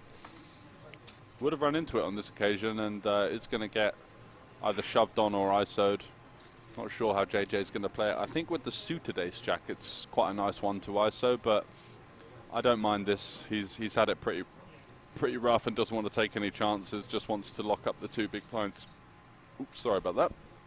Just wants to lock up the 2 big blinds in there. And Dimitro not snap folding, so let's see if he does go for the limp call here. Would be a little bit thin. Talking about 23 big blinds, yeah, just does let it go. It's a nice laydown. He's made the correct decisions after some deliberation for the most part. Preserves his chip lead. Doesn't really dominate that much. Is JJ really just going to shove in King 9 for 22 over a limp there? I'd say not. He could definitely have some suited aces, like ace 5, ace 4, ace 6 suited, but again, those hands just play quite nicely as a check back as well. You've got some coverage on the ace-high boards, which are going to be played aggressively from the chip leader. But JJ with the 2 big blind pickup, and we move on.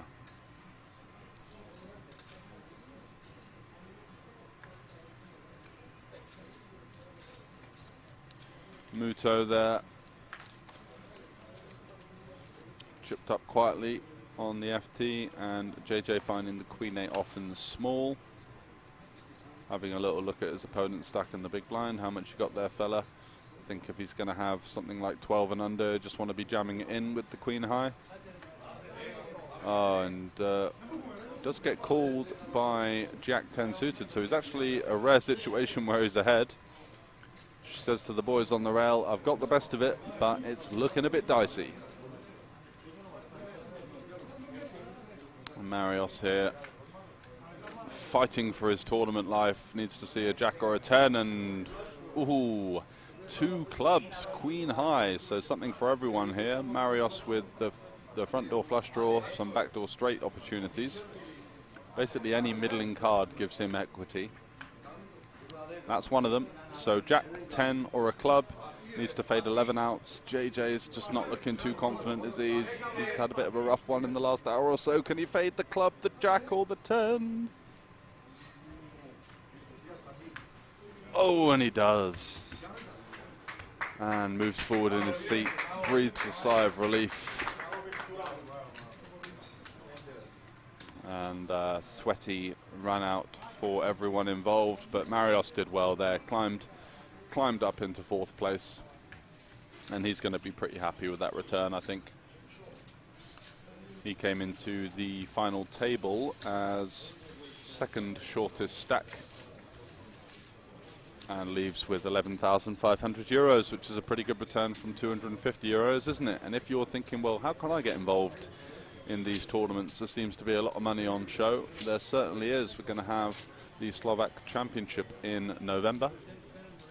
Also coming up next week, sorry, this week, I should say, is the Banco Casino Masters, the flagship tournament of the Banco Casino. 170 euros to enter and 100,000 guaranteed, with 20,000 guaranteed to the winner. So some serious money to be played for a low buy-in. And plenty of opportunities there with multiple day ones running throughout the week. So get yourself over to the Banco Casino in Bratislava pronto if you want to be a part of this vibrant tournament action. Seeing great events basically every week for the last couple of months, and it's not looking like going anywhere soon. The intensity is going to keep going, and there's just going to be more and more events as Bratislava looks to crown itself as the European Vegas. Someone said to me it's the Bratislava is now the Vegas of Eastern Europe. Wouldn't quite call it Eastern Europe, I think more central, but I certainly see the sentiment there. We've got some Japanese fans coming in there cheering on Muto. Hello, thanks, welcome to the chat. Cyprus Rimunia says Kosios Detro, and your man just came 4th there. He played very well, took his spots, and managed to ladder his way up from coming into the final table in 7th position to getting 4th.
Istvan Nemeth not happy with what he's seen. That must have been his friend resting in 4th place. Unfortunately, Marios put up a good fight.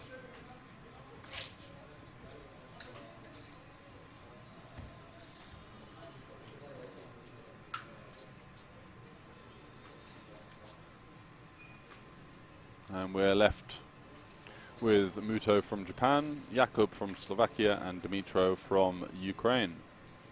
Queen 7 suited for the chip leader, going to be an easy open. Muto's been on the tighter side, and Jakub is confined by not really being able to do that much. Just fine, King 8 suited. I think this is going to be a nice hand to peel. 300, 600 big blind now, so shoving would be a bit of an overplay for what is 35 big blinds. And I think the hand is a little bit too good. It looks like he might be going for a 3-bet. Does indeed target that wide button opening range, coming in with a 3-bet 2. We're going to see the size shortly. Goes to 4.1 million and does run into Muto, who's going to pick up pocket 9s here in the big blind. And I think there's no other option but to be all in here. 6th best hand in the game, wide button open. The most active player, Jakub, in the small blind, coming in for a 3-bet. Oh, that is very, very tight. Just really waiting, hoping that the other two collide, but I think the dynamic here is really good for the 9s to be shoving. Yes, it's easy because I can see the cards on the screen, of course, but Jakub has been by far the most capable player in terms of showing pre-flop aggression. And Dimitro with the chip lead on the button, so he's going to be super wide. Jakub's going to be somewhat wide. I just think that the game flow there is too good to be passing the 9s.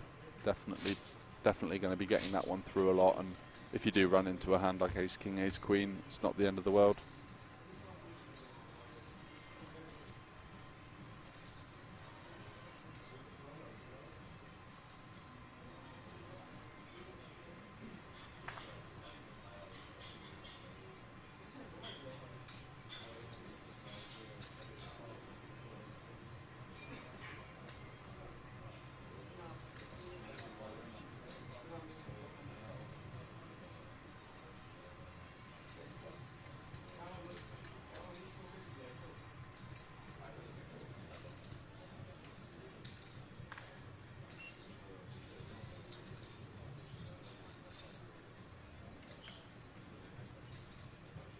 Jakub popping it up on the button, 1.4 million.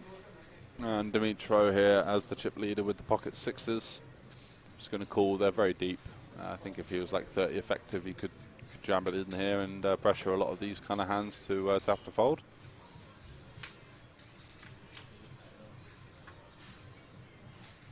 And dream flop for, well, not quite actually, it's monotone, but very good flop for Jakub, flopping top pair. JJ's going to be happy with that one.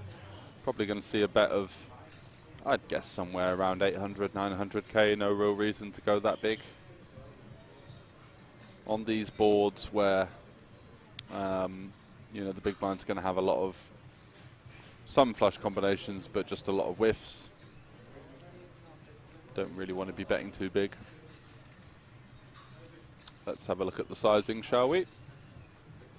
That's 2.1 million. Jeez. Problem is with the larger size on monotone textures is that you just make your opponent's life very easy. He could just fold hands like this that you're ahead of. You don't really get called by much worse, and the hands that you do get called by that you're ahead of are going to have a spade with them, or, you know, overcards with spades, just lots of bad turn cards for you, and it's going to be quite difficult to assess where you are after going such a large size on the flop. I would have loved to see that sizing if the flop would have been 9-8 deuce rainbow, for example, because you clearly have a very nutted hand on that board, but the board is going to change quite a lot with overcards, straights getting there on turns, so you want to get the most out of your hand as soon as you can, and just kind of force your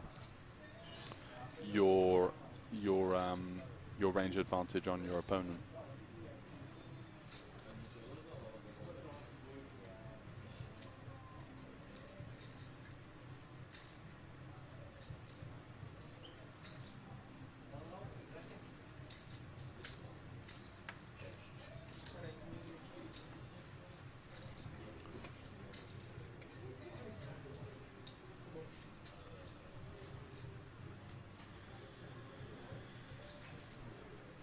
Muto coming in for a nice little open here with the ace-9 off. Dimitro, nothing to be done there. And JJ with 8-3 suited. Certainly just going to be defending every suited hand, I think. No reason not to get in the mix. I think Muto's one of the more honest players post-flop as well, so probably going to see a decent amount of turn cards and just get to realise our equity a little bit more than versus a very aggressive regular. Muto does flop the best of it though with top pair on a dry board, so it's going to be a check, a bet and a fold, I would imagine.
Here's the payouts.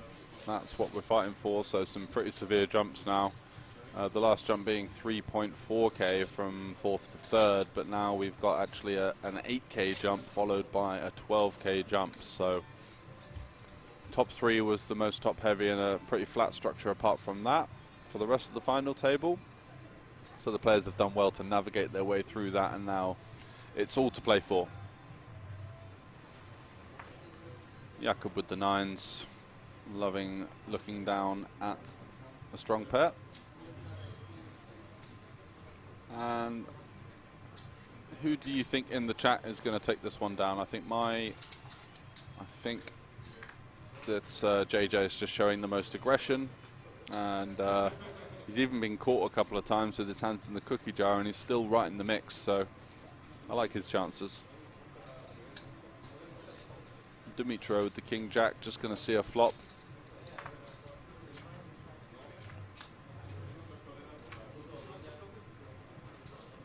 Decent enough board for JJ. Got an overpair. Blocks some of the 8x that his opponent might have. Can get called by all sorts of worse hands. 5-7, 6x, ace high. Dimitro even might call with a hand like this. The hand like king high for a quarter. Looks like it's a bet of about 1.3, something like that. Yeah, about third pot. Don't mind it. Hand does need a little bit of protection. Getting king jack to fold's not the worst. Just takes it down, moves on to the next one.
JJ is off.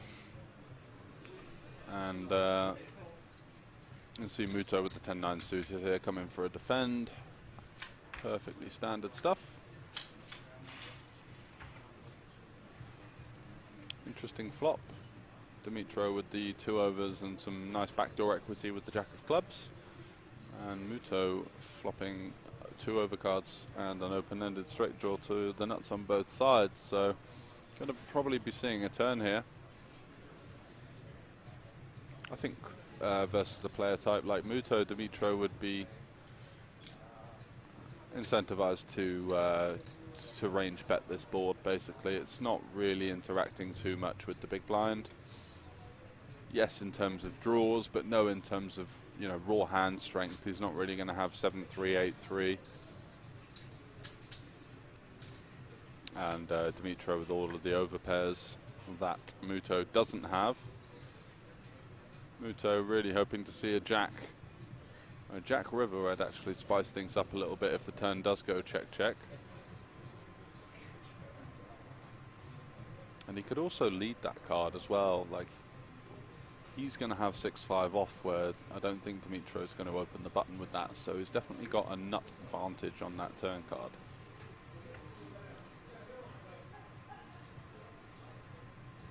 Going to improve to some 7-4 and 8-4 suited as well, which is to be considered. And I think the river's just going to go check now.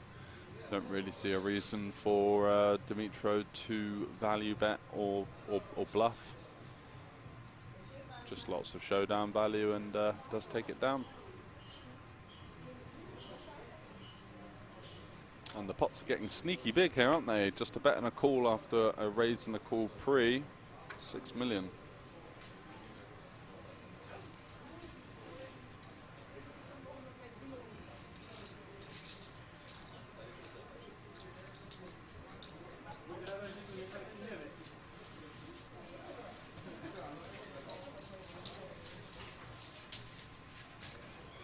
Not sure where JJ's gone, but hopefully he'll be back shortly.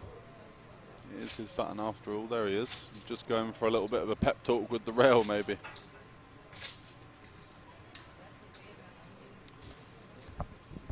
Some words of wisdom, hopefully, for him, and he comes back ready to battle.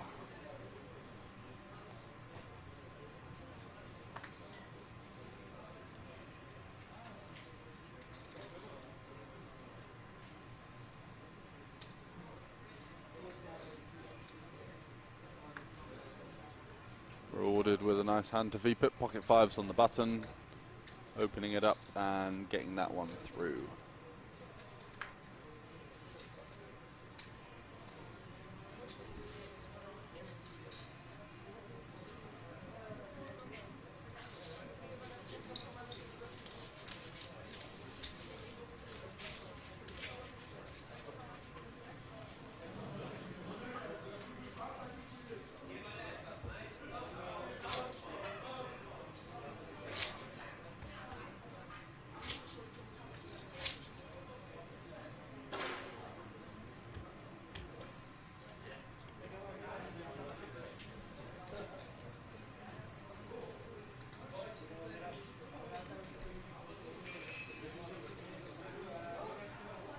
So Muto now the one getting short.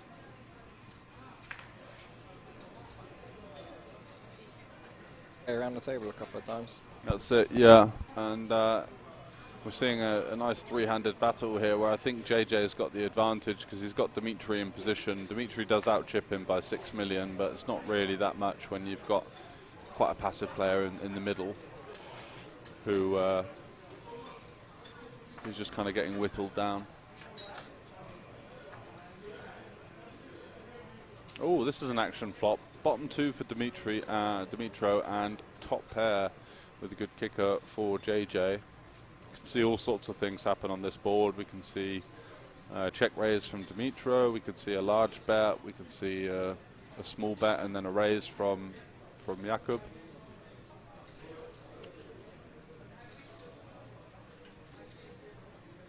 And he does bet around just over half pot and gets a snap call. I think if he'd have bet smaller, JJ might have considered raising, but just happy to play top pair, good kicker in position. See what develops on the turn. It is a pretty scary card for both players. The 9 improves to a straight. Neither of them have it. And Dimitro goes for the check. Realizes he's not going to get 3 streets out of his hand now, so prefers to go into check call mode. Backdoor diamonds get there, but I think Dimitro's going to realize that his hand is good for the most part now, facing a pretty quick check back on the turn. Does elect to check again though. And now JJ with the decision, because I mean versus this line his hand should be good for the most part. And it's just another frustrating spot for him where he's just going to get value cut by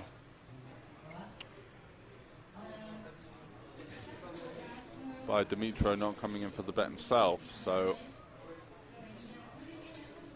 now goes for the 2/3.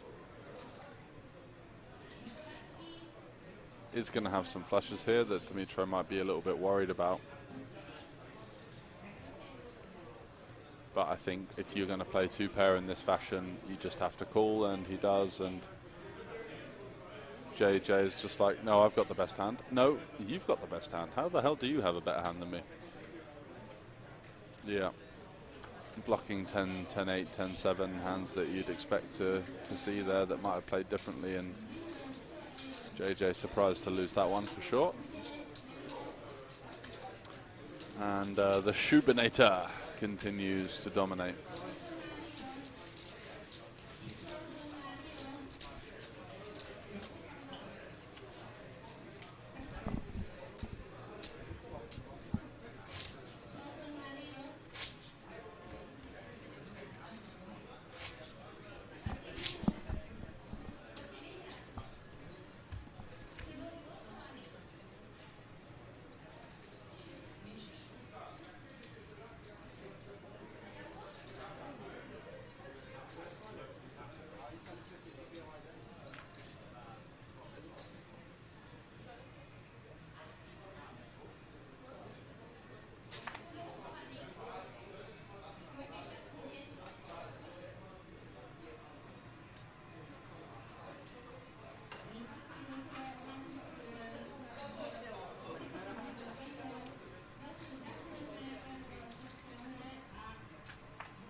And I like the decision to limp in here with the Jack 3. Just want to be playing any 2 versus someone that's not going to be putting you in tough spots for the most part.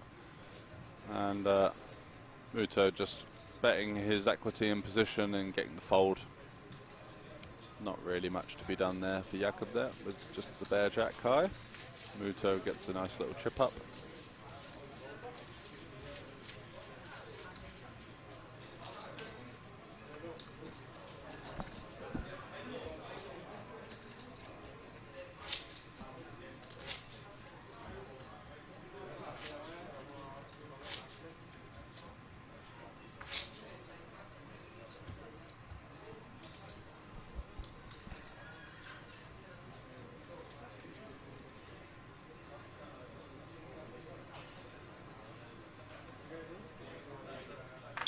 Three, not going to cut it for JJ.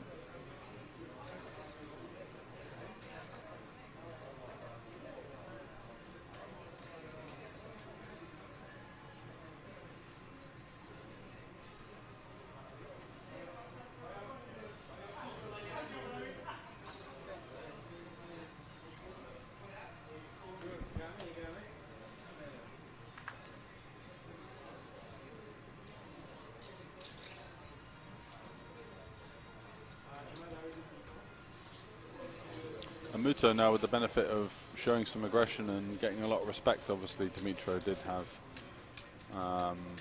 7 deuce off in that situation, but nice to see a little bit more aggression from Muto there, who realizes that, you know, we are 3-handed now. He's going to have to battle. He can't just wait to be smashed with the deck. It's going to bail you out sometimes, but you're very unlikely to win the tournament with just sort of sitting back there and hoping the other 2 guys go after each other. Got to fight for the chips yourself. So Ace-7 off, easy open for him.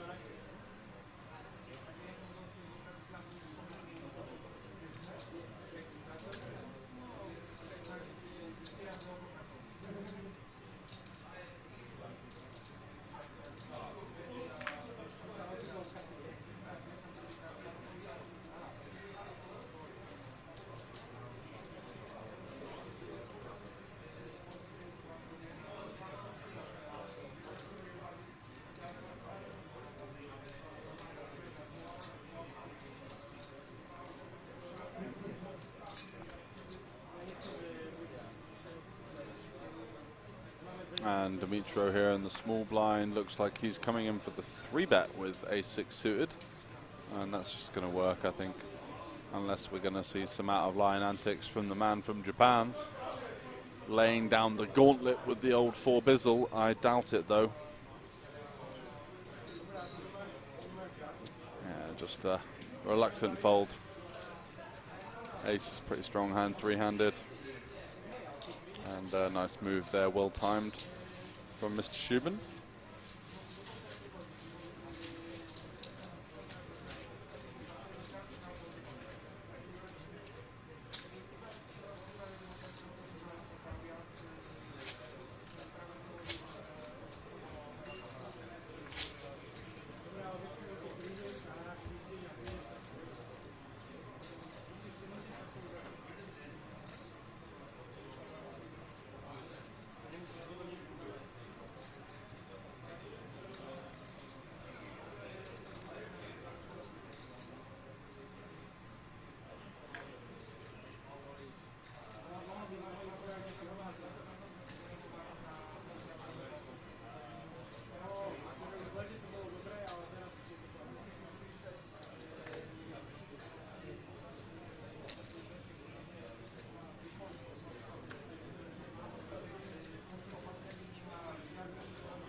See a defend, yep, from Muto, and another heads-up confrontation between Dimitro and Muto.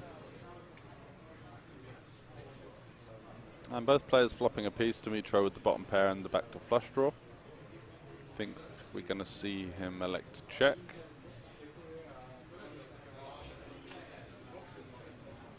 Both players seeing a turn now, which is fairly inconsequential.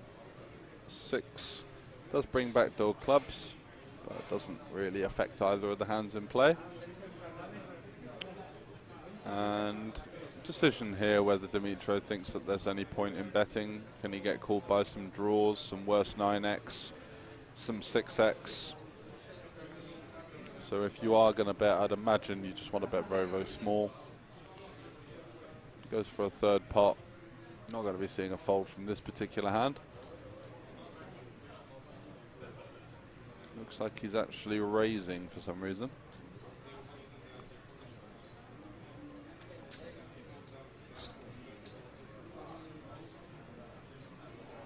I'm not sure if it's a bluff or value or protection, or I really don't know. But it gets the job done, that's the main thing, right? And a nice little chip up for Muto once again.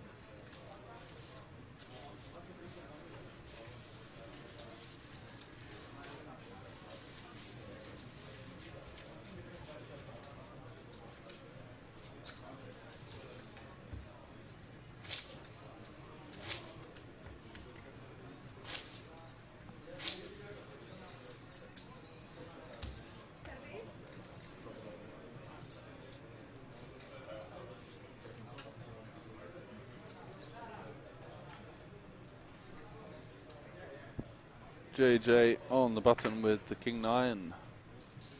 Going to be straight in the mix with that bad boy.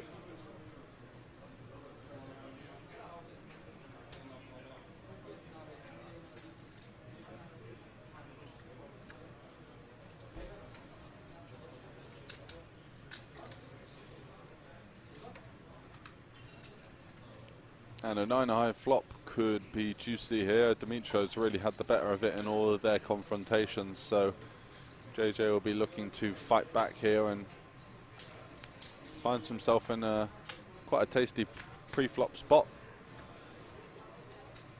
dominating his opponent, and both flop a piece, so this is exactly what JJ is looking for. 3-handed poker, obviously the ranges are wider, you're going to have to continue more, you're going to have to cool down a bit more stubbornly. You're going to have to value bet thinner as well.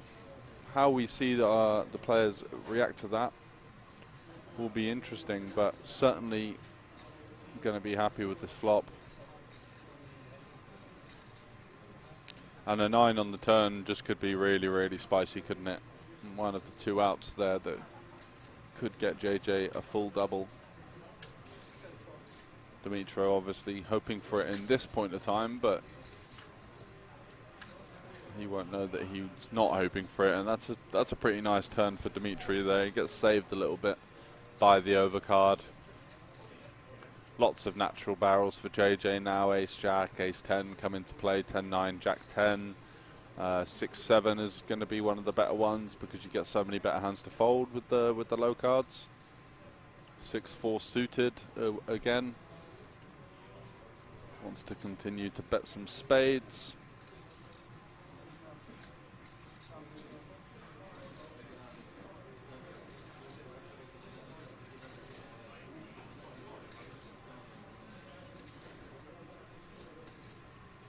And sizing very small now, 2.6 million into a pot of 7.3.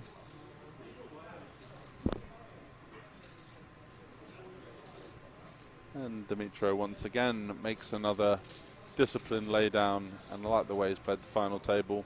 JJ certainly brought on the aggressive style of poker. Just been putting a lot of chips in, been getting in the mix, been playing a lot of hands. Dimitro a little bit more calculated, but both find themselves in the final three, and unless Muto's going to have something to say about it, the most likely of the three to be playing heads up, in my opinion.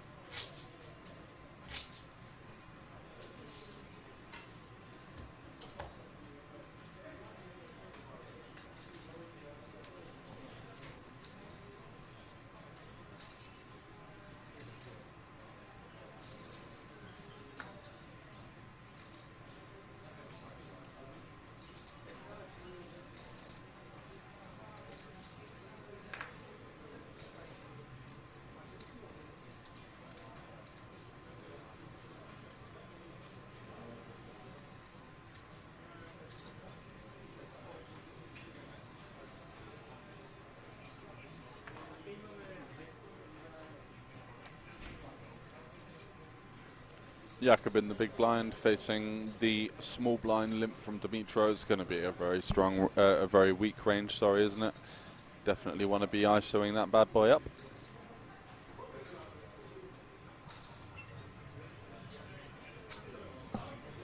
Pearl necklace. Do look like raising chips. And a quick fold from Dimitro. Getting very late here in Cyprus, guys, so keep us awake. Let us know who you're rooting for, who you're watching, what you think's going to happen, who you think's going to win the HendonMob Championship at the Banco Casino.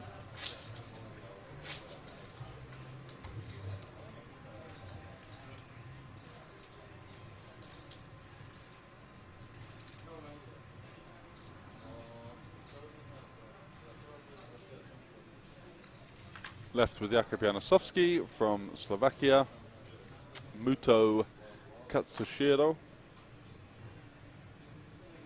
from Japan, and Dmitro Shubin from Ukraine.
Jakub here electing to raise this combo, and does flop pretty well.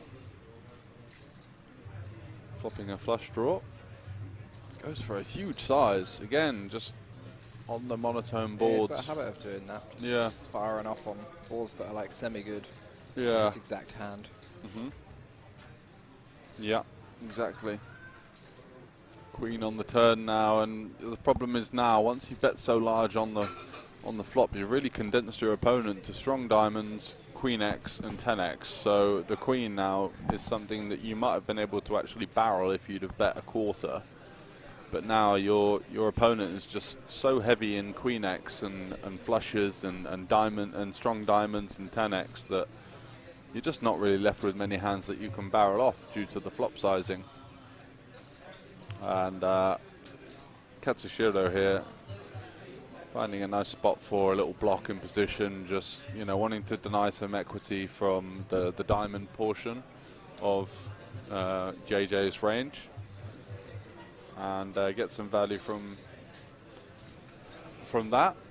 Maybe a hand like Ace Jack, King Jack.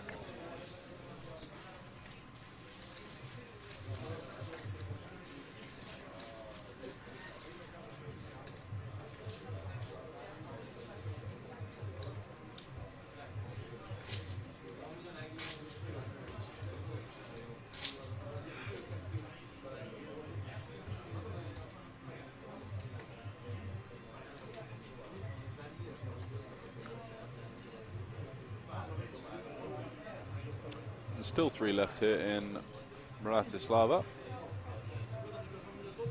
Queen 9 of hearts on the button. Beautiful hand for JJ.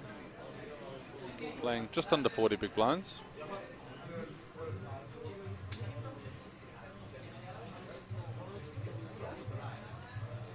Bumps it up to 1.4. Muto not interested at all, and I don't think we're going to see Dimitro playing this one either.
Decent flop for JJ, flopping top pair. Dimitro's got some interesting cards that he can go for. He can go for the stab here. Of course, the king high is going to favour him. He's still going to have some traps in that limping range. Not many, but certainly enough to warrant just betting his entire range for the small size on this board. And Jakob here with the 7 kicker, backdoor flush draw, just going to want to call. And it could really heat things up if we see something like a club or some kind of card that gives Dimitro a flush draw. The ace is somewhat interesting as well.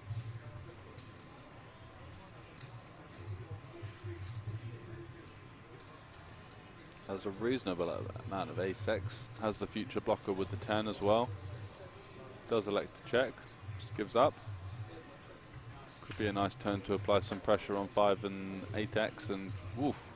Beautiful river there for JJ. His hand does look a lot like 5, 8 and King X by this point.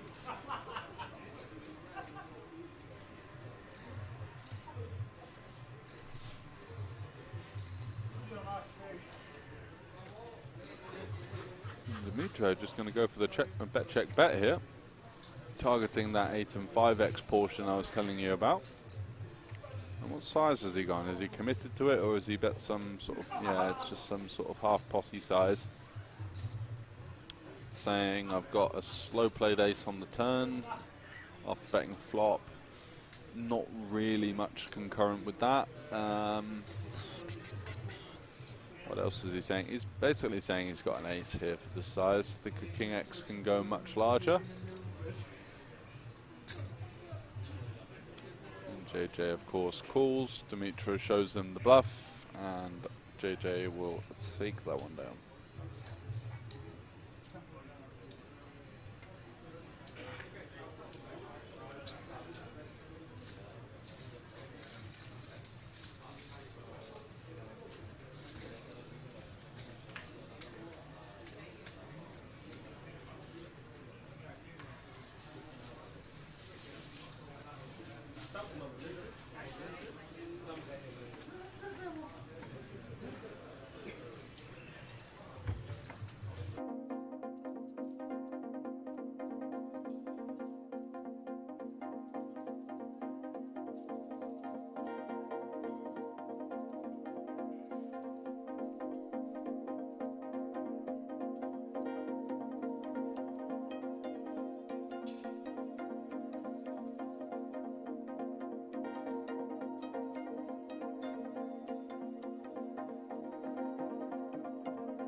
Hello, welcome back to Banco Casino. I'm joined by Stefan Sontheimer. How are you doing? All right, all right. Just had a nice dinner at the buffet. So yeah, before just busted the main event, final table bubble boy. It's a little sad, but Was it the second chocolate cake for sort of like that disappointed post bust out meal? Absolutely. Yeah. So I've seen before, like when looking at the buffet, that the chocolate cake was out, and someone made it reappear. So I was happy for a couple of minutes. Now I'm sad. No, I'm not. It's like some comfort in that. So what happened with the bust out? Just to relive it. Not too much. Actually, a buddy of mine, Janis, jammed on the button, and like I found pocket fives and had a short stack. So I was supposed to go all in. I was flipping against queen 9 off, and the turn got me. The river didn't help, and that's the end of the story. That's the end of that. Unfortunate. So how are things going online at the moment? You're still grinding the Zoom 500? I'm grinding all kinds of stuff. Like right now I have some trouble in Germany. Some people know about that there's new rules. So Zoom 500 I cannot play right now, but yeah, I'm mainly playing for making poker code videos, and I've actually spent last week in Austria playing some more high stakes from there on all kinds of sites. That was fun, and yeah, that's it mainly. And how have the cash games been going here? I saw you jumping in the 5-10. It looked like a pretty fearsome lineup, to be honest. Well, it was a very, very fun game. Like, I actually talked to someone, okay, this is a very tough 5-10. If you look at the playing, it was not tough at all. It was just the names, but we tried to have fun. So we were splashing around. Lots of beers, lots of out-of-line 3-betting. Definitely, and the big success for me now, the guy who bubbled me now on the final table, this is where I sucked out on him for like quite a, I mean like a 5.5k pot. Yeah, that's a lot of money, yeah. That was the biggest pot of that table, I guess. I didn't participate in the bigger cash games yesterday. I think there was some good stuff running as well. A bit of 50-50 PLO, I believe.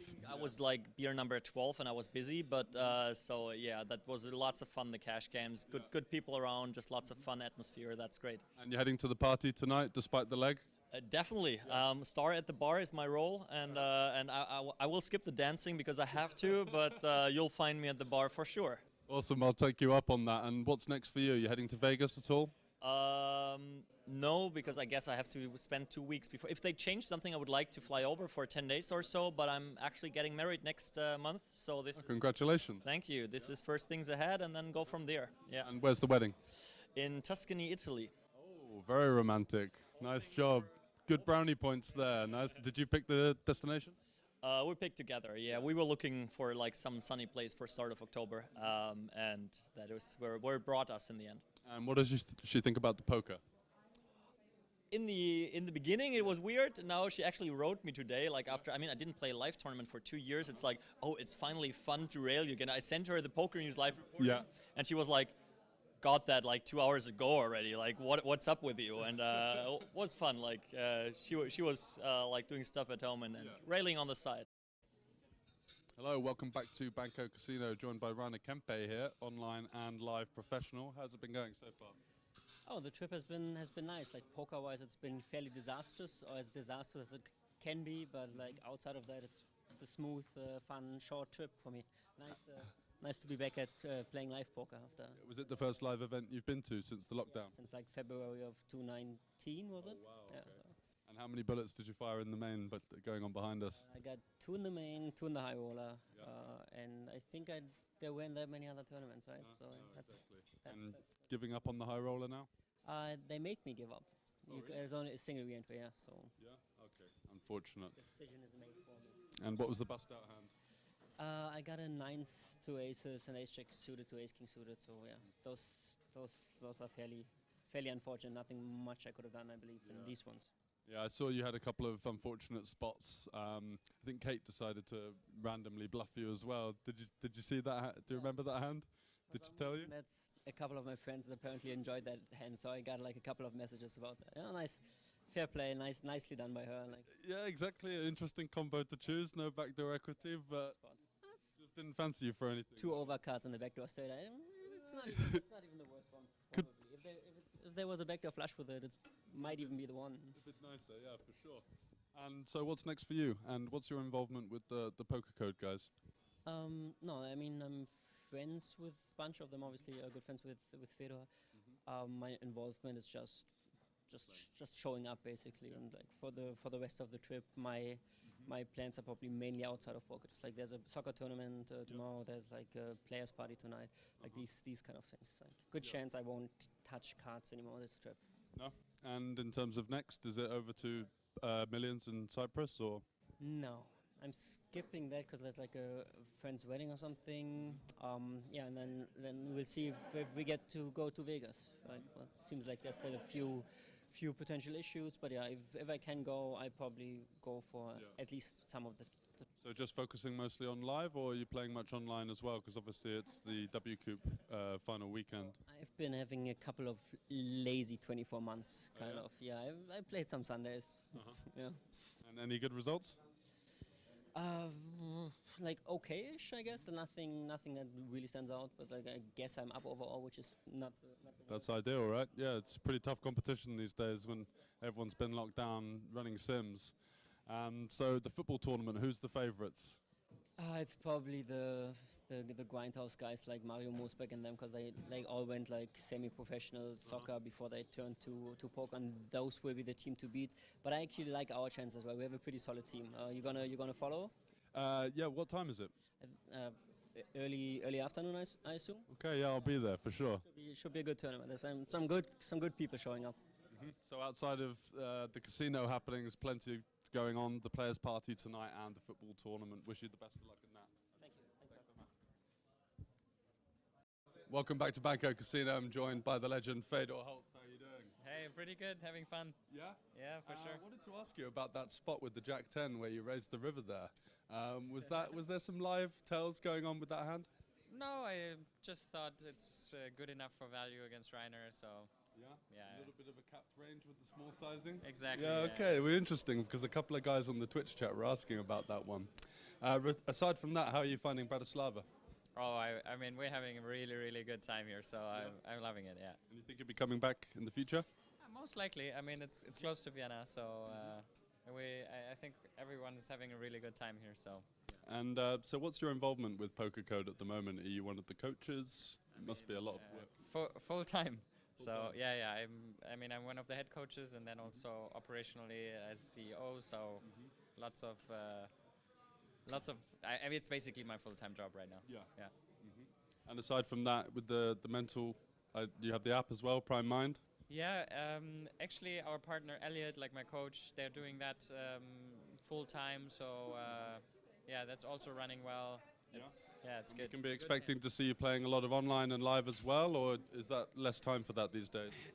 Less online, I think. I mean, the bigger stuff, yeah, for sure. But I mean, in the week, it's just I'm too busy with Poker Code. But live, I'm looking forward to. I'm really. I mean, this is fun and it's great, right? I've met so many people that I know them online and I've seen their name, and it's just it's surreal. In terms of the Grindhouse too that you've got going on, how are these guys getting on? Are they doing well? Oh man, it's I mean, it's just 2 weeks now, but it's amazing. It's really nice to to see them thrive, and like they're excited, they're like there's this energy, and let's see let's look again in 3 months, 6 months. Like. And you wanted to bring them here just to give them a taste of what they're in for. I mean, yeah, they gotta get in the live streets, and obviously also improve online. But then, I mean, I think live poker is a nice balance. You always have something where you can come together. It's also nice because they can share, like travel to spots. You always have good people around you. And I was speaking to Kate, and she said it was really only just a concept for some online training content last year, and it's kind of evolved into something more. So what's next for Poker Code? I mean, lots of ideas, and we try some concepts, we see what works, and then we evolve. So we definitely want to build out the online community. Yeah. I mean, community is our #1 thing. So anything around improving the experience for people within poker, like that's our credo. That's our mission. Is we just want to make poker a fun experience for everyone. Yeah. So like an event like this, I don't want 90% of the people to leave and be like, I lost money. It's more like 100% of the people leaving like, wow, this was an amazing event. That's our goal. Yeah. Rather than the bad beat story from the main or whatever. Exactly. Yeah. And obviously a couple of the higher stakes players in the 550 as well, which is great for recreationals because you don't really get the chance to play for anywhere under, you know, like a 5,000 buy-in with you and us, or Stefan in there all in on the bubble as well earlier on. I also think it's a nice mix, you know. It's not that it's all pros, but it's like, you know, you have the occasional pro that's just in there, you know, like I saw, you know, they're bantering and they're talking to people, and it's kind of fun, but also it's, you know, a lot of players who just play for fun and have a good time. Yeah, absolutely. Well, thanks for the interview, mate. Sure. Good luck on the FT. See you. Cheers.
Ahoy, as they say in Slovakia. We are back in the mix for the final three of the HendonMob Championship.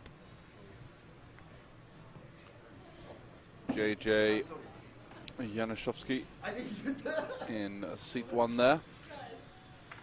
Got about 26 mil. In a nice spot. Dimitro, 29 million. He's definitely had the card distribution on his side. Yeah, he's played very solid though, I think. He's played solid. Probably He hasn't one of really the done best. much wrong. No. I think he's made every kind of close-ish decision. He's arrived at the right one. So nice fold with the queens where I probably would have been out. Yeah.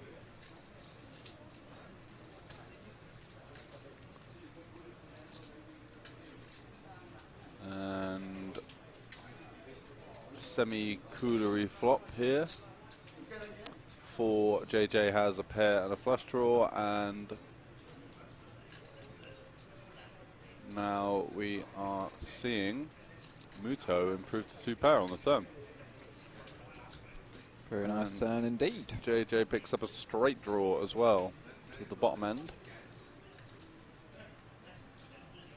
I think, yeah, tough spot. I think with the way that Muto's played, we can probably just fold here. He's been extremely passive, waiting for good spots before putting any money in. Yeah.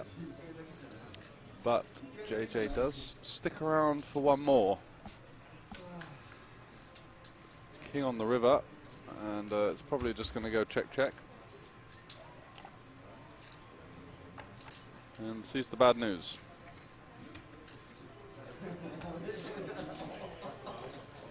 Muto goes for the COVID high five without any contact.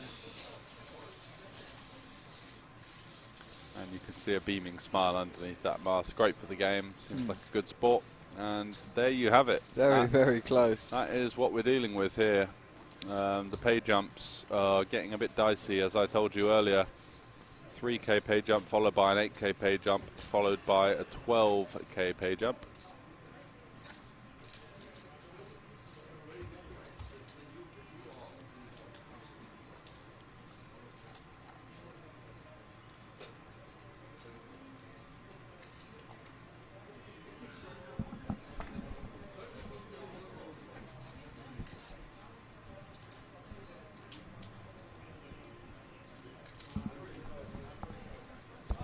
JJ straight back in the mix with the ace deuce. Yep, definitely going to be opening up.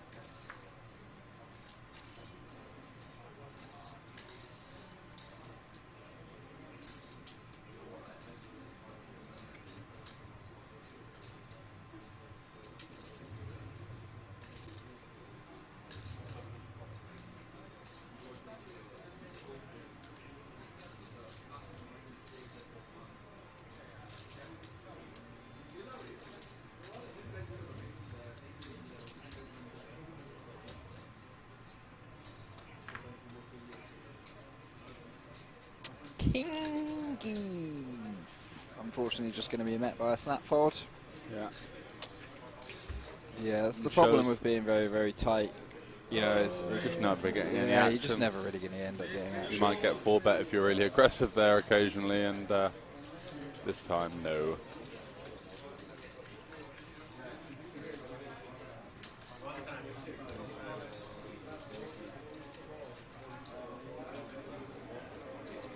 Looks like he's just really happy to be in the mix and in the final 3, to be fair. Yeah, you can see a big grin underneath that mask. Definitely.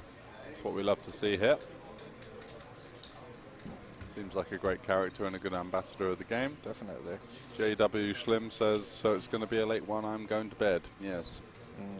Definitely dragging on somewhat, but we've got a 32 big blind average now, so 800k big blind.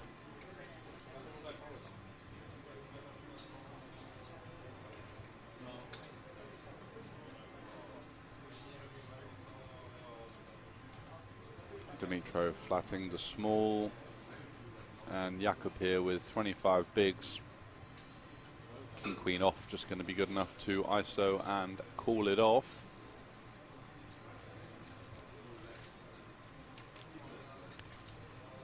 Anything but a shove would be a pretty good decision.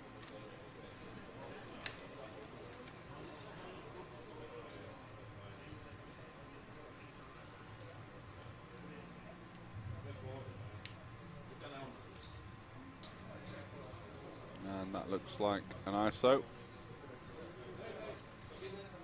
Does indeed pump it up to 2.6 million. Not sure what Dimitro had, but likely to be a pretty wide range there. Just getting a decent price to continue.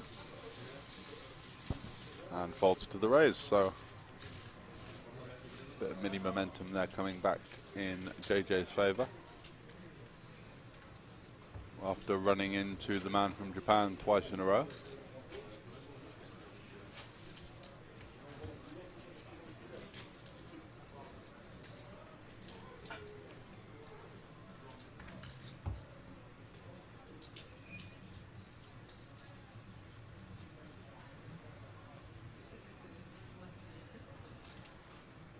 Dimitro, they say, on the button, easy open. Didn't think he knew it was on him there, just sort of sitting back, furrowing his brow. Oh yeah, it's on me. I'll check the cards. Lovely. Ace. Pop it up, shall we? Gonna make it 1.6 million, I guess. Doesn't need to go that big into a passive big blind. Just doesn't really need to go that big at all anyway. No. And here we go. Could have some fireworks here. Yeah, definitely going to be continuing in some fashion. Mm-hmm.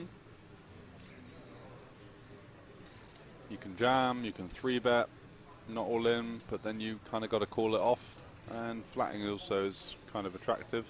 Dominate a lot of the overcall range from the big blind.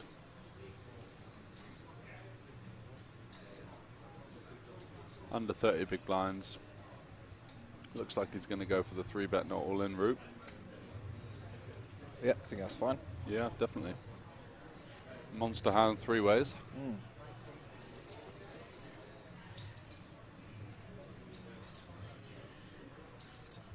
We had this spot come up earlier, and Muto folded 9s in the big blind. Really? 3-handed? Yeah. Goes raised from Dimitro, who was by at that point he had 38 million. He was the clear chip leader. Yeah. And Jakob 3-bets off of a 32 big blind stack, and Muto is sat in the big blind with pocket 9s. Very with tight. 3-handed, yeah. Yeah, just gonna should be all in really with the game flow and the way that JJ is playing. He's definitely been the most active player on the table. He's not really shied away from too many spots, and he's run into it a couple of times and been quite unlucky actually in the spots that he's chosen, especially with the 5-3. Yeah.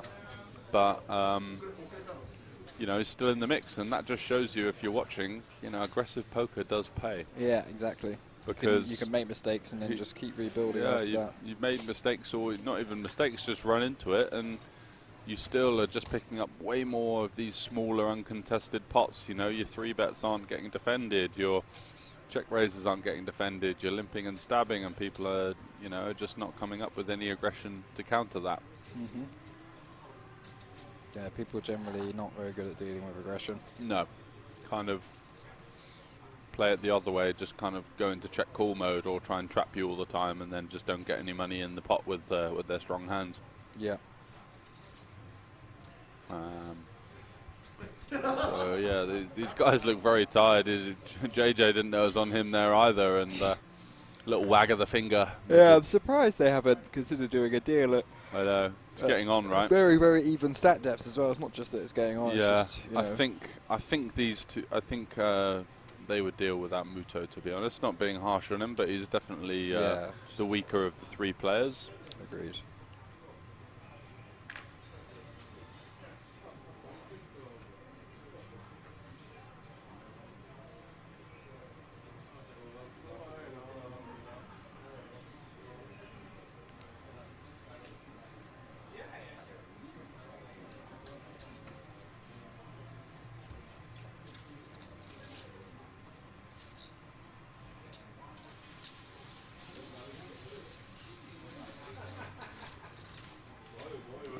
Dimitro just getting the ISO there with the ace-deuce. A hand that you can check back, but I think versus this style of opponent, you can just kind of ISO there and take the pot down 90% of the time without really worrying too much. Agreed. I think you're going to see a big discrepancy between the strength of the range that Muto is going to come in for a limp as opposed to raising. And fill your boots.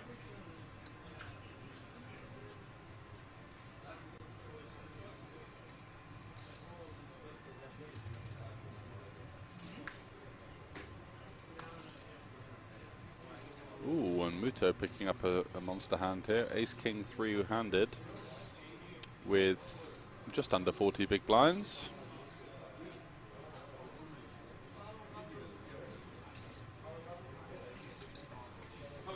Some delay before juicing it up, and Dimitro, oh, he's not seen his cards yet. I thought he was interested. He will be interested with the King 10.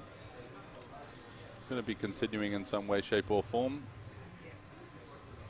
I think flatting is a reasonable option. He can also elect a 3-bet here and put some pressure on Muto. Looks like he's going to take that one. Unfortunately, this time it's not going to work out. And JJ is not going anywhere in the big blind with the pocket rockets. Ooh, cooler. No getting away from this one from Muto. No matter how tight you want to be, you're not folding this with 30 effective. No. Especially with the aggressive dynamic of the other two players as well. Feeling like you're being picked on a bit, probably. Yeah, exactly. He's just going to snap this one off. And interesting spot for JJ, actually. Does he elect to go for the rather crusty cold call, or is he just going to shove, or is he going to make it something like 9 million, which I think would just look too strong? Yeah, he goes all in. I like this. I like this. I think that's fine. You know, Dimitro. You don't want to look too strong here. Yes. Yeah, there we go. That's the snap all in that we were expecting, and one king already out and JJ on his feet, but he knows that he is in unbelievable shape to become the overwhelming chip leader. And, you know, that's why aggressive poker players, you know, he's really not had the best run of it on the final table, but he's won a lot of the small to medium pots. He's kept himself in there, and he's finally not rewarded, but he's, you know, backed himself into a spot where he's got an overwhelming advantage. And Dimitro folding the King 10 is going to help the proceedings, because that's less of the backdoor. Yep, 10 gone as well. Yeah, 10 gone, so it can't really go 10 jack that often. And that is that. A Deddington draw. Everyone had a piece of that flop. Aces, Ace King and King 10 and a three-handed. Muto. Good game, sir. No, Muto's still got 5 million. Oh, has he still got still got chips, has he? Still got a little bit left.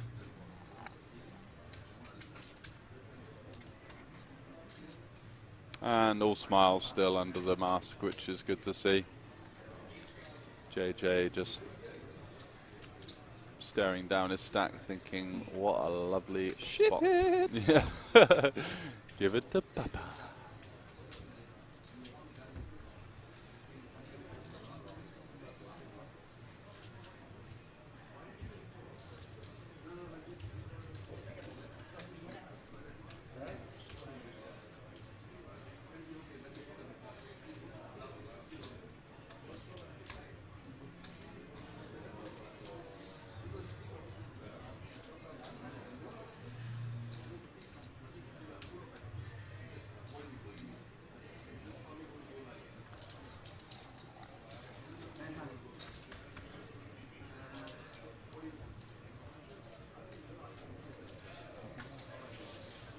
Could I have one more, please?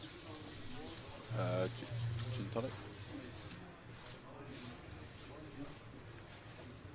Sorry.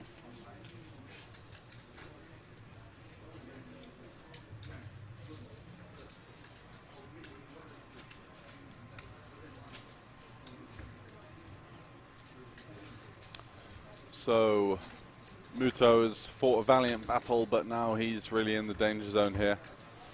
Left himself with 6 bigs after that monster cooler. And to all those of you that have stayed up for the late night,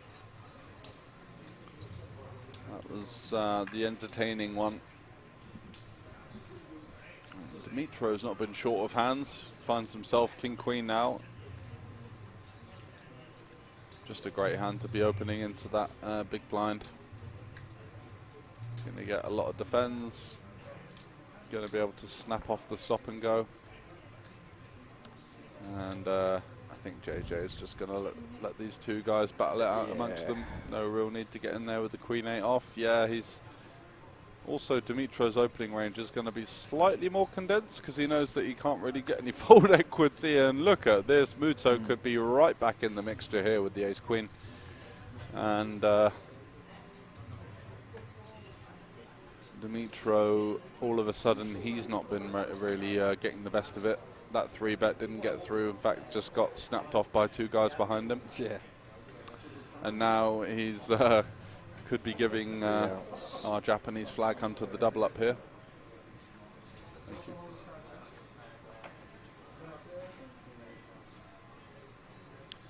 $10-5 deuce, no worries whatsoever there. Muto's just going to be hoping that he doesn't see a jack or a king on the turn.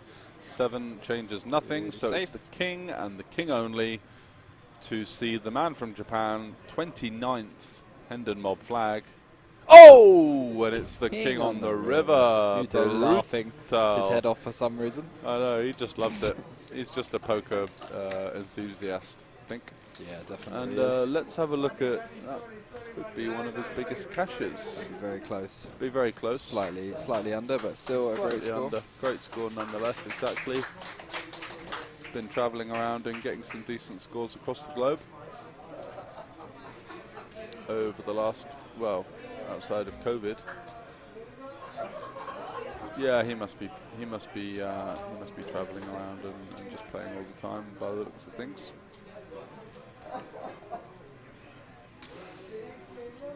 He's found himself from the GUKPT Edinburgh to the Unibet Open in Bucharest.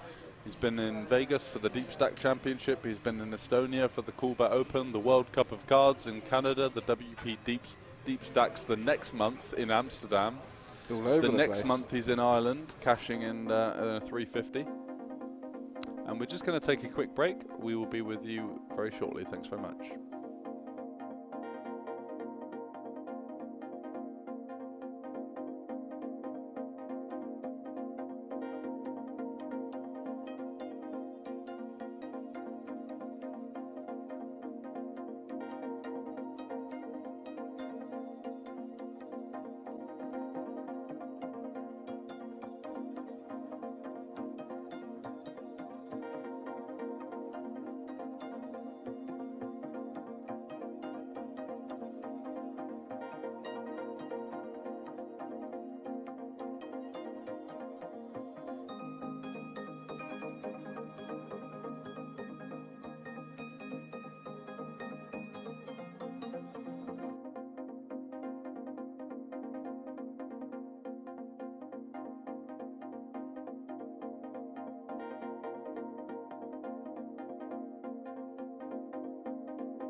Hello, welcome back to Banco Casino. I'm joined by Stefan Sontheimer. How are you doing? All right. Just had a nice dinner at the buffet. So yeah, before just busted the main event. Final table Bubble Boy. It's a little sad, but was it the second chocolate cake for sort of like that disappointed post-bust out meal? Absolutely. Yeah. So I've seen before, like when looking at the buffet, that the chocolate cake was out, and someone made it reappear. So I was happy for a couple of minutes. Now I'm sad. No, I'm not. It's like some comfort in that. So what happened with the bust out? Just to relive it. Not too much. Actually, a buddy of mine, Janis, jammed on the button, and I found pocket fives and had a short stack. So I was supposed to go all in. I was flipping against Queen 9 off, and the turn got me. The river didn't help, and that's the end of the story. That's the end of that. Unfortunate. So how are things going online at the moment? You're still grinding the Zoom 500? I'm grinding all kinds of stuff. Like right now I have some trouble in Germany. Some people know about that there's new rules. So Zoom 500 I cannot play right now, but yeah, I'm mainly playing for making poker code videos, and I've actually spent last week in Austria playing some more high stakes from there on all kinds of sites. That was fun, and yeah, that's it mainly. And how have the cash games been going here? I saw you jumping in the 5-10. It looked like a pretty fearsome lineup, to be honest. Well, it was a very, very fun game. Like, I actually talked to someone, okay, this is a very tough 5-10. If you look at the playing, it was not tough at all. It was just the names, but we tried to have fun. So we were splashing around. Lots of beers, lots of out-of-line 3-betting. Definitely, and the big success for me now, the guy who bubbled me now on the final table, this is where I sucked out on him for like like a 5.5k pot. Yeah, that's a lot of money, yeah. That was the biggest pot of that table, I guess. I didn't participate in the bigger cash games yesterday. I think there was some good stuff running as well. A bit of 50-50 PLO, I believe. I was like beer number 12 and I was busy, but so yeah, that was lots of fun, the cash games. Good people around, just lots of fun atmosphere. That's great. And you're heading to the party tonight, despite the leg? Definitely. Star at the bar is my role, and I will skip the dancing because I have to, but you'll find me at the bar for sure. Awesome, I'll take you up on that. And what's next for you? You heading to Vegas at all? No, because I guess I have to spend 2 weeks before. If they change something, I would like to fly over for 10 days or so, but I'm actually getting married next month, so this. Congratulations. Thank you. This is first things ahead, and then go from there. Yeah. And where's the wedding? In Tuscany, Italy. Oh, very romantic. Nice job. Good brownie points there. Nice. Did you pick the destination? We picked together. Yeah, we were looking for like some sunny place for start of October, and that was where it brought us in the end. And what does she think about the poker? In the beginning, it was weird. Now she actually wrote me today. Like after, I didn't play a live tournament for 2 years. It's like, oh, it's finally fun to rail you again. I sent her the Poker News live report. Yeah. And she was like, got that like 2 hours ago already. Like, what's up with you? And it was fun. Like she was like doing stuff at home and railing on the side. Hello, welcome back to Banco Casino, joined by Rainer Kempe here, online and live professional. How's it been going so far? Oh, the trip has been nice. Like poker-wise, it's been fairly disastrous, or as disastrous as it can be. But like outside of that, it's a smooth, fun, short trip for me. Nice to be back at.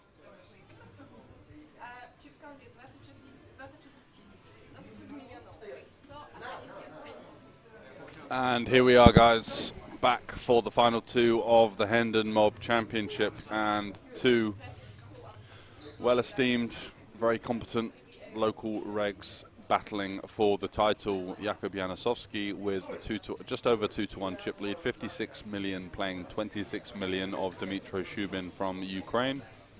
Both regulars in the Banco Casino.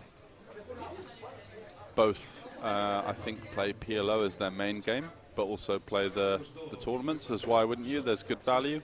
And for you guys watching, thinking, how can I get in the mix? Don't you worry, lots coming up this week. The Banco Masters, €100,000 guarantee with 20,000 guaranteed to first. Going to be flights running throughout the week, with the day 2 on Sunday and day 3, the last and final day, on Monday this time next week. Get yourself in the mix there, €170 buy-in.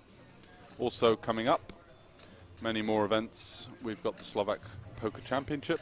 That's coming up in the middle of November, followed by the Swedish Poker Masters. So a good 2-week stint. If you're thinking of 2 great events. Two great events, the 550, 300k. and also I'd imagine some form of 250, 225, 150k guaranteed, but we're going to get more info on that, and I'm sure there's going to be a jam-packed tournament festival series alongside the side events in the Slovak Poker Championships coming up in Banco Casino in about a month's time. So let's get your predictions in the chat. It does look like Jacob has biggest chance to win here, and doesn't look like there's going to be any deals.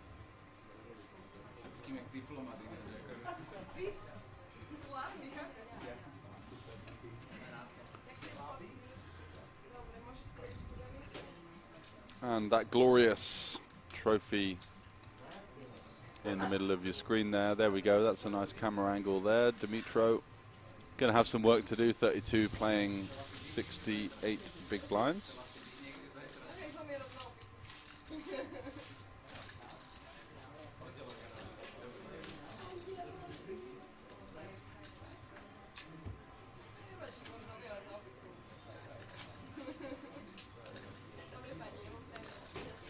And the dealer you see there is Eric, a friend of mine, lovely guy and a great dealer.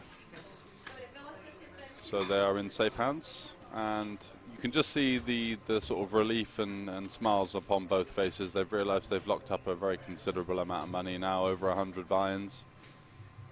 And all that's left to do is battle for the last remaining 12,000 euros, which is obviously nothing to be shunned at either. So King 5 for Jakob. Quite a nice hand to open it up on the button. Just going to wait. Oh, looks like he's not on the button. He's in the big blind, and Dimitro is opening up the button. So we'll see what. Just let the graphics catch up for a couple of seconds. Bear with us.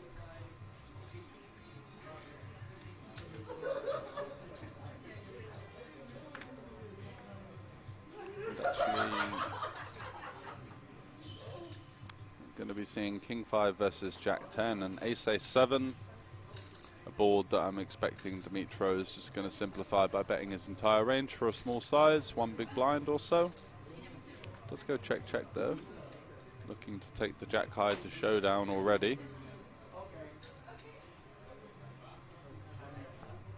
Jakob with King high here, no real reason to bet, just trying to get that one to the river and go into sort of check call mode. Might be a little bit perplexed about this check back. Going to expect a lot of bets here, and Dimitro comes out firing on the turn. Looks like he's bet about 1.8 million, 2.4. So he's gone for the half pot sizing, and yeah, I guess he's just trying to pressure those kind of king high, queen high type holdings. Not really going to get the fold that often. Just no, I don't better think to bet so. the flop, really. Yeah, when the checking back the flop is often just going to be showdown type hands.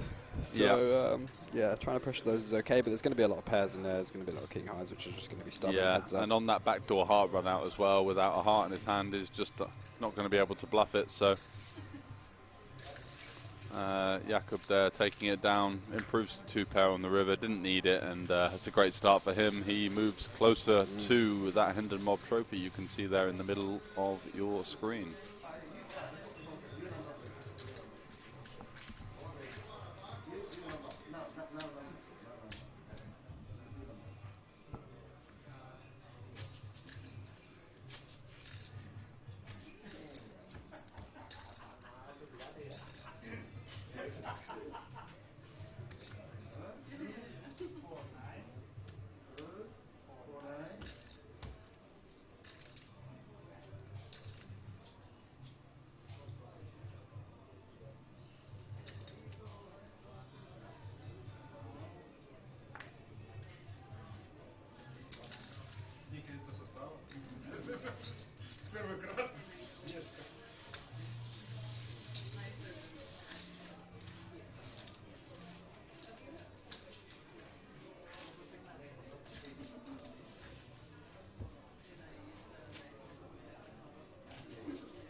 As you can see there, at the bottom, the Slovak Poker Championship coming up shortly, 15th to the 22nd, followed by the Swedish Poker Championship. So loads to look forward to, as we said, coming up at the Banco Casino. King Queen, absolute monster heads up. And now, now about 25 big blinds. He's going to be wanting to open this one. Goes for the limp, hoping to go for a limp jam. Oh, and the money's going to be going in here because Jakob's going to be popping it up, and Dimitro is for sure going to be shoving for value. And this could be a pretty quick heads-up match. Jakob looks like he's going for the 2.8, 2.3, and Dimitro all in. Jakob's going to call, and here we go. Jakob needs to fade a king or a queen for the title. Yeah, he's obviously just, there's a lot of pressure in this situation. You're never folding your hand, gets the money in, and cards are on their backs, and we are off to the races. We are live. Nice little handshake, and this is a huge pot.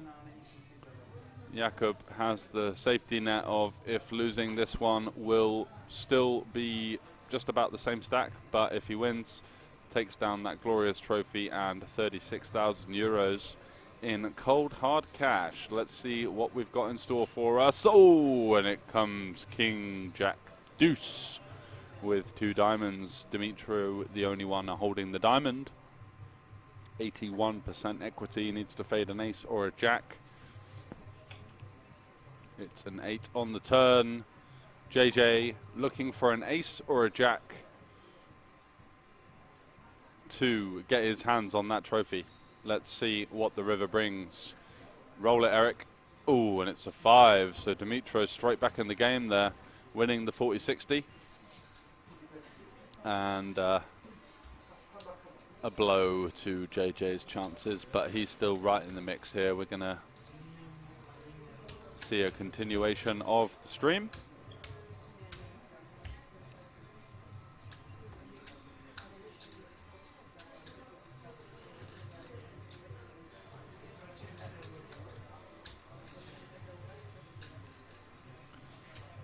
That must have been a roller coaster of emotions when you're sweating a 12-bag flip. Yeah. Because he's seen the brick in the window, the jack next, and then the king. Yeah, so and he's like, oh, come on. I think any poker player in the world there would you just want it over there and then, really, don't you? Just come on, give me the ace high board. Just let's get this over with. Really can't be asked to battle 50 big blind heads up match. However, that's the situation he finds himself in. Now at a slight chip deficit, but after winning that first pot with the King 5 versus the Jack 10, there is a match in store for us. And 7 deuce off, just going to be letting that one go.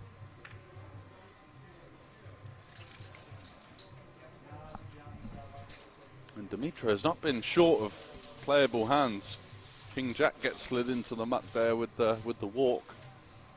But he's had a lot of those hands that you want to see in your 3, 4, 5-handed, the King 10, King Jack, King Queen, you know, these hands are really powerful, flopping a lot of top pairs, you know. Absolutely, yeah, 2 Broadway hands, really going to push your win rate up when you're short-handed. Like, if you're just getting dealt the 7 3s, 7 4s, 10 deuces every hand, you get absolutely rinsed through those blinds. Yeah, there's really nothing you can do. You can't just start playing like 2008 poker. Okay, I'm going to 3-bet here, but King 3, pretty strong hand with the King high heads up. Probably just going to go for a min raise. Looks like he's going to limp in. And King 7 suited for JJ. Can do a number of things here. You can raise for value, you can just check back and have quite a nice hand. 50 big blinds effective, I think. Probably just want to raise and push your equity a little bit. That limping range is going to contain hands like 8-7, Jack-7, all of those kind of offsuit stuff that just wants to see a flop. So you can push your equity a little bit versus that. Flops quite well.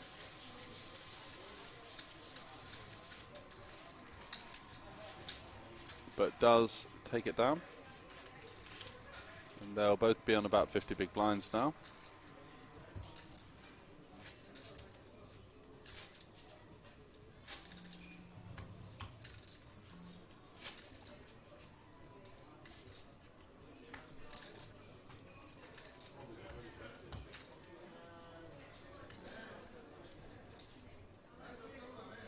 So JJ's just got to reset himself a little bit. Yeah. He had one hand on the trophy there. He saw his name in lights. Yeah. And it's not always easy though. No, it's never that easy in tournament poker. Well, sometimes. Sometimes it is.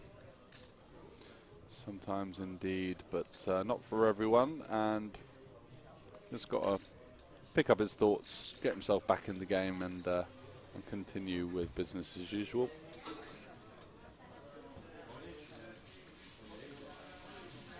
And does actually retain the chip lead now with a couple of small pots. So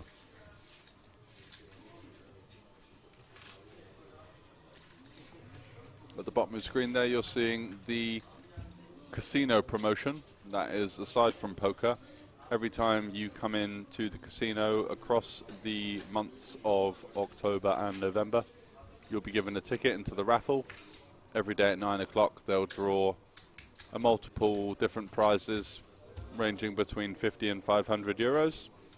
And if you are there and present in the casino when the names are being drawn, the money is yours. It's that simple. So get yourself down to Banco Casino and see if you can multiply your earnings from the live games. Why not? Dimitro looking like he's favouring a limping strategy. He's obviously a bit of a grinder. He's not going anywhere. Just going to keep limping in. JJ with the Queen 7, just a middling hand. No real reason to raise. Going to call an open, but just happy to see a flop for free. And does flop top pair versus middle pair, which is pretty much a cooler in heads-up poker. Going to see a lead now. Don't mind it. I think that Dimitro is not going to have 3-5 off. Just going to fold it. So he does have a few more 2 pairs. And does just want to bet and start building a pot with his top pair. So yeah, we could see quite a big pot here, especially on a bricky run out. That's a bricky turn. It is a bricky turn. You do just have to defend super wide with pairs heads up because it's 2 people playing like 90% ranges, so yeah, you're kind of forced. There's nothing stopping JJ from just having some kind of like 6-7 with a diamond, or all sorts of stuff. You know, all sorts of stuff. Can literally just have one diamond hand. Yeah. You could just see bet an airball, turn a gut shot. You know, there's so many possible barrels.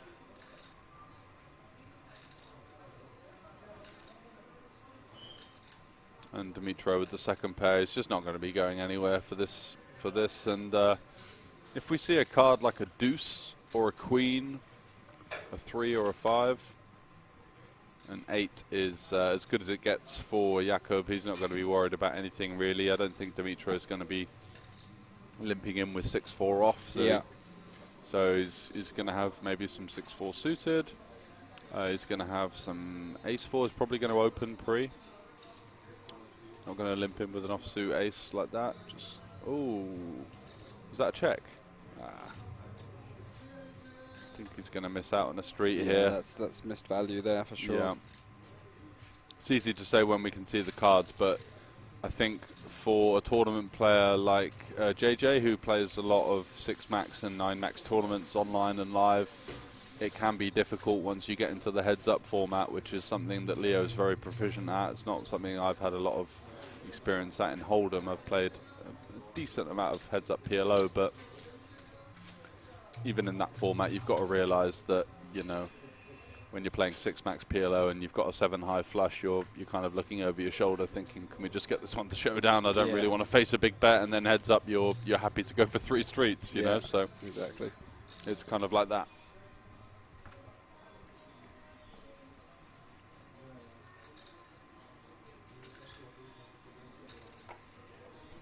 JJ, nice hand, heads up, ace 6 suited. Just going to be coming in for an open.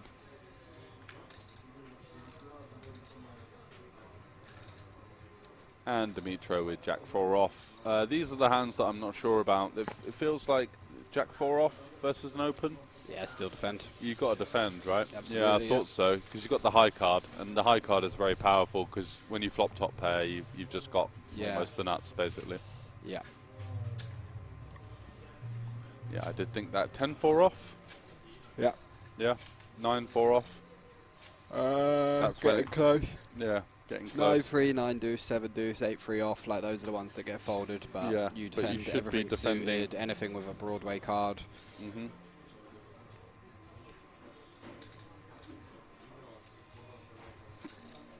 We should be, I mean, yeah, we want to be mixing in a bunch of free bets with some hands like that as well. The kind of the cut-off ones. Yeah, the cut-off ones exactly, and some of the kind of the weaker suited ones, 10 deuce suited and stuff like that. But don't think we'll be seeing much of that.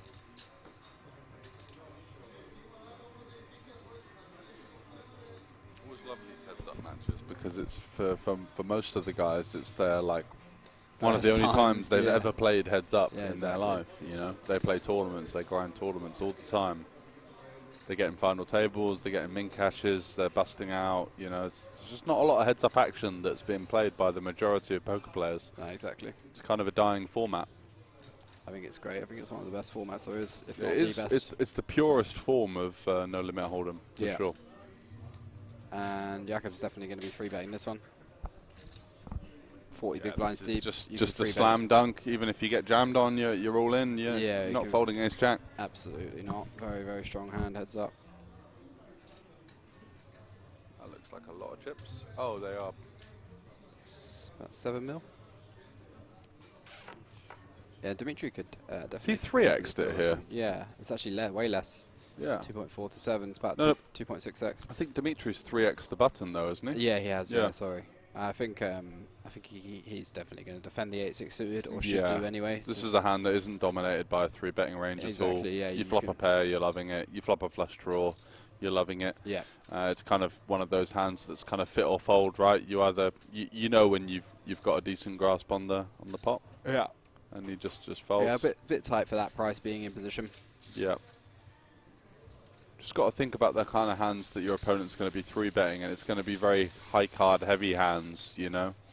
Yeah. You don't really want to be scared of pairs in heads up because they're just so rare. Yeah. You know, you're just really not going to see your opponent show up with nines plus. No. In that spot, whereas you know in a 6-max game, you're going to see a lot more of those combos. Yes, exactly. We're going to be the last ones here by the looks of it. Yeah, we might be getting booted out of here, actually. Yeah, this could be a problem.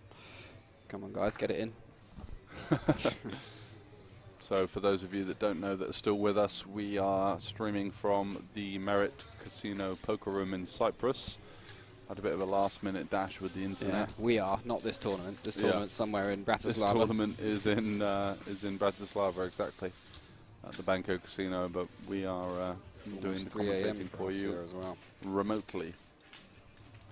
And the Hold'em game that was running here, I think it was 2-5, was it, or 5-10? 2-5, yeah. 2-5 is just broke, so hopefully we're not going to get kicked out. So I've just seen on Instagram it's going to be €199 buy-in. 199. The Slovak Poker Championship, 15th of December, 15th of November. Oh, Brandon, what happened? Nice.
Pocket 8s for Dimitri.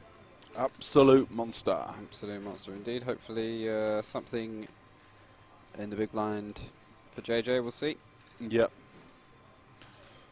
Time is of the essence for us. I think we're on a bit of a ticking time bomb here, but we will do our best to give you the full coverage. Queen 10 suited. Hello. That'll do. That's a hand. Definitely going to be in the mix. Seems almost too good to 3-bet. Yeah, we don't want to 3-bet fold this one. Too weak to, yeah, exactly. So I think he's going to just end up peeling. Yeah. 800k big blind by the looks of things. We'll take a Queen 10-8. Okay. One diamond. Yeah, probably going to be peeling. 2 overs, backdoor flush draw. For sure. Probably going to see quite a large size from Dimitri, I'd imagine. Wanting to get the money in whilst he knows his 8s are very likely the best hand. Goes for like a half pot by the looks of it. 2-0. Yeah, a bit half pottington. Seems fine. No problem with that. Could do anything really on the spot. Yeah. Don't think you want to go bigger small, size. really. No, I prefer a bigger size half pot. Oh, yeah. Yeah, don't hate just folding. I think it's a little bit tight with 2 clean overs and a backdoor flush draw. Yeah. I mean, easy for us to say they're clean, but I think generally it's going to be clean. But heads up. Yeah. 90% of the time they are clean. So.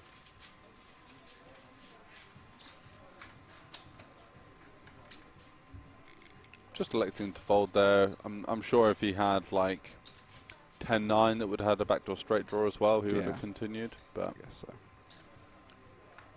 All up in the air. Everybody's dancing in the moonlight. 7-4. Connected enough heads up. Just want to be, I guess, limping this one. Yeah, I mean, it depends on what JJ's decided as a general strategy. Yeah. But it's a very nitty fold, that. I know it seems like, oh, it's not very tight at all, but you're in position, heads up, and you're getting a discount. Like yeah, you're in and the hand's somewhat connected. Blind, and the hand's connected, yeah. And it's unlikely you're going to get ISO'd much out of position, and when you do, you've got an easy fold, but you just have to play your buttons super wide because they're the pots where you have the biggest edge. Being in position is just such a huge edge. Yeah. That you've got to be in there. The big blind to 100 just naturally is going to be very high in position, and out of position going to be much struggling. So Jacob's still ahead, 14 big blind lead. So we see one cooler. Still over 40 big blinds deep though, but that's not that much in heads up. I mean, you can get it in with 5s against ace 10 suited, so.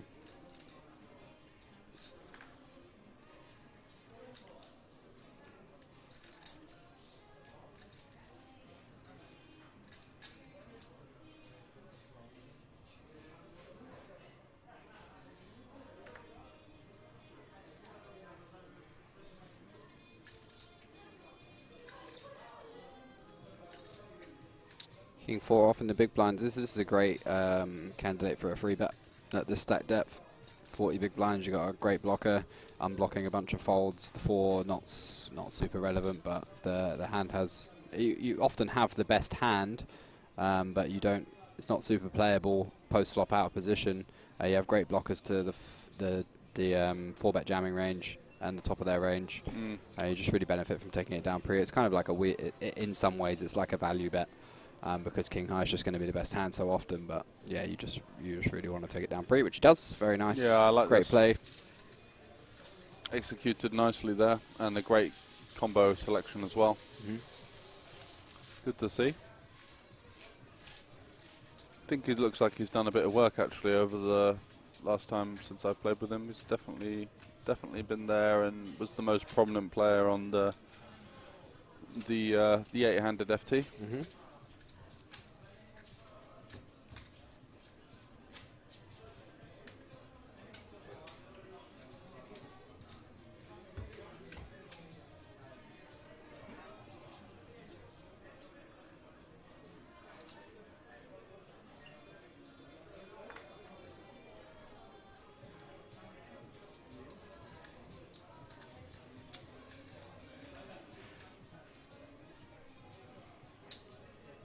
King 7 off, easy open. Very, pretty strong hand there on the button.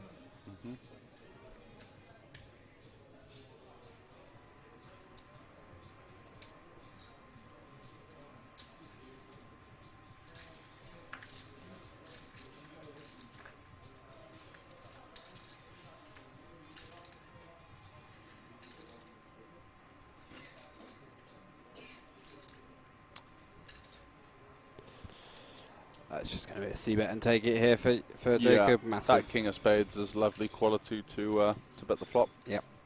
Just gives you so many options, especially on an ace-10. Any jack, any queen. You can unload on any spade. You're going to have a lot more ace-x than your opponent as well. Just takes it down nicely there.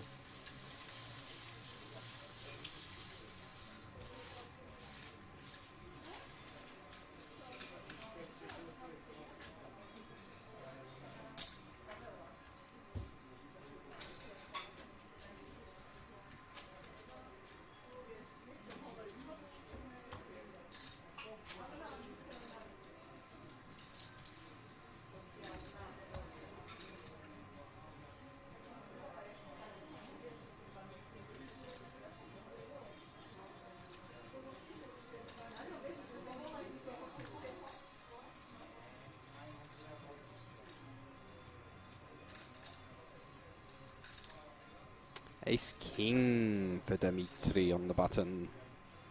Again, hoping we run into a cooler of some kind. 5-4 suited, so this is going to be an easy defend. Yep. Not going to want to 3-bet this kind of hand. Does peel.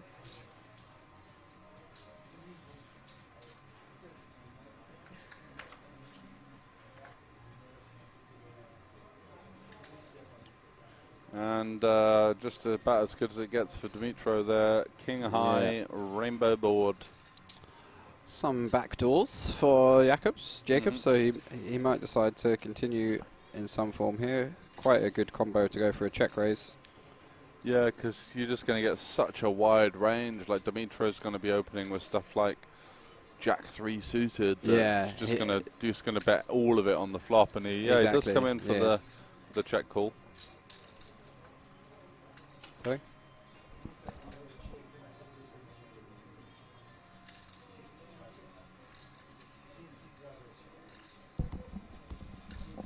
And turn queen, not ideal.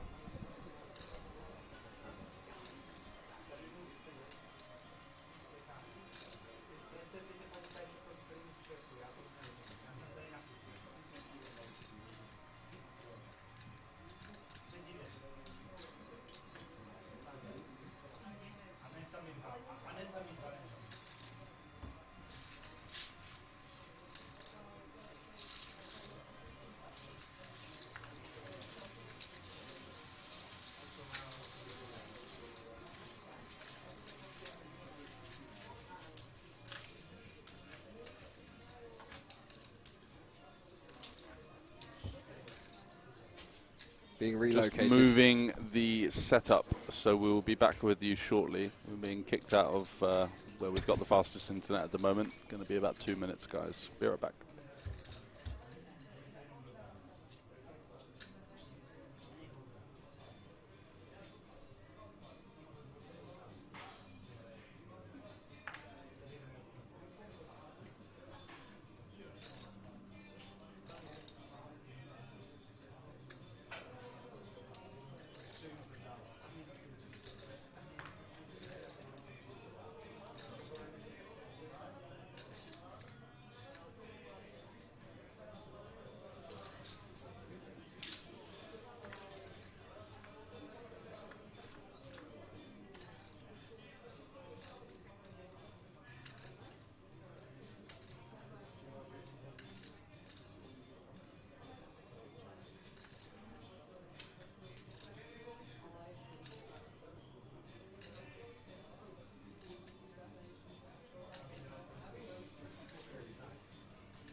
And welcome back. Sorry about that. Just being moved quickly.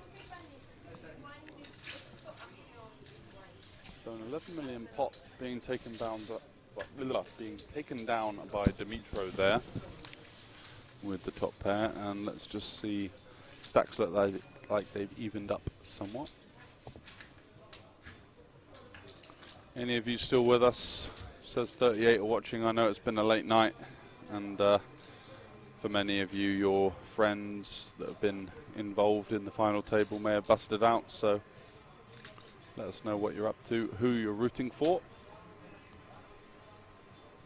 Both friends of mine, JJ and Dimitro, play a lot of live PLO cash games with Dimitro in the past, not so much recently, but he's been playing, I think, focusing on Hold'em by the looks of things. And JJ is a strong PLO player as well, and of course a good online tournament player. 5s for Dimitro on the button. Going to be opening it up.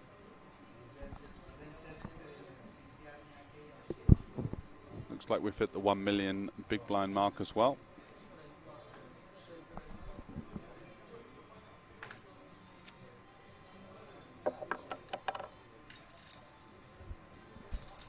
Goes for a 2.5x, which is a little bit unconventional, but still not going to be folding a suited hand as JJ here heads up.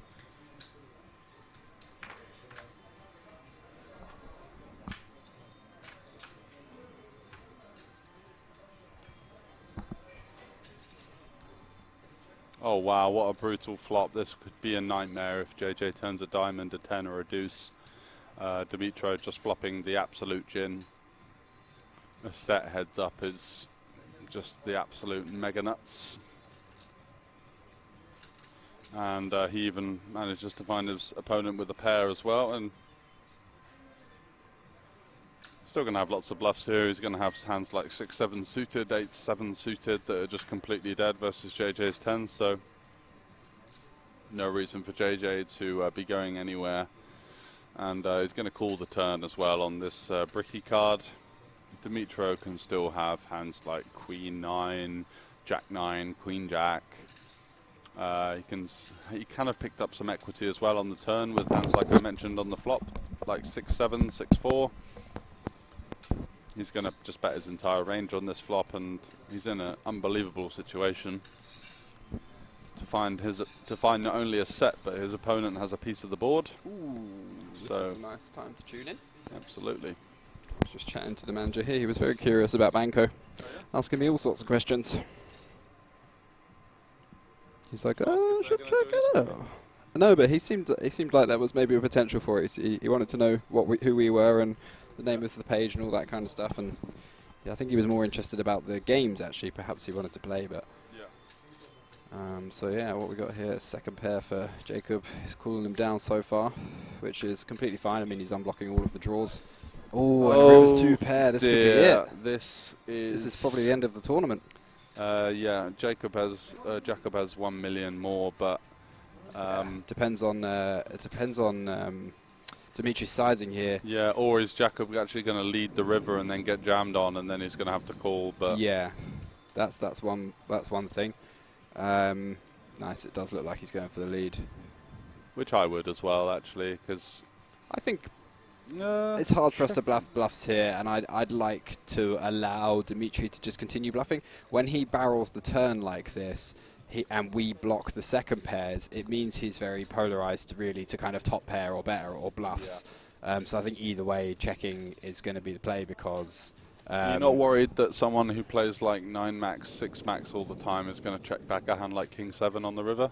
Potentially, but Dimitri doesn't really strike me as that kind of person, actually. I think from what I've seen of him playing full ring, and as it's got shorter handed, I think he has shown quite a good understanding in a lot of spots. So I think he's probably going to make the adjustment to just value bet all of his top pairs live, especially when he's not gone for an insanely big size flop or turn. You know, he's kept it quite small, which is just going to allow him to value bet wider on the river. Yep. So it seems like he understands, but yeah, Jacob realizes he's not in the greatest spot ever here. Can't see him folding this one though, to be honest. It's very, very, very hard and all borderline. Do you think Dimitro would shove King Queen or Ace King for value? I think Ace King. Yeah. Although he has led. Oh, he's led for massive on the river, 14 million. Yeah. Basically a min raise all in. God, this is the most underbluff spot of all time. Yeah, it really is. He knows that he's not against a bluff now, It's so like he's just got to work out, can he beat value? Yeah. Has he got aces? Has he got Ace King? 5-3 suited. Yeah. Although that lead does look like he's improved somehow on the deuce, right? So Yeah. it's like it's really tough in Jakob's spot now to work out what the hell he can beat. Obviously, he sees the deuce on the river and he's like, yes, I'm ahead of all the King X now. I'm just going to bomb it and like lock up the call. Gets jammed on and he's thinking, well, what the hell is going on here? I found myself on here. Yeah. Is it aces? Is it Ace King? Very, very, very tough to fold 2 pair heads up though. Yeah. If you're ever going to do it, this is the spot. Doesn't look like a man bluffing. No.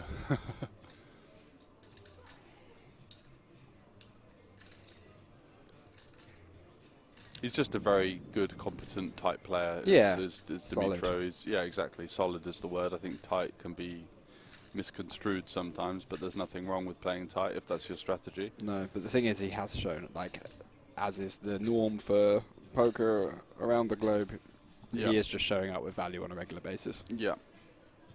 Yeah, Jacob's going for this a quick is cry. Just brutal. Yeah, why the hell did I lead so big, and why have I got jammed on, and how does he have a better hand than me? I'm blocking King 10, I'm blocking 10-10, I'm blocking 10-5 King suited. Deuce, 5 deuce. King Deuce, 5 deuce, exactly.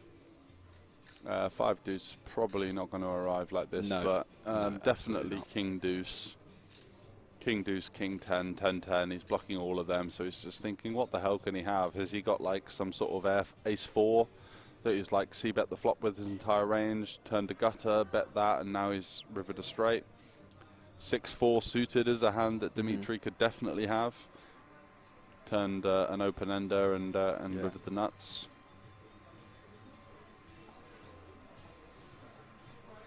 And just a world of pain here for JJ.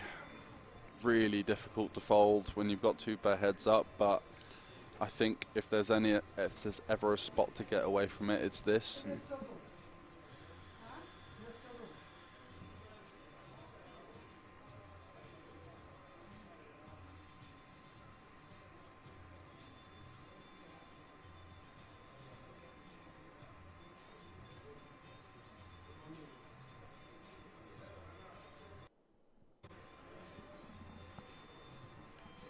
Did you grab the bag? Yeah, nice one.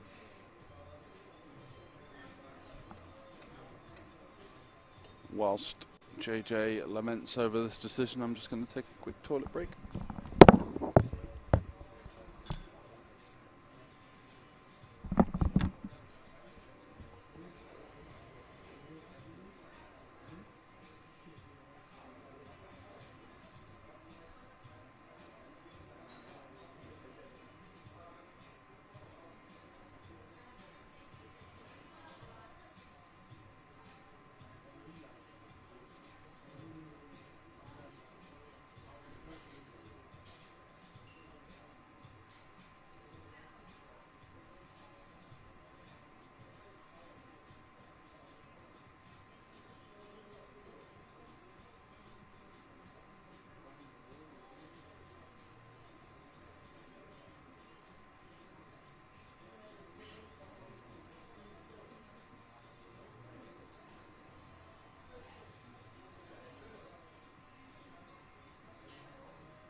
Not yet.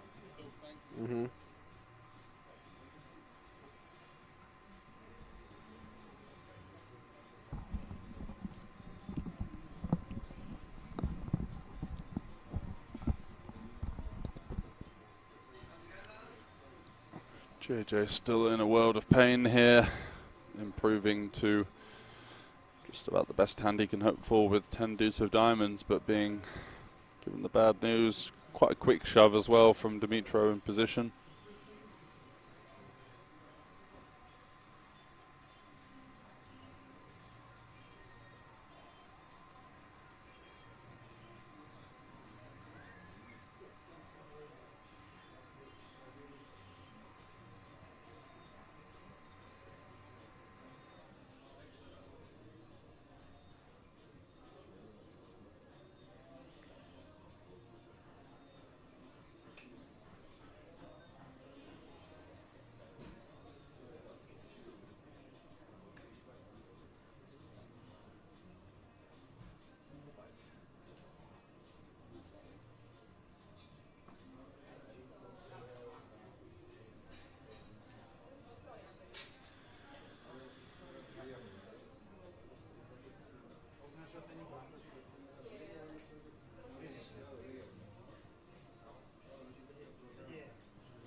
Oh, and he makes the call. Makes the call, and shown the bad news, and he's down to less than one big blind. Yeah, the jacket's going on. I don't think they realise that actually Jakub covers him at this stage. And I mean, it's a bit harsh to call it a mistake, but it's very tough to think of a hand that you're going to be beating there. You're just praying for ace king or aces basically, and I'm not even sure that Dimitri would have shoved those. But again, really tough to. Yeah, tough to fold two pair heads up. Tough to fold two pair heads up there. If there was a spot, that was the one. Oh, looks like they're covered. So they must have had an error with the graphics. Must have had an error with the graphics, because it looks like they've done the count, and Dimitro Shubin is the champion of the HendonMob Championship, taking home 36,000 euros and change. Huge score for a 250 euro buy-in. Massive score. Deserved as well. I think he played very, very solid at the final table. He played great. Yeah, so I'm happy to see that either of them would have been a good champion. But yeah, really like the way he approaches the game. He's got a full-time job. He plays recreationally, but he puts his heart and soul into the poker. He's there most nights, grinding cash game tables. And he's taken to tournaments like a duck to water. Buzzing. He is absolutely stoked. That's a lot lot of money. It is for 250 euro buy. I mean, for any kind of buy. He told me he built a house in the Ukraine for 25k. So built it out. Yeah. Wow. So he's been buying another 1.5. So now. literally, he's just won another 1.5 houses with that score, and very well done. Fist pumping at home. That's what we like to see. The raw emotion. Good kept games, himself together. Very well played indeed. Absolutely. And some tears of joy there as well. You just love to see it. That means a lot, and it's great to see that at the mid to low stakes level, because this is really life-changing money. You can do a lot of stuff with Staring at that trophy. Oof. Yeah, I know that feeling. Yeah, absolutely. Well done, Dimitro.